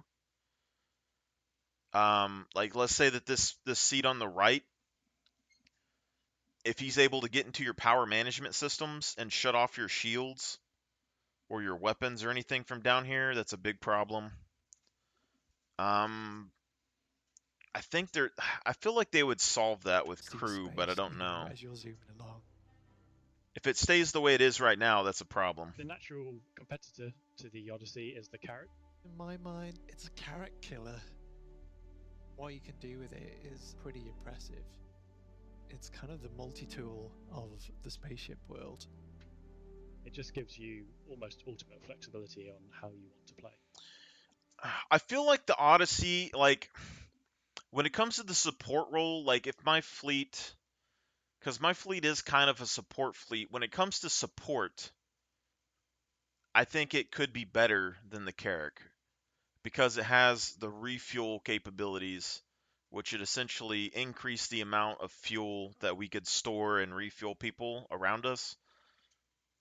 But I just don't know if it offers much more than that for me, because we're already going to have potentially a Starfarer, Vulcans, Krakens, or a Kraken, you know. So, like, do we need more fuel? I don't know. It would be nice, but the Mysk Odyssey is the ultimate exploration ship. The Mysk Odyssey is the first offering from the storied manufacturer in quite some time, and they seem intent on bursting back into the scene with a massive impact that is sure to make Carrack owners look twice. And while that wraps up our multi-week coverage of the new ships and vehicles of this year's Intergalactic Aerospace Expo, let's go ahead and take a look into the few members of the EU vehicle content refining some you've been and it's come tales of seeing the vehicle to ships from Scorpius fighter from steps for the. That's why I'm so opposed with everyone that says the Carrack needs a elevator that goes down to the ground on the outside. Like, my argument with that this whole time has been, like, if you have an elevator that goes from the internal of your ship to the external of the ship in the Carrack, even though it's convenient, and right now people only necessarily want that because they think it's annoying going down elevators, and they're flying their Carrack solo, but in the future, flying your Carrack and going out the front ramp isn't going to be that big of an issue. But if you have something that goes automatically down to the ground, and someone gets on that elevator and gets inside your ship, they could go to any floor that they want. Whereas if, like the Carrack right now, someone goes up that front ramp, first off, if they go in the cargo pods, potentially the cargo pods would be cut off from other areas of the ship. If they go in the front ramp, they have to get through the front doors, then there's a ladder that they could go up to get to the second floor. But the ladder isn't going to be that useful, unless they're sneaking on. Then the front elevator, they have to go through a double blast door or whatever to get to that front elevator. You can put like 2 or 3, maybe 4 people on there. It's very tight and confined. And also, people inside of the ship can throw grenades down the elevator shaft or shoot down the elevator shaft because the elevator isn't sealed like it is on an Origin ship or something. So that's just a kill box on an elevator for anyone that wants to come up. And then if you worked all the way back to the armory, you could get access to the back elevator. It's just, but you'd have to go all the way back there to get to it. It's kind of a toss-up. And then also, the Carrack has a top deck. This is something I've been wanting to test this for so long, but I just never had the equipment to do it. Because I think that the Carrack has hidden potential when it comes to combat as well, that we don't get to test out because no one ever tries it. But ships that have top decks, I feel like people are underestimating. So like the Corsair has that elevator that lets you go on top of it, which is good for like sniping and stuff and defending your ship, because like if you die or whatever, they can't get to the top elevator and get inside unless they fly over there. But it's also a small elevator on the Corsair. Also, it helps you with repairs and stuff on your ship. You can reach more things with a manual gun, which otherwise you have to use a spaceship to fly around on. So if you're manually repairing your Odyssey or something and you can't get to the top deck, then it's just going to be damaged forever until you have to go home. Whereas like the Carrack and the Corsair, all that, I guess you could fly out into space and repair it, so you could spacewalk and do it. But I don't know. My main thing is that I think it has potential for like offense. So my thought with the Carrack right now, because I've been using it the last few days, is if you have guns and stuff in your lockers inside of the ship, you have rail guns and missile launchers and stuff in the armory. So your big guns are in the armory. The armory goes directly up to the top deck, and they have 2 doors on either side, and you can shoot out of those doors or walk out onto the top deck. That's what I'm thinking is going on. And then the front of the Carrack, you can lower the front ramp and you can shoot out the front of the Carrack.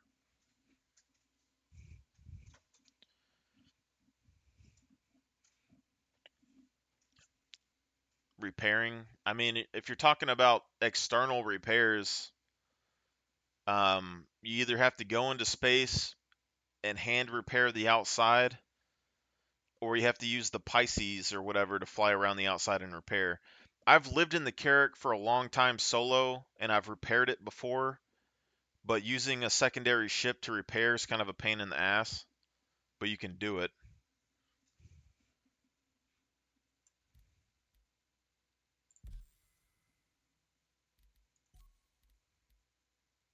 Jesus, 600 now.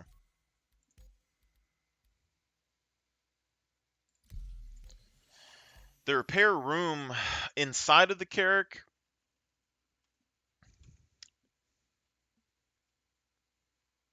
I'm a little bit more interested in.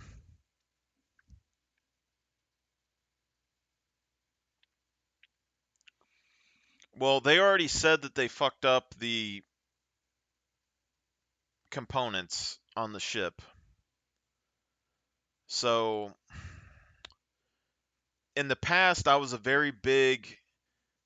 I think that they could fix it if they wanted to. Personally, I put in a thing telling them how they could fix the Carrack potentially. They probably won't listen. My idea is basically the top hangar area. You need to get rid of those 2 tiny ass doors and put 1 big door in the back. where you can move boxes in and out, because right now you can't move a 1SU box through any of the Carrack's doors.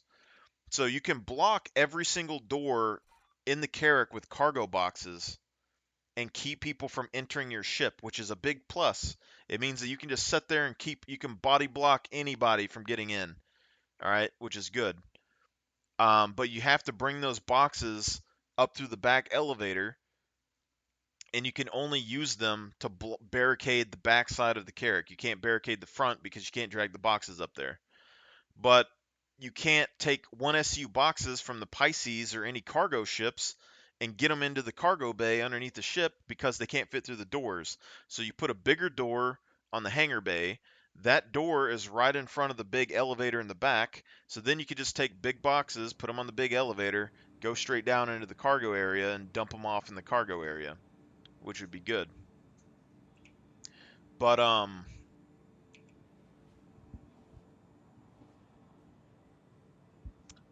like the components, that would also fix part of the issue with the components, because that means that you could transport components in with your cargo ship, put it in the top hangar, transport the components from the cargo ship into the ship through the big door, and then I think engineering is right behind that. So then you would either have to have the doors to engineering be bigger, or you could have a door that opens up from the elevator or something into engineering. There's a way that you could do it. Like, you could make it to where, like, the elevator opens up to engineering or something, but it would be bad if someone got access to the elevator. So increasing the size of those doors or something would probably be the easiest thing to do. But that would still completely change the ship, so... Granted, though, the back of the Carrack is probably the spot that people have spent the least amount of time, so I don't think they would care or notice as much if you made changes to that.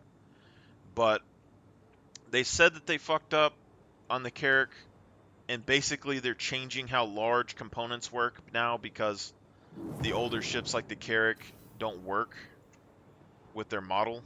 How are things in your neck of the woods? Did you hear about the latest vandal? So the large components are stuck in there. What'll probably happen is you'll either have subcomponents, or you'll have to sit there and use your actual repair gun to repair the component inside.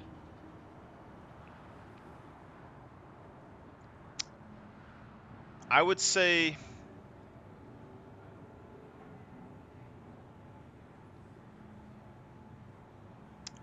maybe hand tools. Like, I would say if they're going to balance it, first off, the easiest solution, I think, personally, doesn't even have to do with the doors.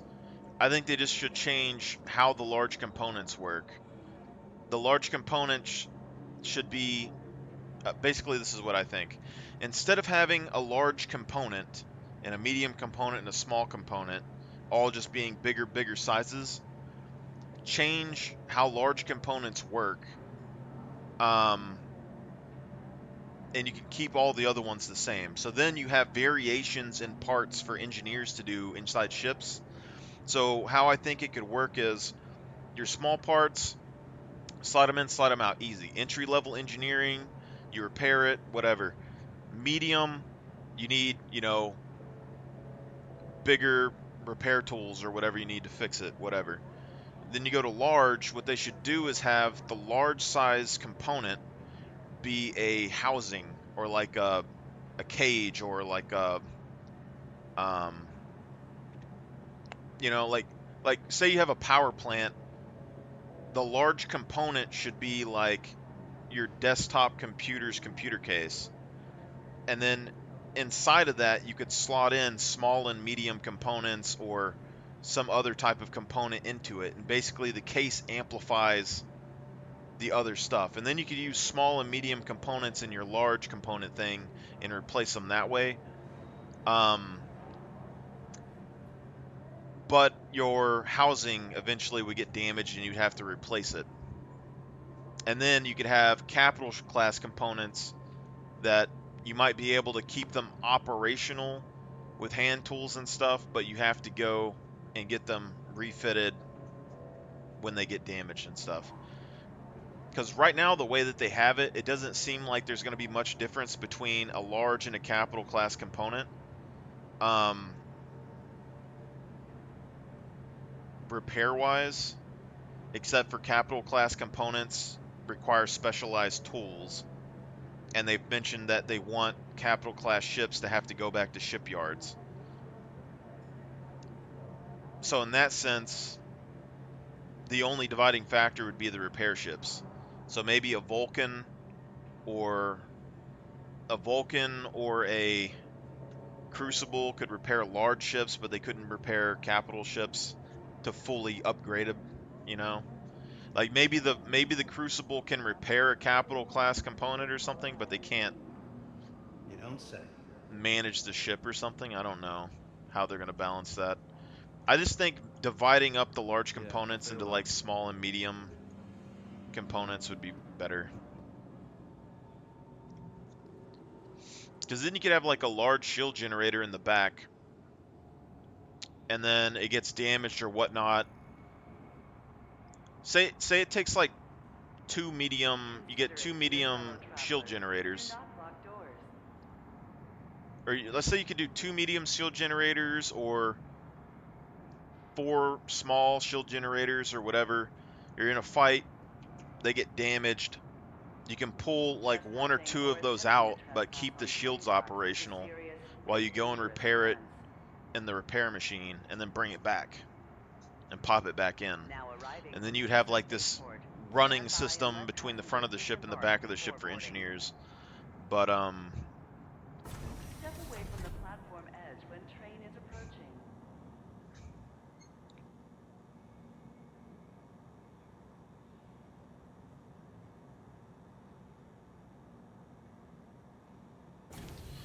no, I don't think the capital components are going to have low health totals. I think they're going to be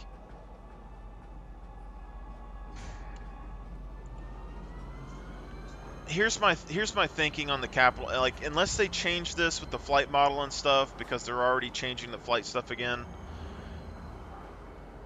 It's not that the capital class components necessarily have high hit points. And they also talk about subcomponents, which I don't know if, subcomponents are a thing with, with that. But it's that you don't have certain ships require more power to run different things, and you don't always have your shields up all the time, which is my big reason why I like armor, because like right now you travel in nav mode. So you want to move fast, you travel in nav mode. Well, if someone has a rocket launcher or something and they shoot you and your shields aren't up, you take a lot of damage, if you don't have armor. So I think in that sense, even if you have the most powerful shields in the world, you need other things to help protect you. And even on a capital class ship, if your shields are down and someone gets the first shot on you and they damage your capital component, you're in trouble. But then also, if you're in a more power-intensive ship, like you're in a Reclaimer or an Orion or something, and your power plant is going like max power all the time to all systems, maybe it degrades faster, over time. There's a lot more strain on it, and eventually, like, let's say your power plant, gets reduced in hit points as it like gets used, its durability eventually goes down. Eventually, no matter what you're doing, eventually your capital class components or any component that you have on a ship is going to have to be repaired or replaced. So eventually, no matter what you do, your capital ship is going to have to go back to a shipyard or something, unless they put something else in that can repair them. Because they can't all land on planets. They can't all fit in hangars. We don't know if the Crucible and stuff can fix them to full power or not. But a large ship seems to be, you're going to be able to repair it in the hangars. You're probably going to be able to repair them with Crucible. You're probably going to be able to like find replacement parts easier than you would with the Crucible. Or than you would with like other ships, like capital ships.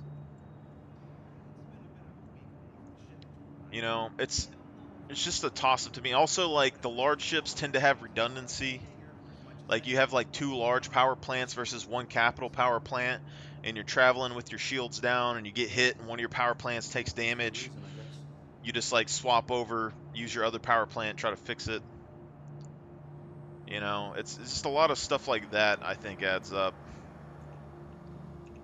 Welcome to the ASOP Vehicle Retrieval System.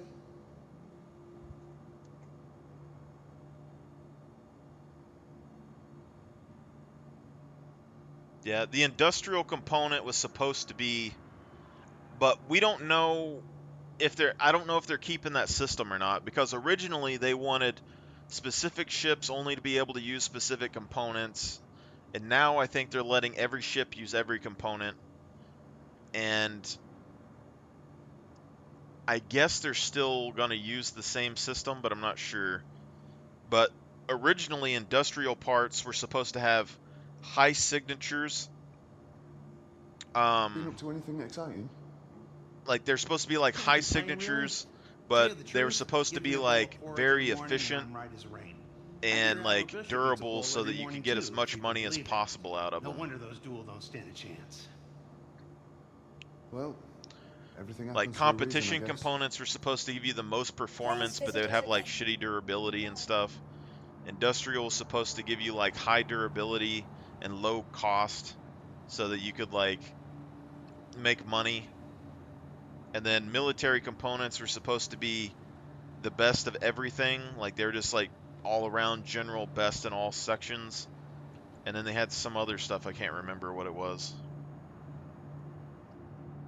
But that's why the Kraken, like, I'm still very skeptical of the Kraken as a ship, even though I got one, because I don't think the Kraken is going to be that crazy in combat. I feel like it's going to be very, very vulnerable, like more vulnerable than people think it will be. It's not a combat ship, but it can do combat. I mean, that's what's hard about it. It hurts my head a little bit. Welcome to the ASOP Vehicle Retrieval System. How are things in your neck of the Your insurance claim has been sent. Dividing my time between the 4 planets has been interesting. It's like seeing 4 different approaches to capitalism manifested. My old econ professor would... Come in. Come in. Your insurance claim has been sent. But ideally in our fleet right now, the idea is that the Crucibles will be able to repair everything. That's also why I decided to get a Kraken. 50-50 on this. I got the Kraken 1, even though I feel like Anvil's going to come out with a capital ship one day, and it's going to be so fucking awesome, and I'm going to want it. I'm going to, like, touch my leg for it, you know, I'm going to be, like, you know, thinking about it all the time. But, because I feel like Anvil's just going to come and shit on the Kraken at some point. But, the Kraken can probably hold a ton of fuel. It holds a ton of cargo. And it's supposed to be, it's Drake, so ideally it's easier to repair, cheaper to repair and maintain. And all of the weaknesses that I put on the Kraken, where I think it's going to be shitty in combat, I think it's going to get one shot by an Idris. I think its VTOL thrusters are super fucking vulnerable. I think its layout on the ship is going to be pretty easy to exploit to some degree. I don't think the landing pads and stuff are going to be that durable, especially when Maelstrom comes in and you're going to have landing pads like break off of it if they want it to. But if it's easy to repair, Scene on Hurston. The people there. and you have Crucibles, I know I feel like I could keep it running with Crucibles. Please visit us again. Goodbye. And that's even if it has, because it has capital components. The components are going to take damage. But if they're industrial capital components, Howdy. and they're more durable and easier to repair, and then even if people blow our thrusters off and break our landing pads off and everything else, if the Crucible can at least repair the thrusters and the landing pads and shit and get us off the ground, we're golden.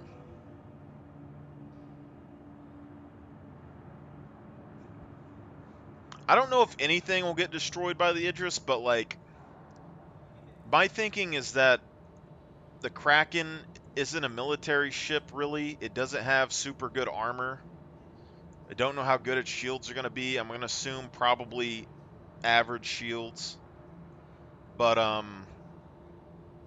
the rail cannon is a physical projectile. It's tungsten. So the shields don't really matter. And if your armor's ass, it's just going to go right through it. And one shot from that into the Kraken is going to be devastating.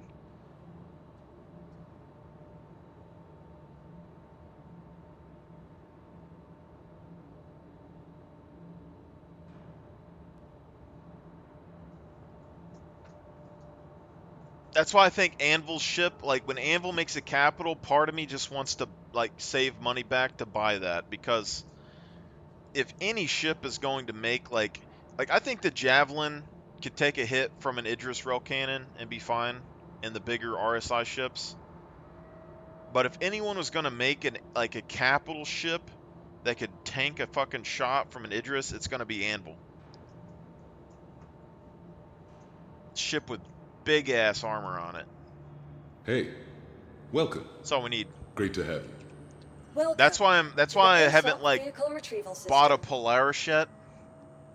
One, none of us really liked the Polaris that much, but I feel like I'm almost forced into getting a Polaris because the size 10 torpedoes seem like a fight ender, and right now all we have is like size 7 and size 8 turrets.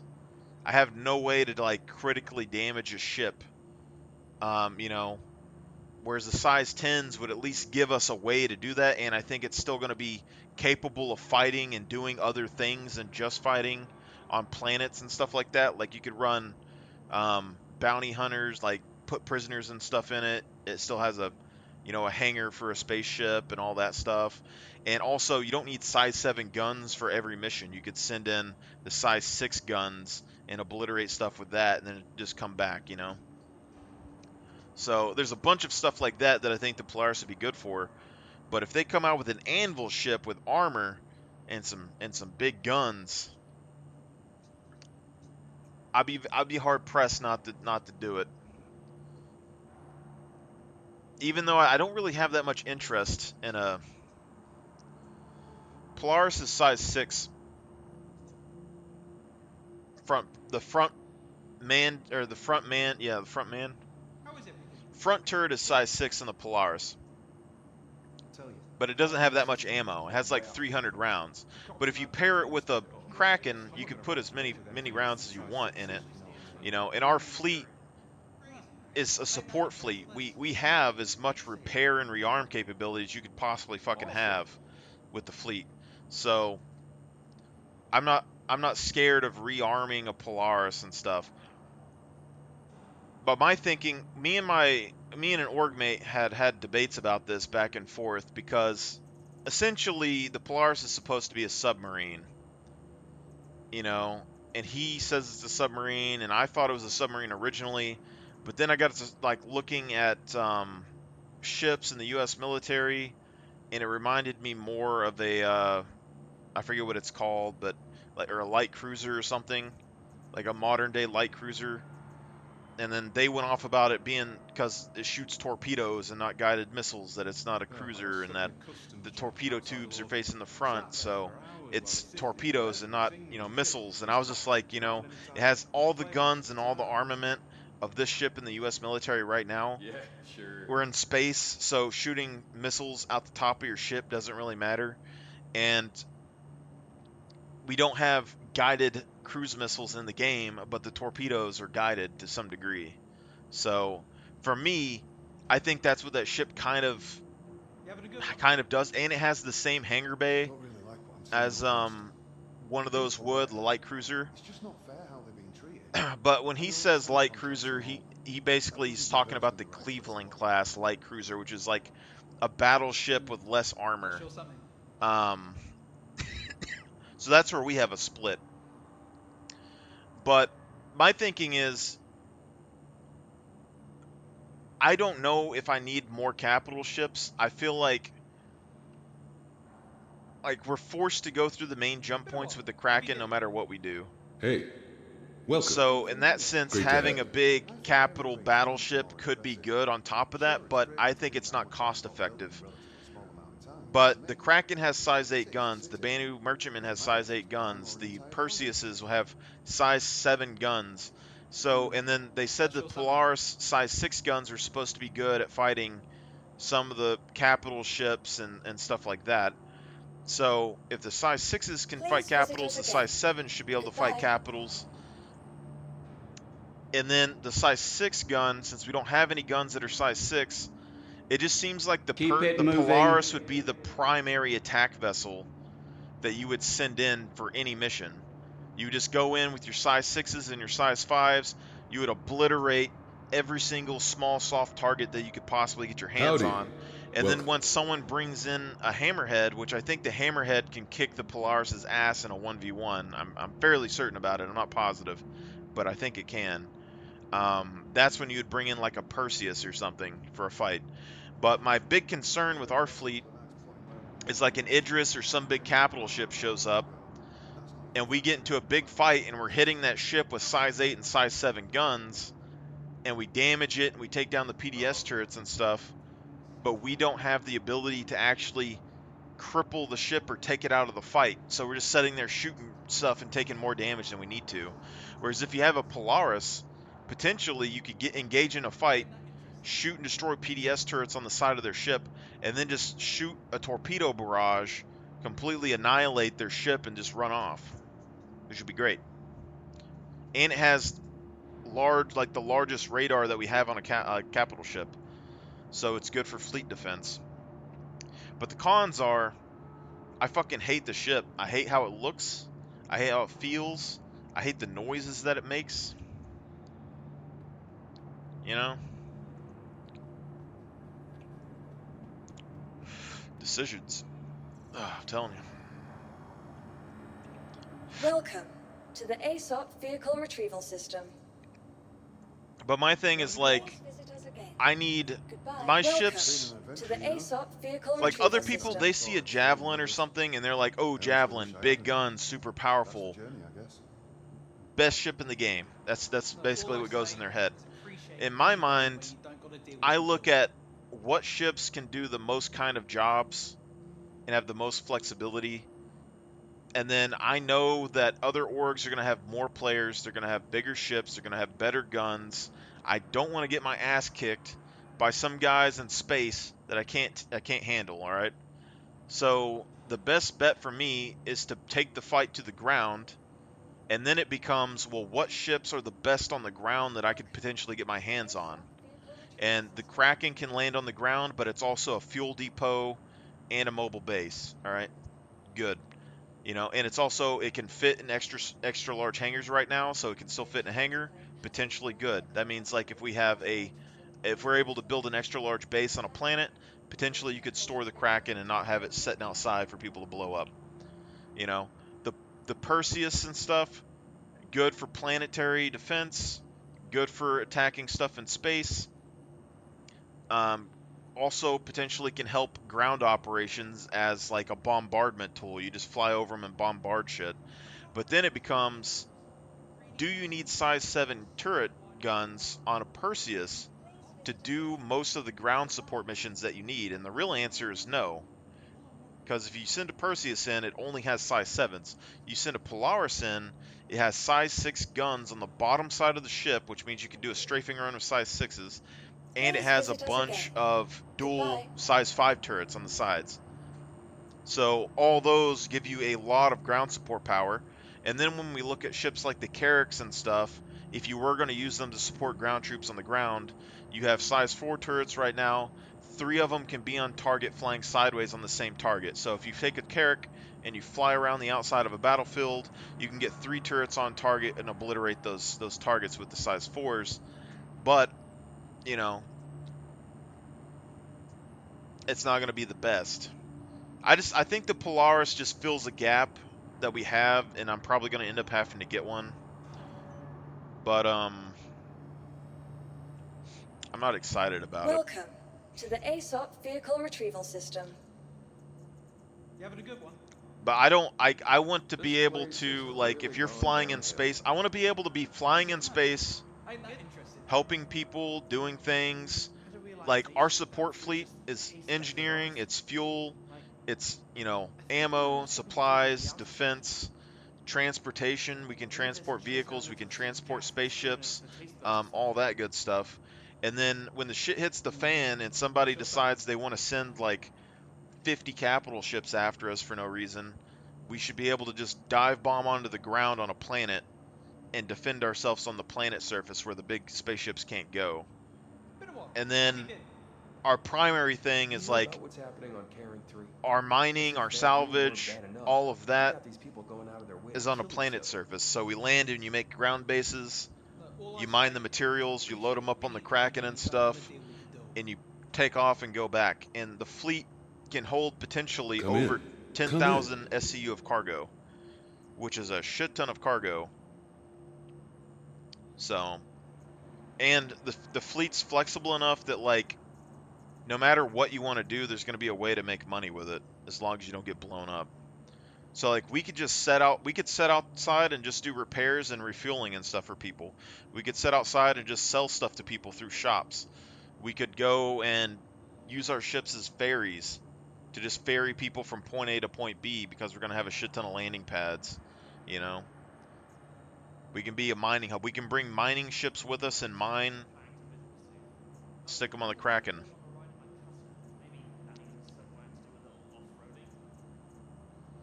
Should I try a Redeemer? Yeah, let's try a Redeemer.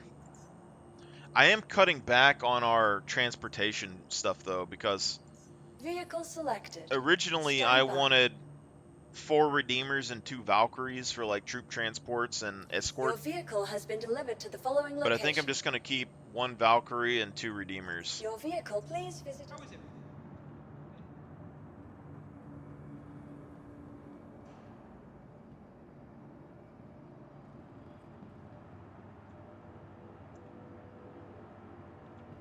Oh, this is the one with the fucked up servers.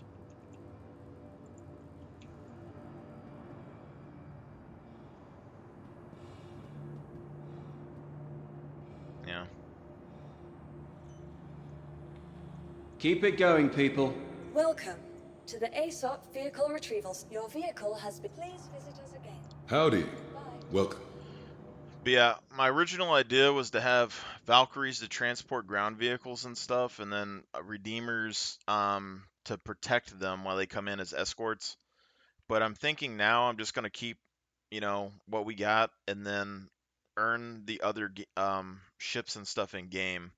And then until we get those ships, we free up extra landing pads. Potentially, we could replace, say, 1 Valkyrie with 2 Connies. If that's a thing, then I would totally do that. And then we could potentially replace, you know, 2 fighters or the 2 Redeemers with, like, 2 Cutlass Blacks. And that would give us ships that we could use for multiple different purposes that we wouldn't have to risk our primary transports with. And you could get additional backups of those, which would be nice. But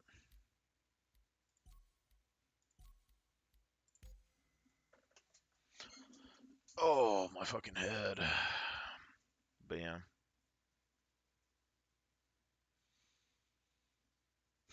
Ideally, though, size 8 turrets would be pretty good. But the reason why, like, I'm split on capital ships, like getting more of them, is just the sheer size, the amount that it's going to take to run and operate them, and then going through the main transient, like the main jump points, are going to be a problem. Because my original fleet idea was just to have large ships so you could go through transient jump points and avoid capital ships.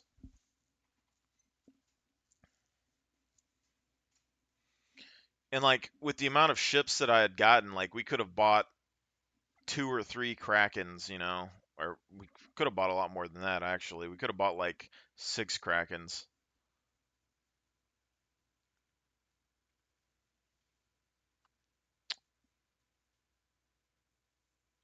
Which, you know, maybe that works, maybe it doesn't, but I think one capital ship is enough. I think people in the game, I think they don't think about the ships correctly, like all the way. Like it's kind of two ways to think about it. Like you have, I think a lot of people think the game is their ship, and the ships are the whole point of the game, and they forget about everything else. And I think the game is basically more about being a guy on the ground, and the ships are just tools that you use.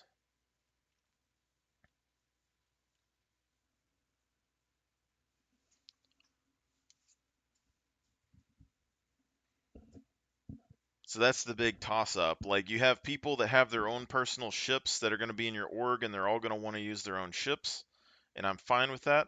And that's part of the reason I'm getting rid of like my salvage ships and my mining ships and all of that, because I'll just let other people do that and I'll focus on support, you know?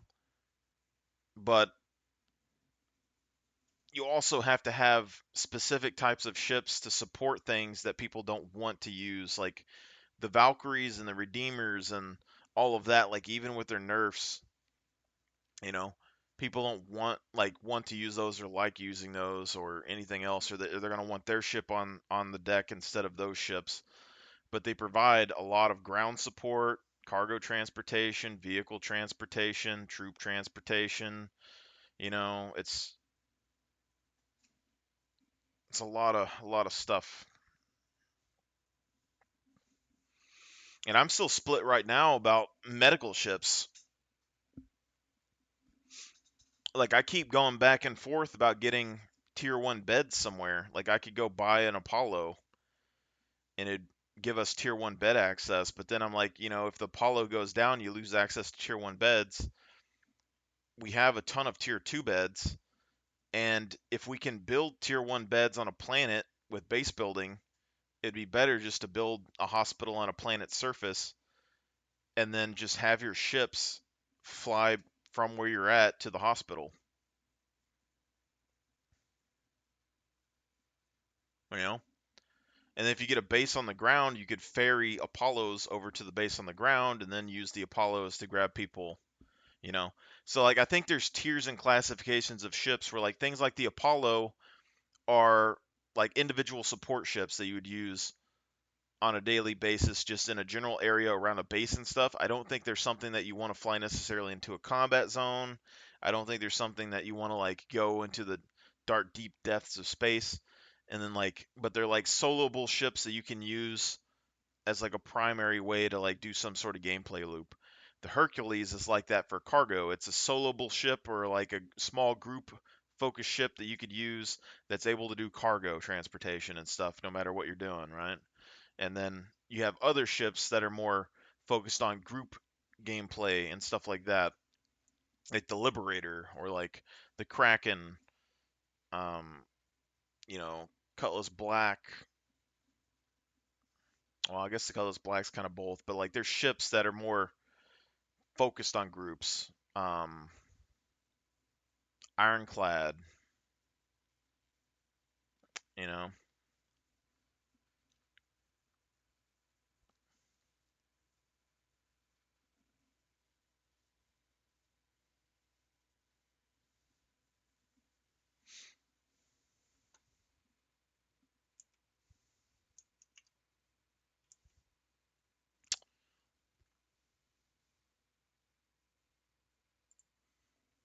I gave up the one good server that I had.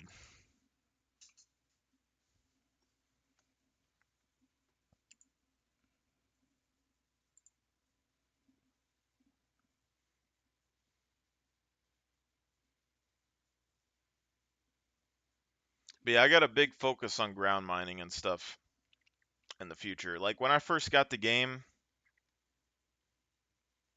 I really thought I was going to be like a person. I wanted to go out into the deep, dark depths of space and travel and explore and find cool shit.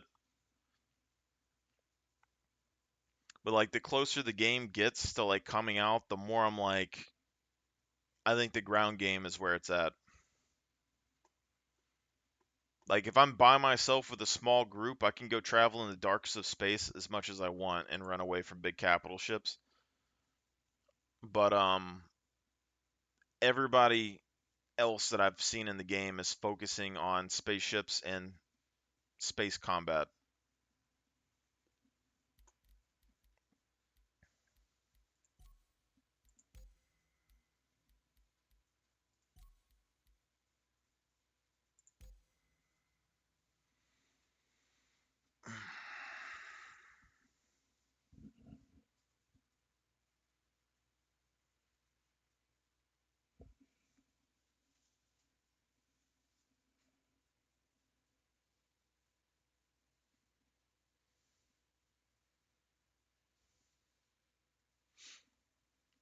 And also, just when it comes to like org recruitment, like everyone that I've talked about, like I had the reclaimers forever, and I tried to do salvage over and over, and that's something I really wanted to do, was like salvage, exploring derelict ships and stuff. That's what I thought like I wanted to do in the game, but now I'm focused more on like repair. I think repair is going to be more my thing. But when I had the industry ships and I tried to find people to do that thing with me, I never could find people to do that thing with me in my ship because they had their ship. So there's no reason to like, ever have the ship basically. So now I'm getting rid of all those ships, which are the money makers, which I know I'm going to need to power an org. And I got to convince people with those ships to join the org, but then they have their own org. So we need like an alliance. But that's part of the reason I think the support fleet is interesting and potentially viable. It's because those guys are going to need fuel, they're going to need repair, they're going to need protection, medical. And you can offer that. You become a hub, and when you're a hub, you can buy and sell things.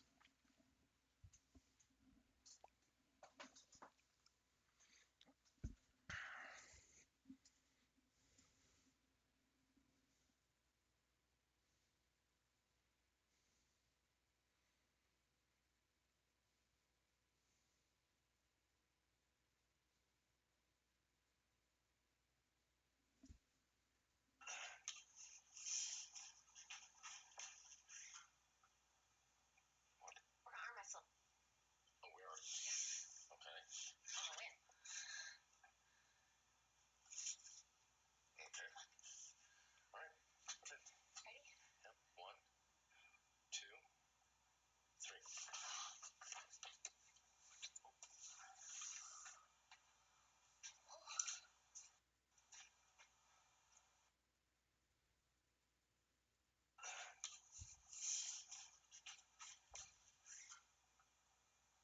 We're gonna arm wrestle. Oh, we are? Yeah. Okay. I'm gonna win. Okay.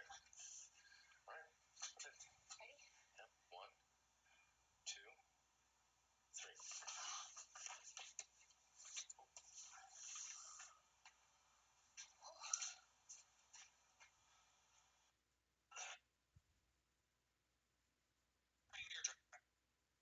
So you've been celibate for 2 years? That's amazing. My life has been completely different ever since I started doing semen retention. You know, I think semen retention is kind of Crazy. my very best friends. Welcome to Home Invasion Day. This Sheila has found a vulnerability in security. She gets a gentle boost. I can't tell you if this is her house and she forgot her key, or she's genuinely looking to commit daylight robbery. Surely it's her house. This used to happen to me all the time when I was 12 years old. It is important to know that there's a secret way to get into your house. But most people keep a spare key under a pot plant. It's cost effective, although others go climbing under roof tiles. Yeah, I didn't realize how easy it was to break into my house until I left my key inside one day. You stop showing off your fucking thing you've done to an ex or a guy you're talking to. Tomboy. Did he know? Yeah, I told him. I sent him the video. Yeah, you know. I beg your pardon. What's your body count? 61. I answered this already. 61. Yeah. Maybe your father didn't spend enough time with you. Maybe your mother didn't spend enough time. You didn't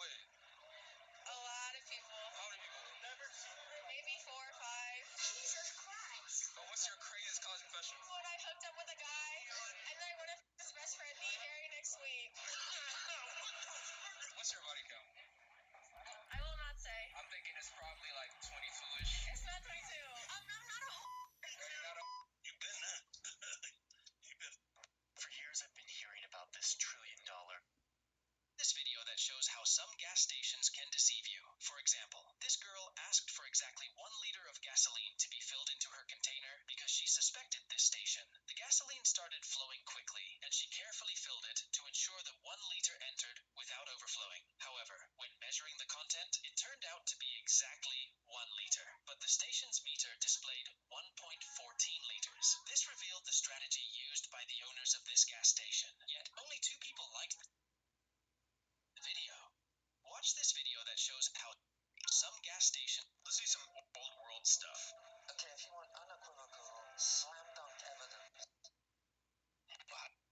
It could be worse. I'm trying my best. Are you? As best as I can. How many hours a week are you working? So I'm working 36. You're not trying your best. That's exhausting, though. You're kind of acting like a child, like an entitled child when it comes to this work. You do have to work to make money. Or are you gonna live off of it? Not my parents, because they're not supporting me right now. Why should they? You're 23. Hi, my name's Olivia. I'm 23 years old, based out of Austin, Texas. So I'm a medical receptionist for a surgeon's office. Cool. What are we making? Well, about pre-tax $29,000 a year. Okay. Under 30 in Austin. What's your hourly? Hourly is I just got a raise to 18 an hour.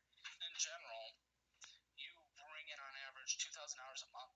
Yes. That's hard. But is this a single household income? Yeah. I live by myself. I support. What's your rent? So it's $919 right now. Well, that's basically half your income. It is, and it's going up when I renew my lease in a few months. So what would you self-assess your financial situation? 0 being the absolute worst, 10 being the absolute best. Where do you think you are right now? I'm gonna give myself about a 3. Why are you 3? I don't think it's the worst that it could be, but it's definitely. They think their situation's okay because of that. It's definitely not the worst. It could be a lot worse. It can always be worse. It could be worse. How does that mean it could be better? Or how does that mean it's okay though? It could be worse. Doesn't mean your situation's okay.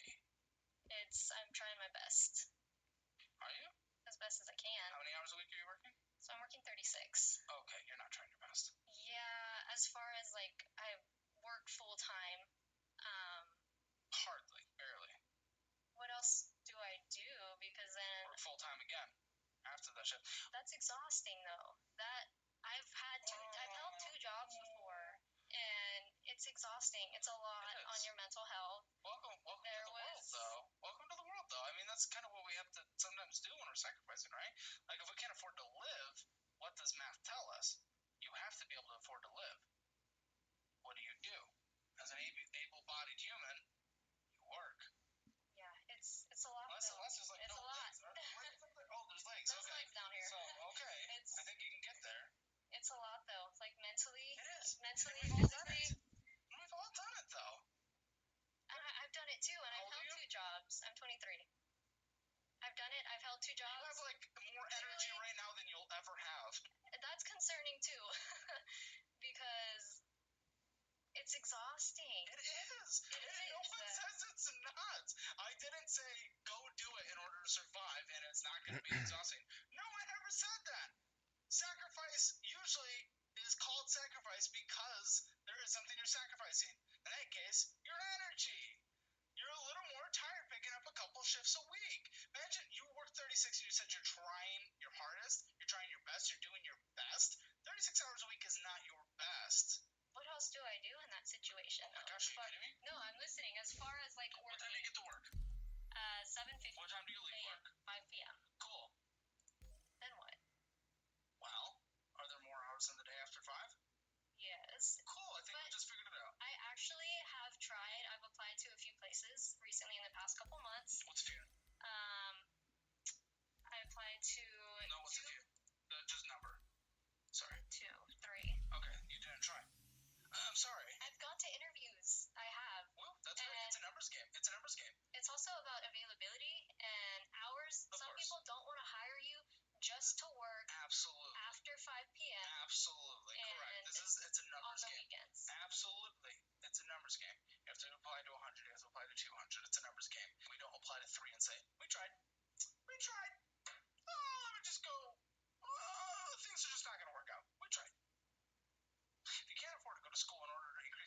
which is kind of what you want to do. Yeah. And I do want to go back to Okay, school. but because you don't make enough money, I mean, that's a you situation. That's for you that you could if you wanted to. I know for a fact in Austin, again, there's a coffee place I go into, one of the summer moons near the office. The manager tells me constantly, please get any of your guests to just apply to work here. They pay $18 an hour. They need people to make some coffee. And is that, what time do they close? Dude, summer moon closes at 8, I think. So that's a few hour shift? Yeah, a few hour shift. Congratulations, by the way. Is more than no extra hours. What are you talking about? It's hard to find somebody that wants to hire you working so few hours. It is, but if they're literally begging for people, they didn't tell me what times of the day. Maybe it's random. Maybe that one wouldn't work for you, but that's an example of something that exists. You're kind of acting like a child, like an entitled child when it comes to this work.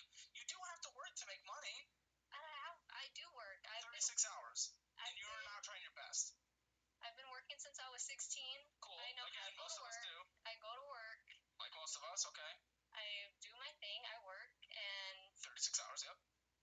That should be enough. Unfortunately, I know there's nothing we can do about the cost of living. Should be is a completely different conversation. Should be is not going to have you walk out of the store and live a better life. That does nothing for you. We can have a different show where we talk about should be's. The reality of the economic structure we're in is you need to work in order to make money in order to get the things that you need to survive. That is our structure. Let's have the I wish conversation somewhere else. That does not help you here. That does not. It benefits you. You know what? I wish you didn't have to make as much money in order to survive. Cool. End of conversation. Did that just help you? Did that just actually get you out of a situation? Did that actually make it so that you're going to be good now? No. Unfortunately not. It's not how it works. As far as working extra shifts, okay, now you need to factor in, trying to save money and meal prepping and doing all the things that it takes to try to save more money. Which is what you do anyway, yeah, sure. Yeah, and then trying to fit that in somewhere else on top of... Meal prepping takes a couple hours a week, like two times a week. You have to shop for it too. Yeah, you can get a pickup order that's free. Walmart, as long as it's over $35, it's free. Okay. That's good to know. There you go, solves your problem. Okay. Cool. Any other excuses you want to try? I think that's it. Okay. So meal prep, a couple hours a week. If you work a couple extra shifts, still have a couple hours a week. You can pick up groceries on the way home. That we schedule for pickup. Okay. For free energy? It's the energy thing. Oh no. Yeah. We're gonna be a little bit tired because we put in a little bit of work. It's hard. It is. It is. It's gonna be harder staying in debt for the rest of your life and trying to retire at any point, but you're not able to because who knows if you're gonna be able to rely on Social Security. Well, I guess I have to take a break from the game because it's not working, so.